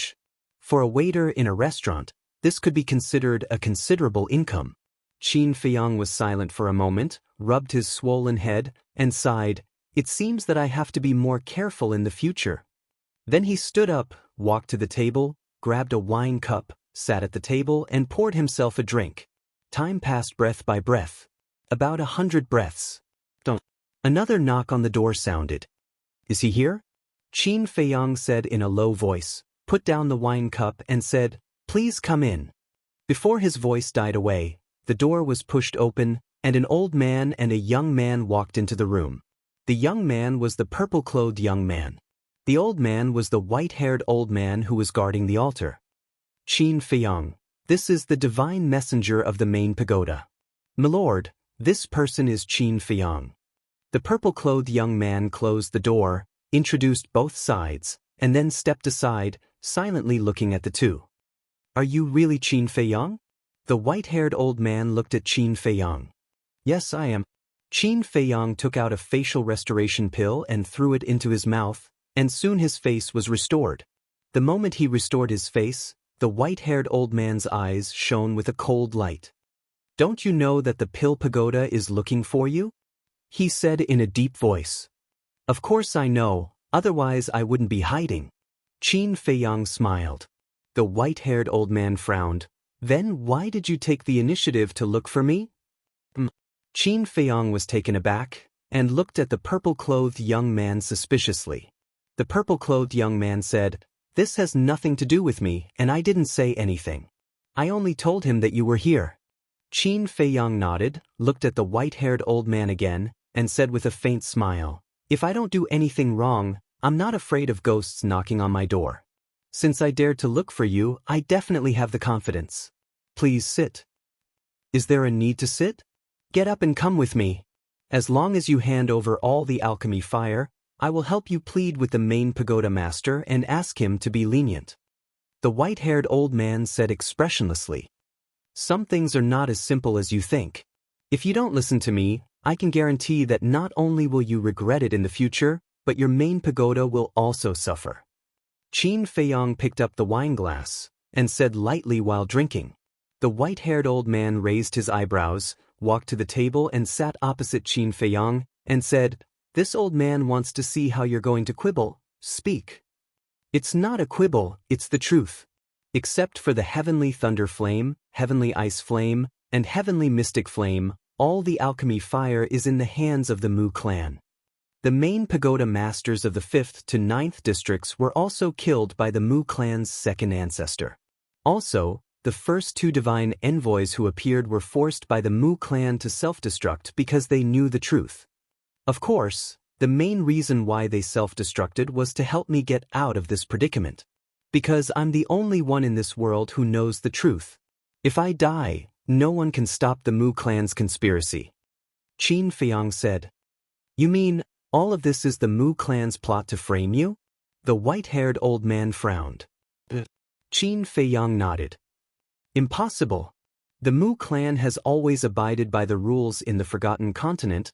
They would never do such a thing. Don't think that I'll believe you just because you said those words. Let me tell you, taking the initiative to admit your mistakes is your wisest choice." The white-haired old man sneered. "Abiding by the rules? If that's what you think, then you're too naive. I'll tell you clearly, the Mu clan is planning a big conspiracy. I'm not sure what it is exactly. But I'm sure that once their conspiracy succeeds, the Forgotten Continent will fall into chaos." Qin Feiyang said. The white-haired old man raised his eyebrows, angrily said, "Enough, stop trying to drive a wedge between us." "Drive a wedge between us? I'm not interested in that, nor do I have the time." Qin Feiyang waved his hand, Lu Hong appeared out of thin air next to him, said, "Record that conversation, let this confused divine envoy listen to it." The white-haired old man's eyes darkened, said, "Watch your words. You're not confused, you're smart, your wisdom is unparalleled, is that okay?" Qin Feiyong hurriedly waved his hand, but there was a hint of ridicule at the corner of his mouth. "This guy's guts are too big." The purple-clothed youth standing at the side, just listening to Qin Feiyong's words, couldn't help but break out in cold sweat. One must know. The old man in front of him was not only the divine envoy of the main tower, but also a terrifying war emperor. It was no exaggeration to say that even his father, the leader of one of the top 10 super tribes, had to be respectful. But this guy, not only did he not have the slightest bit of respect, he was even mocking and ridiculing him. Did he really not know how to write the word death? At the same time, Lu Hong also took out the image crystal and slowly merged her battle chi into it. Immediately, the recording of that conversation slowly spread in the pavilion. In this conversation, not only Qin Feiyong and the Mu clan's ancestor, but also the black-clothed middle-aged man. That is, the divine envoy who was going to take Qin Feiyong to the central divine kingdom. Listening to these conversations, the white-haired old man's hands gradually clenched. The purple-clothed youth also had a look of horror. He didn't expect that all of this was really done by the Mu clan. There's no such thing as an impenetrable wall in the world. Don't think that by killing me today, you can hide it from everyone. Let me tell you, your Mu clan will pay the price for this sooner or later. Finally, an even louder voice came out from the image crystal. This was what the divine envoy said to the Mu clan's ancestor before he self-destructed. "This Mu clan is too much." After listening to all the conversation, the white-haired old man suddenly stood up. His old eyes burst out with a strong murderous intent. Although at that time, we didn't record the image of the divine envoy, but you are all divine envoys of the main tower, you should be able to recognize his voice. Now, do you still think that I'm trying to sow discord? Qin Feiyong smiled faintly. The white-haired old man closed his eyes in pain. A moment later he opened his eyes, looked deeply at Qin Feiyong, and sighed. "I'm sorry, all this time, we have misunderstood you." "It's okay. As long as the misunderstanding can be solved. Now, tell me, what should I do?" Qin Feiyong said. The white-haired old man said without hesitation, "We must tell the truth to the master as soon as possible. I will take you to the central divine kingdom immediately." "I can't go to the central divine kingdom with you." Qin Feiyong shook his head. "But you're not innocent, what are you worried about?" The white-haired old man frowned. Chapter 846. "I'm not afraid. It's just that the Mu family won't let me go to the central divine kingdom." "Have you heard of the young master of the Mu family, Mu Qing?" Qin Feiyong asked. The white-haired old man nodded. "Yes, but I don't know much about him. This person has activated a kind of heaven-defying fighting soul that can see through the origin of all things. All illusions have nowhere to hide. Although he left with serious injuries last time, I have to be careful. What if he's in the crowd outside the Pill Pagoda now? If I show up, won't he know that the misunderstanding between me and the Pill Pagoda has been resolved?" Qin Feiyong said. "See through the origin of all things?" The white-haired old man was shocked and a little incredulous. Qin Feiyong said in a deep voice, "I'm not joking. I've been tricked by him many times because of this fighting soul." "So, you have a close relationship with the Mu family?" The white-haired old man frowned. Qin Feiyong's eyes flashed coldly and he sneered. "Sooner or later, I'll uproot this family." "Ah!" The white-haired old man was stunned, and then he gave him a thumbs up and smiled. "I admire your courage. But the Mu family's strength is something that even the Pill Pagoda is quite afraid of. So, I advise you to give up the idea as soon as possible. Since you can't go to the central divine kingdom with me, I'll send a message to the chief pagoda master. As long as he can come to pick us up in person, even if the great ancestor and second ancestor of the Mu family come in person, they won't dare to do anything to you." The white-haired old man said and took out an image crystal. "Don't." However, at this time, there was another knock on the door. The white-haired old man was shocked and whispered, "You have an appointment with someone else?" "No." Qin Feiyong shook his head, and his eyes were full of doubts. "The waiter of the restaurant? But that's not right. The wine and dishes were already on the table. There was no need for the waiter to come. "Who is it?" Qin Feiyang asked. Clang. No one answered. However, the door was kicked open by someone. A familiar figure came into Qin Feiyang's sight. Mu Qing. Qin Feiyang's eyes turned cold. Mu Qing walked into the private room and chuckled. "It's been so long since we last met. I thought you had forgotten about me. How could I dare to forget you?" Qin Feiyang chuckled and looked past Mu Qing towards the door. Mu Qing shook his head and laughed. He walked to the dining table, leaned against the chair, crossed his legs, and revealed a cynical smile. People who didn't understand Mu Qing would definitely think that he was a good-for-nothing playboy when they saw his current appearance. But Qin Feiyang would never think so. However, this kind of attitude made him very uncomfortable. Mu Qing smiled faintly and said, "Don't look anymore. I came alone this time, but, speaking of which..." The corners of his mouth lifted slightly, and there was a trace of mockery in his eyes. "But what?" Qin Feiyang frowned. In his heart, there was a faint sense of uneasiness. Mu Qing smiled and said, "Even if I came alone, you can't go to the Central Divine Kingdom, let alone see the Chief Tower Master." Qin Feiyang narrowed his eyes slightly. Mu Qing said, "Do you want to know why?" Qin Feiyang said, "If you want to tell me, I'm willing to listen." Mu Qing smiled faintly and said, "Then let's do it." "Do it?" Qin Feiyang was stunned. What did he mean? Of the next moment, a scream sounded behind him. Qin Feiyang was shocked and quickly turned his head to look. He saw the young man in purple slowly falling to the ground. And on his chest, there was a bloody hole with blood gushing out. What's going on? Qin Feiyang was extremely shocked. Suddenly, he seemed to have discovered something and suddenly looked at the white-haired old man. He saw that the white-haired old man was holding a dagger in his hand. That dagger was still dripping blood. Obviously, the young man in purple was killed by the white-haired old man. But wasn't the white-haired old man the divine envoy of the Pill Tower? Logically speaking, he should be protecting the young man in purple. After all, the young man in purple was also someone who knew the truth now. Dong. Suddenly, there was a fierce knock on the door. "Who is it?" Qin Feiyang raised his eyebrows. "Young master, divine envoy, I just heard someone screaming here. Did something happen? Do you need help?" The anxious voice of the waiter came from outside. When the young man in purple and the white-haired old man came to the Purple Cloud House, they asked the waiter about Qin Feiyang's private room. So the waiter also knew that the Chief Tower Divine Envoy was in this room now. Mu Qing looked at Qin Feiyang and chuckled, "Do you want me to teach you how to say it?" A cold light flashed in Qin Feiyang's eyes, and he said to the door, "I have a problem with my cultivation." "It's nothing. Go to your work. If you need anything, just tell me." After the waiter finished speaking, he hurriedly left. Swish. Qin Feiyang immediately retracted his gaze and looked at the white-haired old man. "Are you surprised?" The white-haired old man laughed. "You?"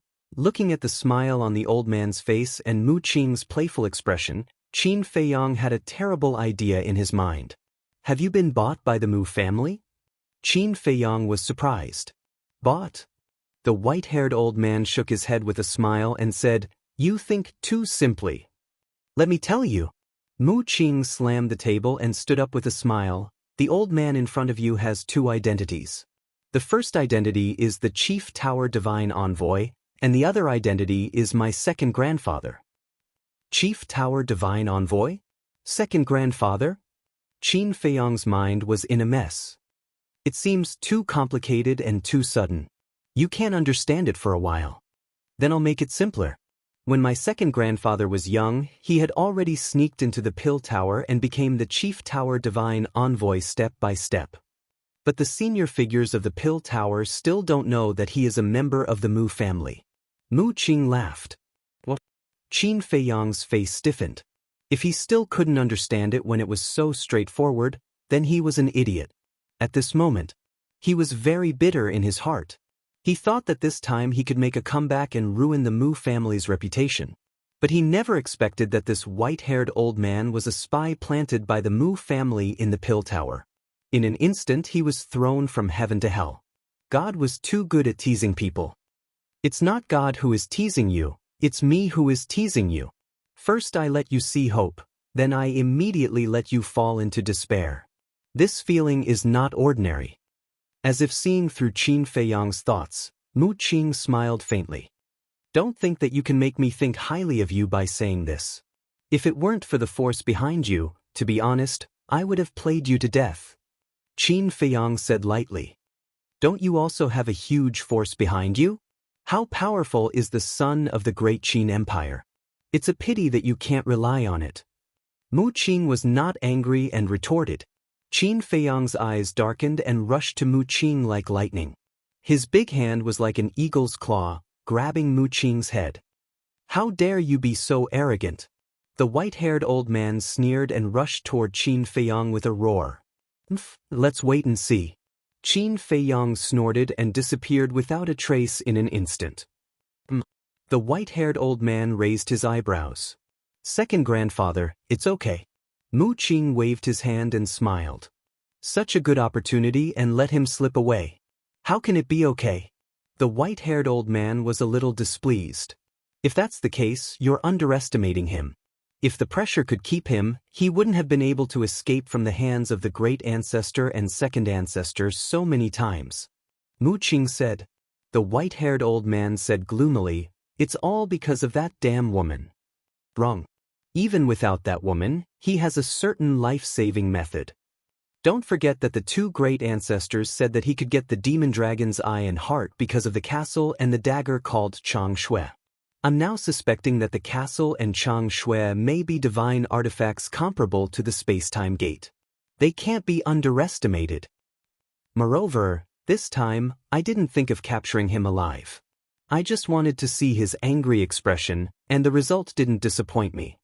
Mu Qing said with a smile. Divine artifacts comparable to the space-time gate. The white-haired old man's pupils shrank. At the same time, in the castle, Qin Feiyang's face was gloomy to the extreme. No matter how Mu Qing schemed against him, he didn't care. At most, he would find an opportunity in the future to scheme back. But Mu Qing's last words had touched his bottom line. That's right. He was the son of an emperor. Counting it, he did have a huge force behind him. Although he was unreliable, he had never complained, nor did he expect any help. Because he believed. With his own ability and the group of friends around him who treated him with sincerity, he could still make a name for himself. Logically speaking, he didn't have to be so angry because of Mu Qing's words. But Mu Qing's words had another meaning. He was an abandoned person, and this had always been a pain in his heart. In other words, Mu Qing's previous words were like a dagger fiercely stabbing into his heart, making his injury worse. And this injury was not a physical injury, but a mental and spiritual one. This kind of injury was countless times crueler and more painful than a physical injury. Little Qin Zi, don't be like this. Yes, although you have lost a lot, you still have us. Although we are not qualified to be your backers, as long as you say the word, no matter where you go, we will not hesitate to go. Wolf King, Lu Hong, the double-winged snow eagle, the pangolin, and the black dragon snake were all comforting him in a low voice. Because they knew Qin Feiyang too well. They could clearly feel Qin Feiyang's mood at the moment. Suddenly, Wolf King seemed to think of something and said, Little Hong, quickly send a message to Fatso and Yen Wei and tell them not to come back. Fatso and Yen Wei are still outside. Qin Feiyang quivered. Before Lu Hong took out the image crystal, he took the initiative to take it out. Because Fatso and Yen Wei were still unaware. If they ran back at this time, wouldn't they bump into Mu Qing and Yen Wei? Qin Feiyang, come out. Let's talk. Of course, if you don't care about the lives of Fatso and Yen Wei, I don't care either. But at this moment, Mu Qing's voice came into the castle. What? Have Fatso and Yen Wei fallen into their hands? Lu Hong, Wolf King, and the other beasts suddenly changed color. Boom. Chapter 847. Shua. Inside the pavilion, Qin Feiyang appeared out of thin air in front of Mu Qing and the white-haired old man, and said gloomily, If you dare to hurt them, I guarantee that you will regret it. Impudent! The white-haired old man shouted coldly and immediately released his emperor's might, imprisoning Qin Feiyang. Mu Qing smiled faintly and waved his hand. Second grandpa, there's no need. The white-haired old man raised his eyebrows and retracted his pressure. Mu Qing looked at Qin Feiyang and said with a smile, "You can rest assured, the two of them are still very safe." "What exactly do you want to do?" Qin Feiyang frowned. "It's very simple. Use the conversation record in your hands to exchange for the two of them." Mu Qing said. Qin Feiyang raised his eyebrows and sneered, "Isn't your Mu family very strong? You think you're invincible, what's there to be afraid of with a mere conversation record?" Mu Qing sighed deeply and said, "Brother Qin, why do you have to do this? Actually, there's no need for us to make such a fuss." "Are you blaming me?" Qin Feiyang sneered. "Why can't you listen? Yes, I admit that I tricked you into coming to the Forgotten Continent with a purpose. But I really have no intention of hurting you. As long as you can follow the script we wrote for you, I guarantee that not only will you be able to escape unscathed in the future, my Mu family will also help you take revenge." Mu Qing said sincerely. "If I follow the script you wrote, what kind of person do you think I, Qin Feiyang, am? Furthermore, if I, Qin Feiyang, want to take revenge, do I need your help?" Qin Feiyang sneered. "Brother Qin, don't say that too early. Although you are the son of the emperor, you may not be as clear as me about the foundation of the great Qin Empire. I can tell you that the experts hiding in the imperial capital are no less than those on the Forgotten Continent. You should know that the imperial tutor has trained a group of death warriors. These people are basically all combat emperors. It's just that I've never appeared in front of anyone before, so not many people know about it." Mu Qing said. "Death warriors?" Qin Feiyang felt a chill in his heart. Mu Qing added, "That's all I can tell you now. Think about it." Qin Feiyang gloomily glanced at the two of them. He suddenly waved his hand and Lu Hong appeared out of thin air. He said, "Destroy the records of that conversation." "All right." Lu Hong nodded and took out the image crystal. Mu Qing extended her hand and shook her head. "I'm not going to destroy the records of the conversation. I'm going to destroy all of your image crystals. Don't go too far." Qin Feiyang said angrily. "Brother Qin, you can't blame me for this. You can only blame yourself for being too smart. I had no choice but to guard against you. What if you have something up your sleeve? Therefore, only by destroying the image crystal can we completely eliminate all future troubles." Mu Qing smiled. "All right, I'll do as you wish." Qin Feiyang said word by word. He took out his image crystal first and squeezed it hard with his big hand. With a crack, the image crystal instantly shattered. Lu Hong also crushed the image crystal. Mu Qing nodded with satisfaction and said with a smile, "There's also Wolf King, Black Dragon Snake, and Double-Winged Snow Eagle." Qin Feiyang said in a deep voice, "Double-Winged Snow Eagle and Double-Winged Snow Snake don't have image crystals." Mu Qing was surprised. After thinking for a while, she nodded and said, "All right, I believe you. Then call Wolf King out." Qin Feiyang waved his hand again and Wolf King appeared out of thin air. "Long time no see." Mu Qing greeted him warmly. "What's up? You miss me?" "Good, I miss you too. Let's make out?" Wolf King teased. "Make out?" Mu Qing's face twitched and she said helplessly, "Forget it. If you bite me when I'm not careful, won't I lose a lot?" "How dare you?" Wolf King smiled disdainfully and took out the image crystal from his energy reserve. He threw it on the ground and crushed it with his foot. "Brother Wolf is really straightforward." Mu Qing gave him a thumbs up and laughed. "Then you have to remember that the enmity between us is irreconcilable," Wolf King said, his eyes flashing with a terrifying ferocious light. "I understand." Mu Qing nodded and smiled. Then she sat at the table and said, "Now that this matter is settled, let's talk about the future cooperation." "Cooperation?" Qin Feiyang, Lu Hong, and Wolf King looked at each other with a trace of mockery in their eyes. Now their relationship with Mu Qing had reached the point where it was either you die or I die. Was there still a possibility of cooperation? "I know what you are thinking. But don't you want to know the secret of the heavenly thunder fire? Mu Qing smiled faintly. Secret?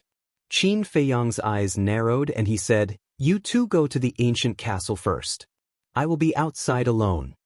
Lu Hong and Wolf King nodded. Qin Feiyang waved his hand and sent them to the ancient castle. Then he sat opposite Mu Qing and sneered, "Finally willing to talk? The time has come." Mu Qing smiled faintly. She picked up a wine cup and slowly tasted it. Then she looked at Qin Feiyang and said, "In the Forgotten Continent, there is a very ancient legend. It is said that a miracle is hidden in a certain place. In the miracle, there are countless treasures. For example, elixir fire, elixir recipes, medicinal herbs, all kinds of divine weapons and battle arts. Some people even say that there are divine arts, divine weapons, and divine elixirs." Mu Qing said. Qin Feiyang's face froze. Was there really such a place? At first, we also doubted it. But according to our investigation, this miracle does exist. Because the previous chief pagoda master went to this divine ruin. And she got a lot of treasures. It is said that she got hundreds of perfect battle arts. Mu Qing said, "Hundreds?" Qin Feiyang's eyes trembled. He couldn't believe it and asked, "Even if this miracle exists, what does it have to do with those elixir fires?" "Because only those elixir fires can summon the miracle. Similarly, these elixir fires are the key to opening the miracle." Mu Qing said. Qin Feiyang suddenly understood. No wonder the nether demonic flame couldn't devour those elixir fires. It turned out that there was a hidden meaning. Suddenly, he frowned and said, "Does the Pill Pagoda know?" "Of course. And from ancient times to now, these elixir fires have been preserved by the Pill Pagoda. Of course, not everyone in the Pill Pagoda knows this secret. Only the highest power of the Pill Pagoda, such as the previous Chief Tower Master, the Deputy Chief Tower Master, and the elders know." Mu Qing said, "That's strange. Since they know, why did they put such important things in the branches of the 9 regions?" Qin Feiyang didn't understand. "That's why they are smart. Because in our opinion, such important things must be hidden in the Chief Tower. But it's the exact opposite. They're placed in the various branch towers. Can you imagine this? I'm sure that you never thought of it." Mu Qing said. Qin Feiyang nodded. If he hadn't heard Mu Qing say it, he wouldn't have thought that these elixir fires would be so important. In fact, the people of the Pill Pagoda are playing psychological warfare. The more important something is, the more dangerous it is to be put in. Isn't there an old saying? The more dangerous the place, the safer it is. Furthermore, the current names of those flames are not their true names. For example, the heavenly thunder flame is called the Purple Thunder Divine Fire. Mu Qing said with a smile. Qin Feiyang frowned and said, "Then how did your Mu family find it?" "It's not easy. Maybe you don't know, my Mu family is not from the Forgotten Continent." Mu Qing said. "I know." Qin Feiyang said. "You know?" Mu Qing was slightly stunned, then she shook her head and said, "You are indeed a scary guy." Qin Feiyang frowned and said expressionlessly, "I don't want to listen to nonsense, continue." "'Kay, I'll continue. My Mu family moved to the Forgotten Continent more than 10,000 years ago. Of course, we have been secretly investigating since we received the news. Do you know how long we have been investigating? It's been 10,000 years until a few years ago, we found out that the alchemy fire of the various branches is the key to opening the miracle." Mu Qing sighed. Qin Feiyang said, "Then where is your Mu family originally from?" "This?" Mu Qing hesitated and shook her head. "I can't tell you for now. Let's talk about cooperation. I believe you are interested in this miracle." "I am interested. But why should I cooperate with your Mu family?" Qin Feiyang said. "You must cooperate with us. Because there are a total of 10 flames to open the miracle. Except for the heavenly thunder flame, the ice flame, and the mysterious sky flame, the other 6 are in my hands. If you are not willing to cooperate, then don't think about entering the miracle. Of course, you might say that you can cooperate with the Pill Tower and let them come to my Mu family and take away those flames. But unfortunately, you don't have any evidence now. The Pill Tower people will not believe you, let alone help you. On the contrary, if we cooperate, with your brain and the strength of my Mu family, it will be easy to take away the last flame. And the last flame is called the Heavenly Star Flame, and it is now in the main tower. Mu Qing said. Qin Feiyang pondered for a while and asked, "Do you know the exact location?" "Of course I know. My second grandpa is now the oracle of the main tower. It is very easy for him to find out the location of the Heavenly Star Flame." Mu Qing smiled confidently. The white-haired old man said, "If you are willing to cooperate with us, this old man can help you forge an identity and sneak into the main tower." Qin Feiyang looked at the white-haired old man, then looked at Mu Qing and lowered his head. Frankly speaking, he was really interested in this miracle. Because now, the enemies he encountered were getting stronger and stronger, he must improve his strength as soon as possible. The most important thing was, his mother was now imprisoned in the divine prison of the imperial capital. The divine prison was located in the back mountain of the imperial palace, and there were countless strong people guarding it, including the state preceptor. If he was not strong enough, let alone rescuing his mother, it would be a problem whether he could even enter the back mountain. Chapter 848. Seeing that Qin Feiyang didn't speak for a long time, Mu Qing smiled and said, "Brother Qin, there's nothing to worry about, right?" Qin Feiyang looked up at him, his brows tightly knitted into a line. "You and I both know the current situation. If you don't cooperate with me, you won't even be able to enter the central divine kingdom, let alone the divine ruins. On the contrary, if we cooperate, we will succeed." Mu Qing said. Qin Feiyang said, "If I agree, will your Mu family still come to trouble me?" "Of course not. I can guarantee that before entering the divine ruins, my Mu family will not hinder you from doing anything." Mu Qing said. "Phew." Qin Feiyang took a deep breath and nodded. "Okay, let's cooperate, but I have two conditions." "There are still conditions? Do you know your current situation?" The white-haired old man frowned. "Second grandpa, don't be impatient. That's because he's that sort of person. If he wasn't like that, I would instead suspect if he was really Qin Feiyang." After Mu Qing finished speaking, he looked at Qin Feiyang, waiting for Qin Feiyang to continue. Qin Feiyang said, "First, after the matter is done, release the fire Qilin." Mu Qing was taken aback and said, "Speaking of the fire Qilin, I have a question to ask. Why is it so good to you?" Qin Feiyang said expressionlessly, "This is none of your business. Can you do it?" "This?" Mu Qing hesitated for a moment and shook his head. "No, unless you exchange the heart of the demon dragon and the eye of the demon dragon." Qin Feiyang frowned. To be honest, he had a very special feeling for the fire Qilin, as if it was his former partner. If it was really possible, he was willing to exchange the heart of the demon dragon and the eye of the demon dragon. But the key was that even he didn't know where the heart of the demon dragon and the eye of the demon dragon were. Don't misunderstand. I'm not threatening you now. After all, you can't have your cake and eat it. You want me to hand over the fire Qilin, so you have to give me some compensation, right? Mu Qing smiled. All right. When we come out of the divine sight, we will make the exchange face to face. Qin Feiyang nodded. Although the devil dragon's heart and devil dragon's eye had disappeared, Mu Qing did not know about it. He could use this point to stall for time. At least this way, he could temporarily ensure the fire Qilin's safety.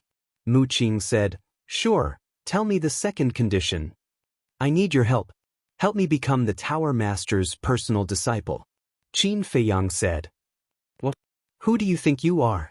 He even wants to become the Chief Pagoda Master's disciple. Furthermore, the Chief Pagoda Master has never accepted a personal disciple since he took over the position. Don't even think about it. The white-haired old man mocked, his face full of disdain. Mu Qing remained silent, staring at Qin Feiyang, as if trying to see through him. "Don't talk nonsense with me. You must agree to this condition. Otherwise, our cooperation will end here. Don't always think of threatening me. Actually, I also have the capital to threaten you. My capital is the Heavenly Thunder Flame, the Cold Ice Flame, and the Sky Profound Flame. Without these three flames, Even if you snatch the heavenly dipper flame, you won't be able to summon the divine sight. Qin Feiyang said indifferently. You're courting death. The white-haired old man's eyes suddenly burst out with a strong cold light. However, Mu Qing laughed and said, this is the Qin Feiyang I know. The white-haired old man said, Qing, don't spoil him, otherwise he will definitely take advantage of you. Second grandfather, don't worry, he won't. Mu Qing waved his hand, looked at Qin Feiyang, and said, I'm very curious, why do you want to become the direct disciple of the chief pagoda master? Qin Feiyang said, I'm also curious, what is your relationship with Lu Xingqian? Are you willing to tell me? Mu Qing shook his head. Qin Feiyang said, that's right, we all have our own secrets, why should we expose them? That makes sense. Mu Qing pondered for a while, turned to look at the white-haired old man, and said, Second grandfather, do you know the chief pagoda master's habits? He rarely appears, so I don't know much about him. But it is said that he is a bit of a loner and unreasonable. I'm afraid we can't help him become the chief pagoda master's disciple. The white-haired old man said. Mu Qing nodded, looked at Qin Feiyang again, and said, we can at most help you, whether you succeed or not depends on your ability. Qin Feiyang pondered for a moment and nodded. Mu Qing immediately raised his wineglass and said with a smile, then I wish us a happy cooperation. Qin Feiyang didn't bother to talk to him and said, when are we going to the Central Divine Kingdom?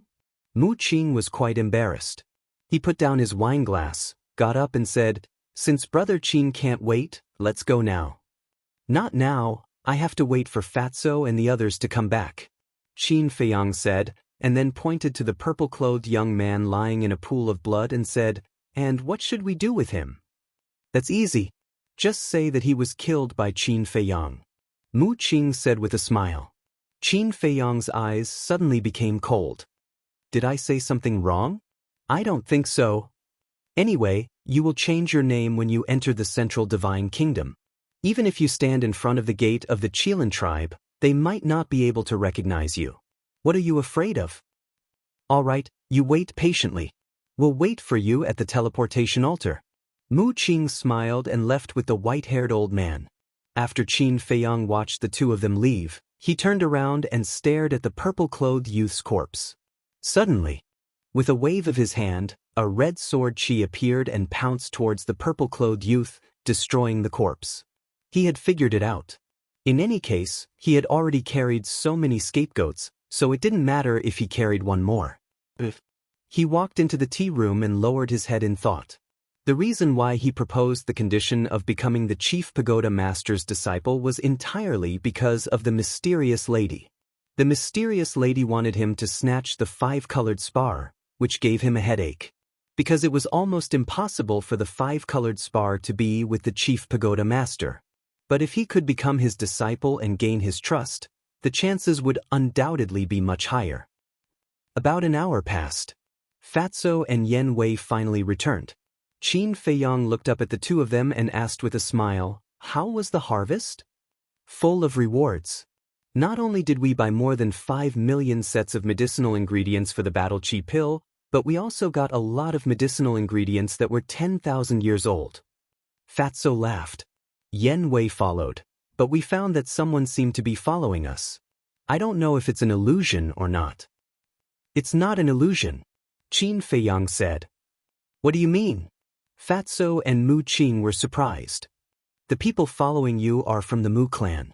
Qin Feiyang explained what had happened in a simple and clear manner. Hearing it, the two of them couldn't help but break out in cold sweat. If before, Qin Feiyang and Mu Qing had a falling out, wouldn't they be in danger? Qin Feiyang rubbed his head and sighed. The Mu clan is actually not terrible. The one who is really terrible is Mu Qing. His omniscient eye is too heaven-defying. No matter how we disguise, he can see through it. Yen Wei said helplessly. Qin Feiyang said, that's why I chose to cooperate with him. It's good to cooperate. At least during this time, you can relax. Fatso didn't refute it. It's not that he's afraid of the Mu clan. Since entering the Forgotten Continent, Qin Feiyang has been entangled with the Mu clan and the mysterious lady. Just looking at it made him feel tired, let alone Qin Feiyang, who was involved in it. So, he wanted to let Qin Feiyang have a good rest. Then let's go. The Central Divine Kingdom. I'd like to see what kind of dragon's pool and tiger's den this place is. Qin Feiyang's eyes flashed, and he led the two of them out of the pavilion and walked towards the stairs. When they passed by the state preceptor's door, Fatso frowned and said, "Don't you want to investigate him?" "We can't. Because once we investigate, it's very likely that we'll expose ourselves and attract his attention." Yen Wei was the first to speak. On the way to buy the herbs, Fatso had already told Yen Wei about Qin Feiyang. He sympathized with Qin Feiyang's experience. Because of this, he also learned about Qin Feiyang's other side. It wasn't easy for this young man to come this far. Fatso glanced at Yen Wei and secretly said to Qin Feiyang, "What Yen Wei said, Fat Lord can also think of it. But this old thing is too dangerous, we can't leave him alone." "I know. But Yen Wei is right, we can't alert him. Let's just pretend that we didn't meet him. Moreover, if he really came for me, then if he couldn't find me in the 9 regions, he would definitely go to the Central Divine Kingdom," Qin Feiyang said. But Fatso nodded helplessly. When they came to the first floor, Fatso paid the bill, and the three of them walked out. But as soon as they walked to the door, Qin Feiyang saw the state preceptor also walking toward the restaurant. "Don't do anything rash." Qin Feiyang's pupils shrank, and he lowered his head, secretly warning Fatso. He was very relieved about Yen Wei. However, Fatty had a mischievous personality. No one knew what he would do. "Don't worry, Fat Lord knows what to do," Fatty replied in his mind, but his eyes were rolling around in their sockets. Suddenly, his eyes lit up, and he ran to the counter and said to the waiter inside, "Give me a pot of wine." There was a wine cabinet behind the waiter, on which there were large and small wine pots. These wine jugs were all made of top-grade jade. The waiter turned around, reached out and grabbed a wine pot the size of an adult's palm, and placed it in front of Fatso.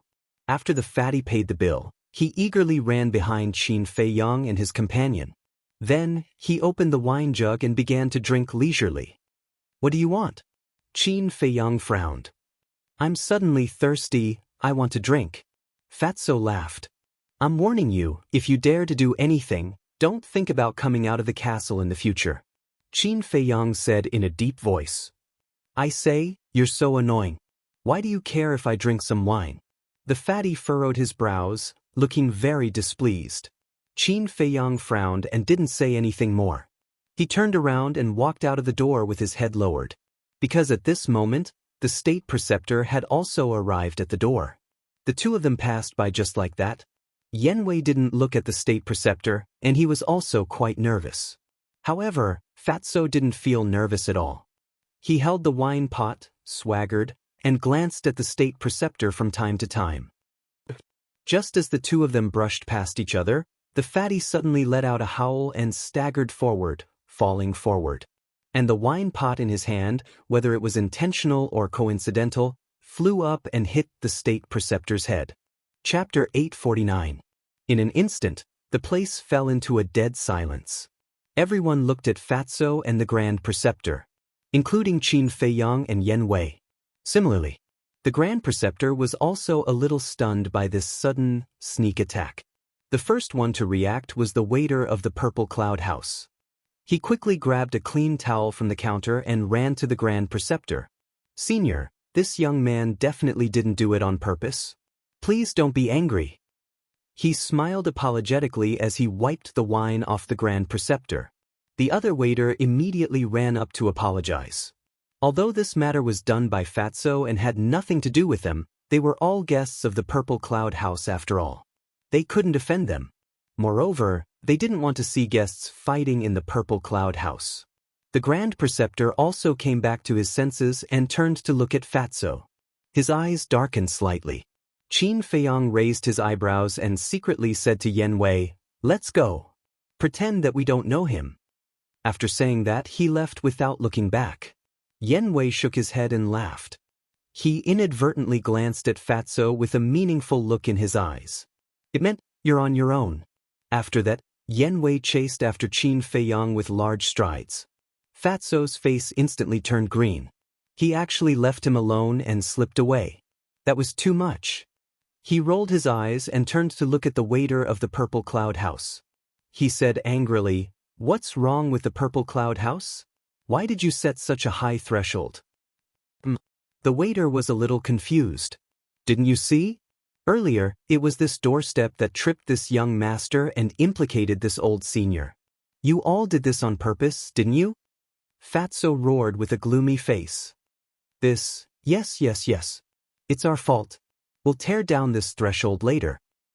Please don't be angry." The waiter looked at each other and smiled apologetically. Forget it. I'll just consider myself unlucky today."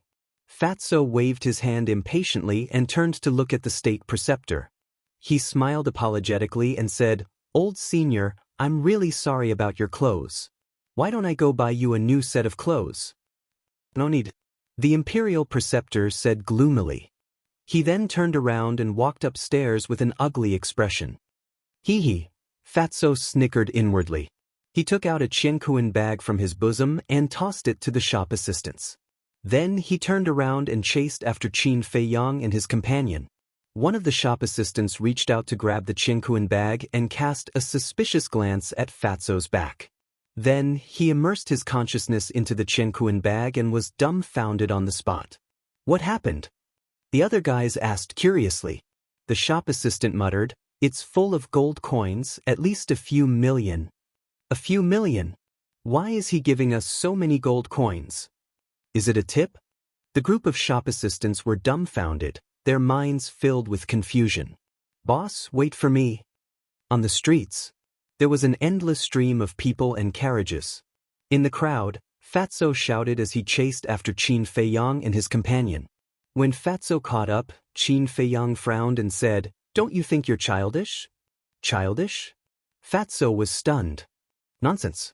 The wine is bought with money. Isn't it a waste to splash it on him? If you really want to embarrass him in public, splash him with foot-washing water." Qin Feiyang rolled his eyes and said. Fatso was stunned.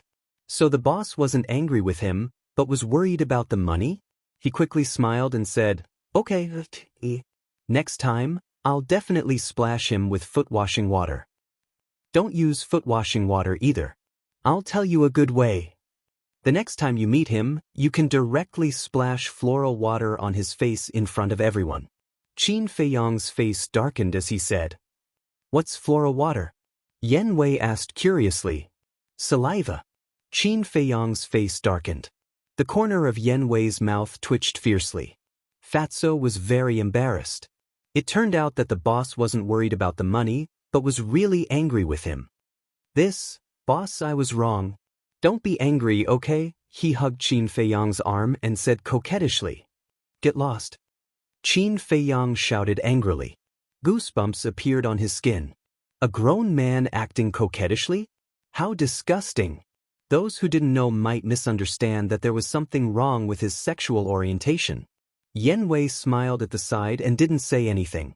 Although he was forced to follow Qin Feiyang, after spending some time together, he found that this group of kids was quite interesting.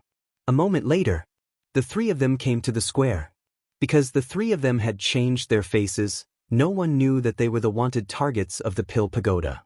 But in the square, they only saw Mu Qing's second grandpa and didn't see Mu Qing. But next to the white-haired old man stood a strange young man. He was about 1.7 meters tall, about 20 years old, skinny as a match, and could be blown away by a gust of wind. His appearance was also very ordinary, wearing old black clothes. In short, this was a very inconspicuous young man. "Stop!" When Qin Feiyang and the other two walked into the square, they were stopped by two black-armored guards. They were the guards of the Ice Crystal City's City Lord Mansion, responsible for assisting the people of the Pill Pagoda. And now, everyone who entered the square had to be interrogated by the Heaven's Eye Stone. "Let them in." But at this time, the white-haired old man said, "Yes." The two guards respectfully responded and retreated to the side. The pedestrians on the street also stopped and looked at the three of them curiously. They didn't accept the interrogation. The three of them must have a powerful background. Qin Feiyang and the other two walked in front of the white-haired old man and bowed. With so many eyes watching, they still had to show the necessary etiquette. The white-haired old man nodded, turned around and waved his hand. Battle Chi surged and quickly opened the teleportation altar. I can't go back now, so you have to go to the Central Divine Kingdom by yourselves. This is my identity token. When you arrive at the Pill Pagoda, give this token to the Deacon Elder, he will arrange a place for you. The white-haired old man took out a palm-sized token and handed it to Qin Feiyang, secretly sending a message. Qin Feiyang nodded and took the token. The token was pure gold, with a flame pattern engraved on the front and a name on the back. Lu Xingfeng. Obviously. This was the white-haired old man's name, but it must be a fake name. As for the white-haired old man's real name, Qin Feiyang didn't bother to ask. He took Fatso and Yen Wei and directly stepped onto the teleportation altar. Be careful. Lu Xingfeng looked at the inconspicuous black-clothed young man next to him and secretly warned him. The black-clothed young man nodded and also stepped onto the teleportation altar, standing next to Qin Feiyang. HM? Qin Feiyang was surprised and turned to look at the black-clothed young man. The black-clothed young man grinned and sent a message. Even you didn't notice, that means my disguise was very successful. Qin Feiyang frowned. So this guy was Mu Qing. The altar glowed brightly and the four of them quickly disappeared. At the same time, Central Divine Kingdom, Divine City. This city covered an area of a few hundred miles. It was boundless. Tall buildings towered into the sky like precipitous peaks. Every street and alley was filled with people. It was bustling and lively. The most eye-catching place was the central area of the city. That place was located in an ancient building complex. There was an ancient castle. There were tall buildings. There was a palace. There were houses. Among them, there were 10 ancient towers that towered into the sky. From afar, it looked like 10 giants stood in the middle of the city, exuding an unparalleled majestic aura. Although the city was very large, the 10 ancient pagodas could be seen clearly from every corner. They were like kings that attracted the attention of everyone. And right in front of the 10 ancient pagodas, there was a tall stone tablet standing tall. On it, there were 2 grand words carved on it. Pill Tower. There was a flame symbol above it. Whether it was the 2 words Pill Tower or the flame symbol, they all exuded a threatening aura. Under the stone tablet, there was a very big square. In the center, there was also a teleportation altar. Beside the altar, a black-clothed old man sat cross-legged. At this moment, he was looking at the teleportation altar that was glowing brightly. His old eyes exuded a sharp light, and his aura was unfathomable. Suddenly, 4 figures appeared on the altar. It was Qin Feiyang and the other 3. As soon as they appeared, Qin Feiyang, Fatso, and Yen Wei looked around curiously.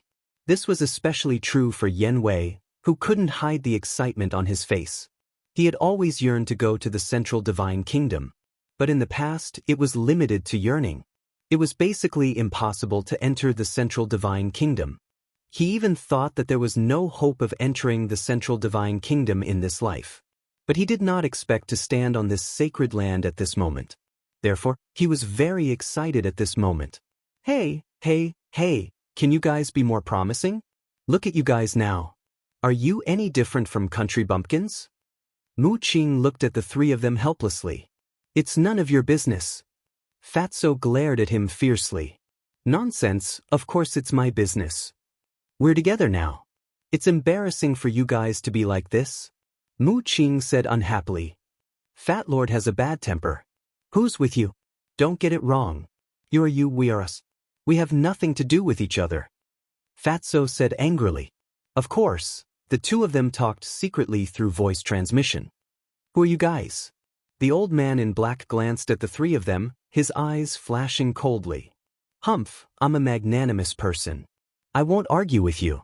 Mu Qing glanced at Fatso coldly, jumped off the altar, landed on the ground, and bowed respectfully to the old man in black, saying, Junior Qin Day, greets Senior. Qin Day? Hearing this name, Qin Feiyang and the other 2 could not help but be stunned. Fatso said through voice transmission, "Boss, is he indirectly taking advantage of you? Taking advantage of me?" Qin Feiyang was stunned and looked at him in confusion. Think about it. Qin Day, isn't it Uncle Qin's idea? If it's a little deeper, then it's a real uncle. In other words, he gave you this name, which is tantamount to saying that he's your real uncle. Fatso analyzed seriously. Qin Feiyang's face twitched. This damn Fatso also had a rich imagination, right? I personally think that Fatso's words are reasonable. After all, you see, there are so many surnames in the world. Why did he choose the same surname as you? Chapter 850. Well, Qin Feiyang couldn't find a reason to refute them. Is that really the case? He looked at Mu Qing's back suspiciously, jumped down the altar, and landed beside Mu Qing. Fatso and Yen Wei also jumped down and bowed to the old man in black. The old man in black asked, "What are you doing in the central divine kingdom?" "We want to enter the main tower," Mu Qing said, and then winked at Qin Feiyang. Qin Feiyang understood and took out Lu Xingfeng's identity token. After seeing the token, the old man in black's expression eased a lot, and he asked, "Are all of you?" "Only me and him." Mu Qing pointed at Qin Feiyang and said, "What about them?"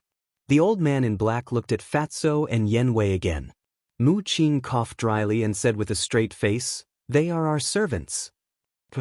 The fatty's heart was instantly filled with rage. Yen Wei was also a little unhappy. "Servants?"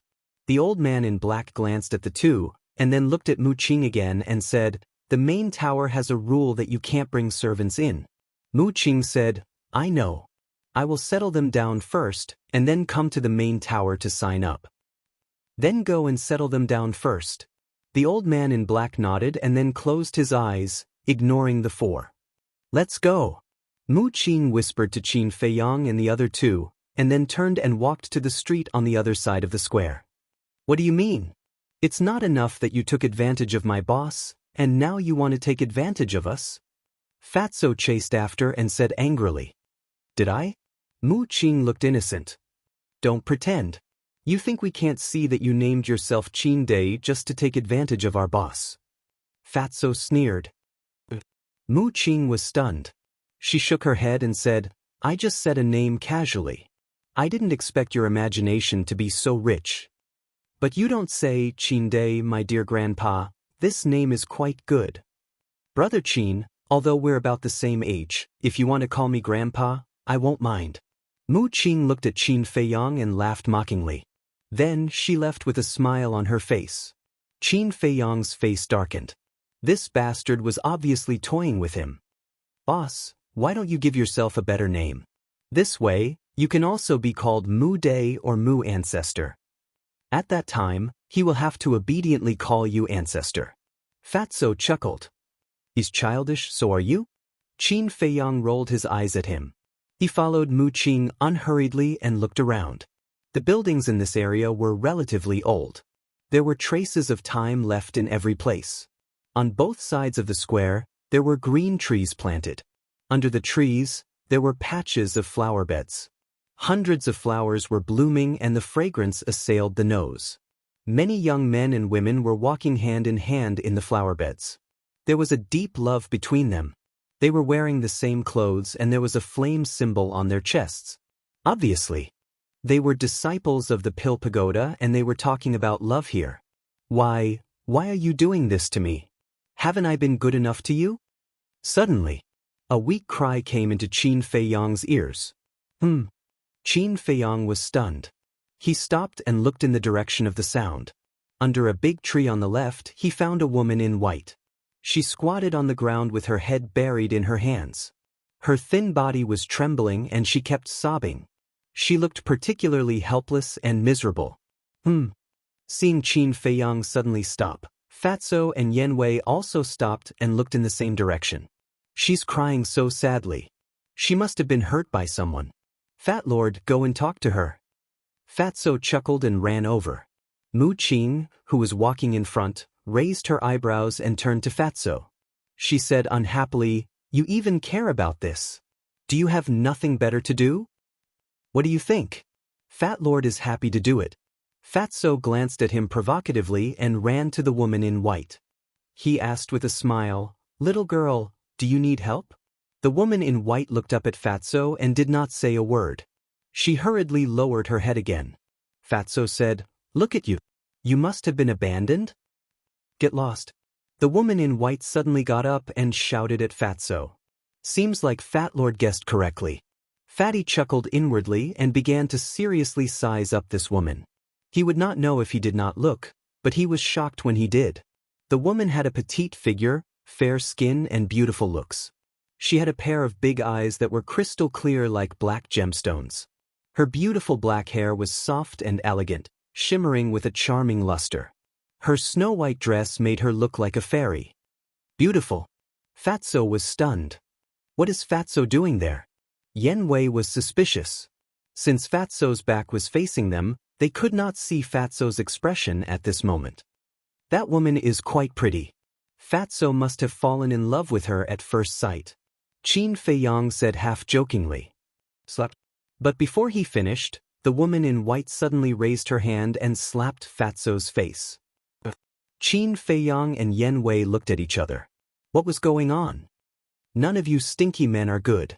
The white-clothed woman scolded Fatty, then turned around and ran towards the street on the other side. However, Fatso stood there in a daze without any reaction. Qin Feiyang and Yen Wei looked at each other and walked over suspiciously. When they saw the fatty's expression, the two of them immediately understood why the woman in white had slapped him. They saw that not only did Fatso show a perverted look, but his eyes were also shining with a burning light. The worst thing was that there was a trace of saliva at the corner of his mouth.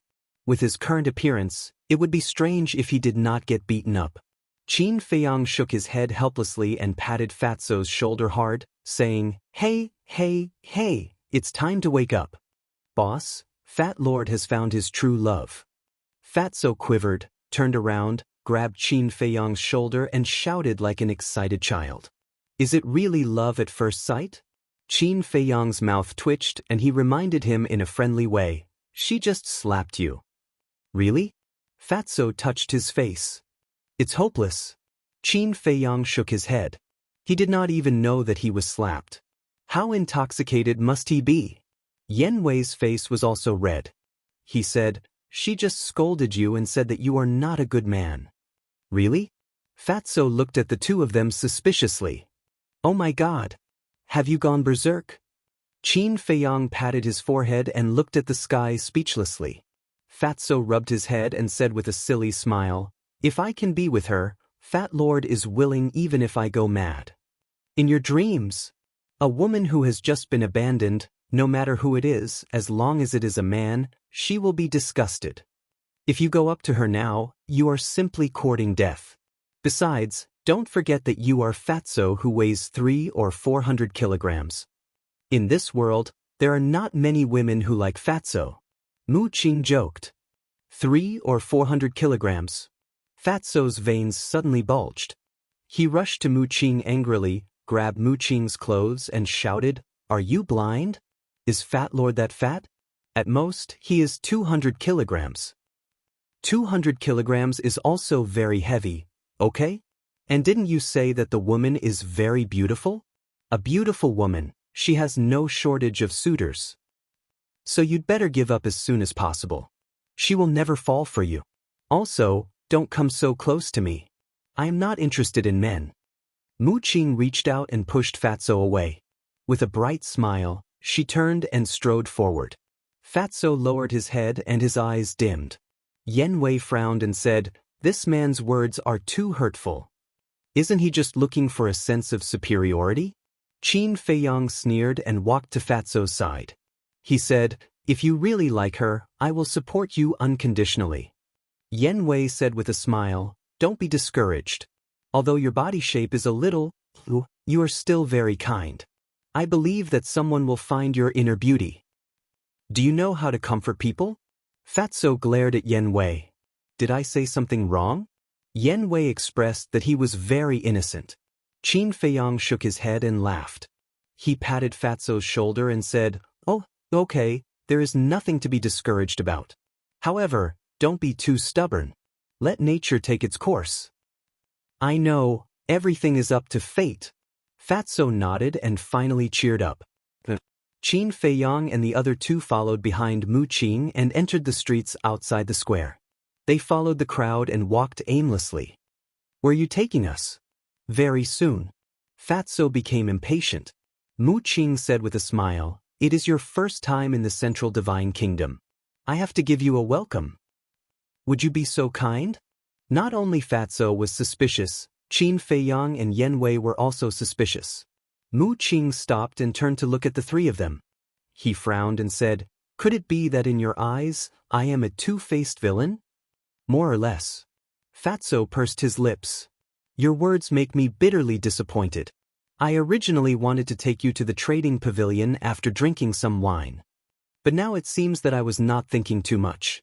You and Yen Wei find a place to stay. Brother Qin and I will go to the Pill Pagoda to report now." Mu Qing said. Trading pavilion. Qin Feiyang and the other two looked at each other. The trading pavilion of the Divine City is the largest trading place in the Central Divine Kingdom. There are all kinds of rare treasures. I thought you would be interested, but who knew that it was just my wishful thinking? Mu Qing sighed, his face full of helplessness. "Of course I am interested. Don't be angry. Fat Lord will apologize to you. Next, we will listen to your arrangements. What do you think?" Fatso quickly smiled apologetically. The corner of Mu Qing's mouth twitched fiercely. This speed of change was faster than flipping a book. He said, "So, it is not my wishful thinking?" "Definitely not." Fatso said matter-of-factly. Mu Qing said again, "Will you really listen to my arrangements?" Fatso said angrily, "Why are you so long-winded?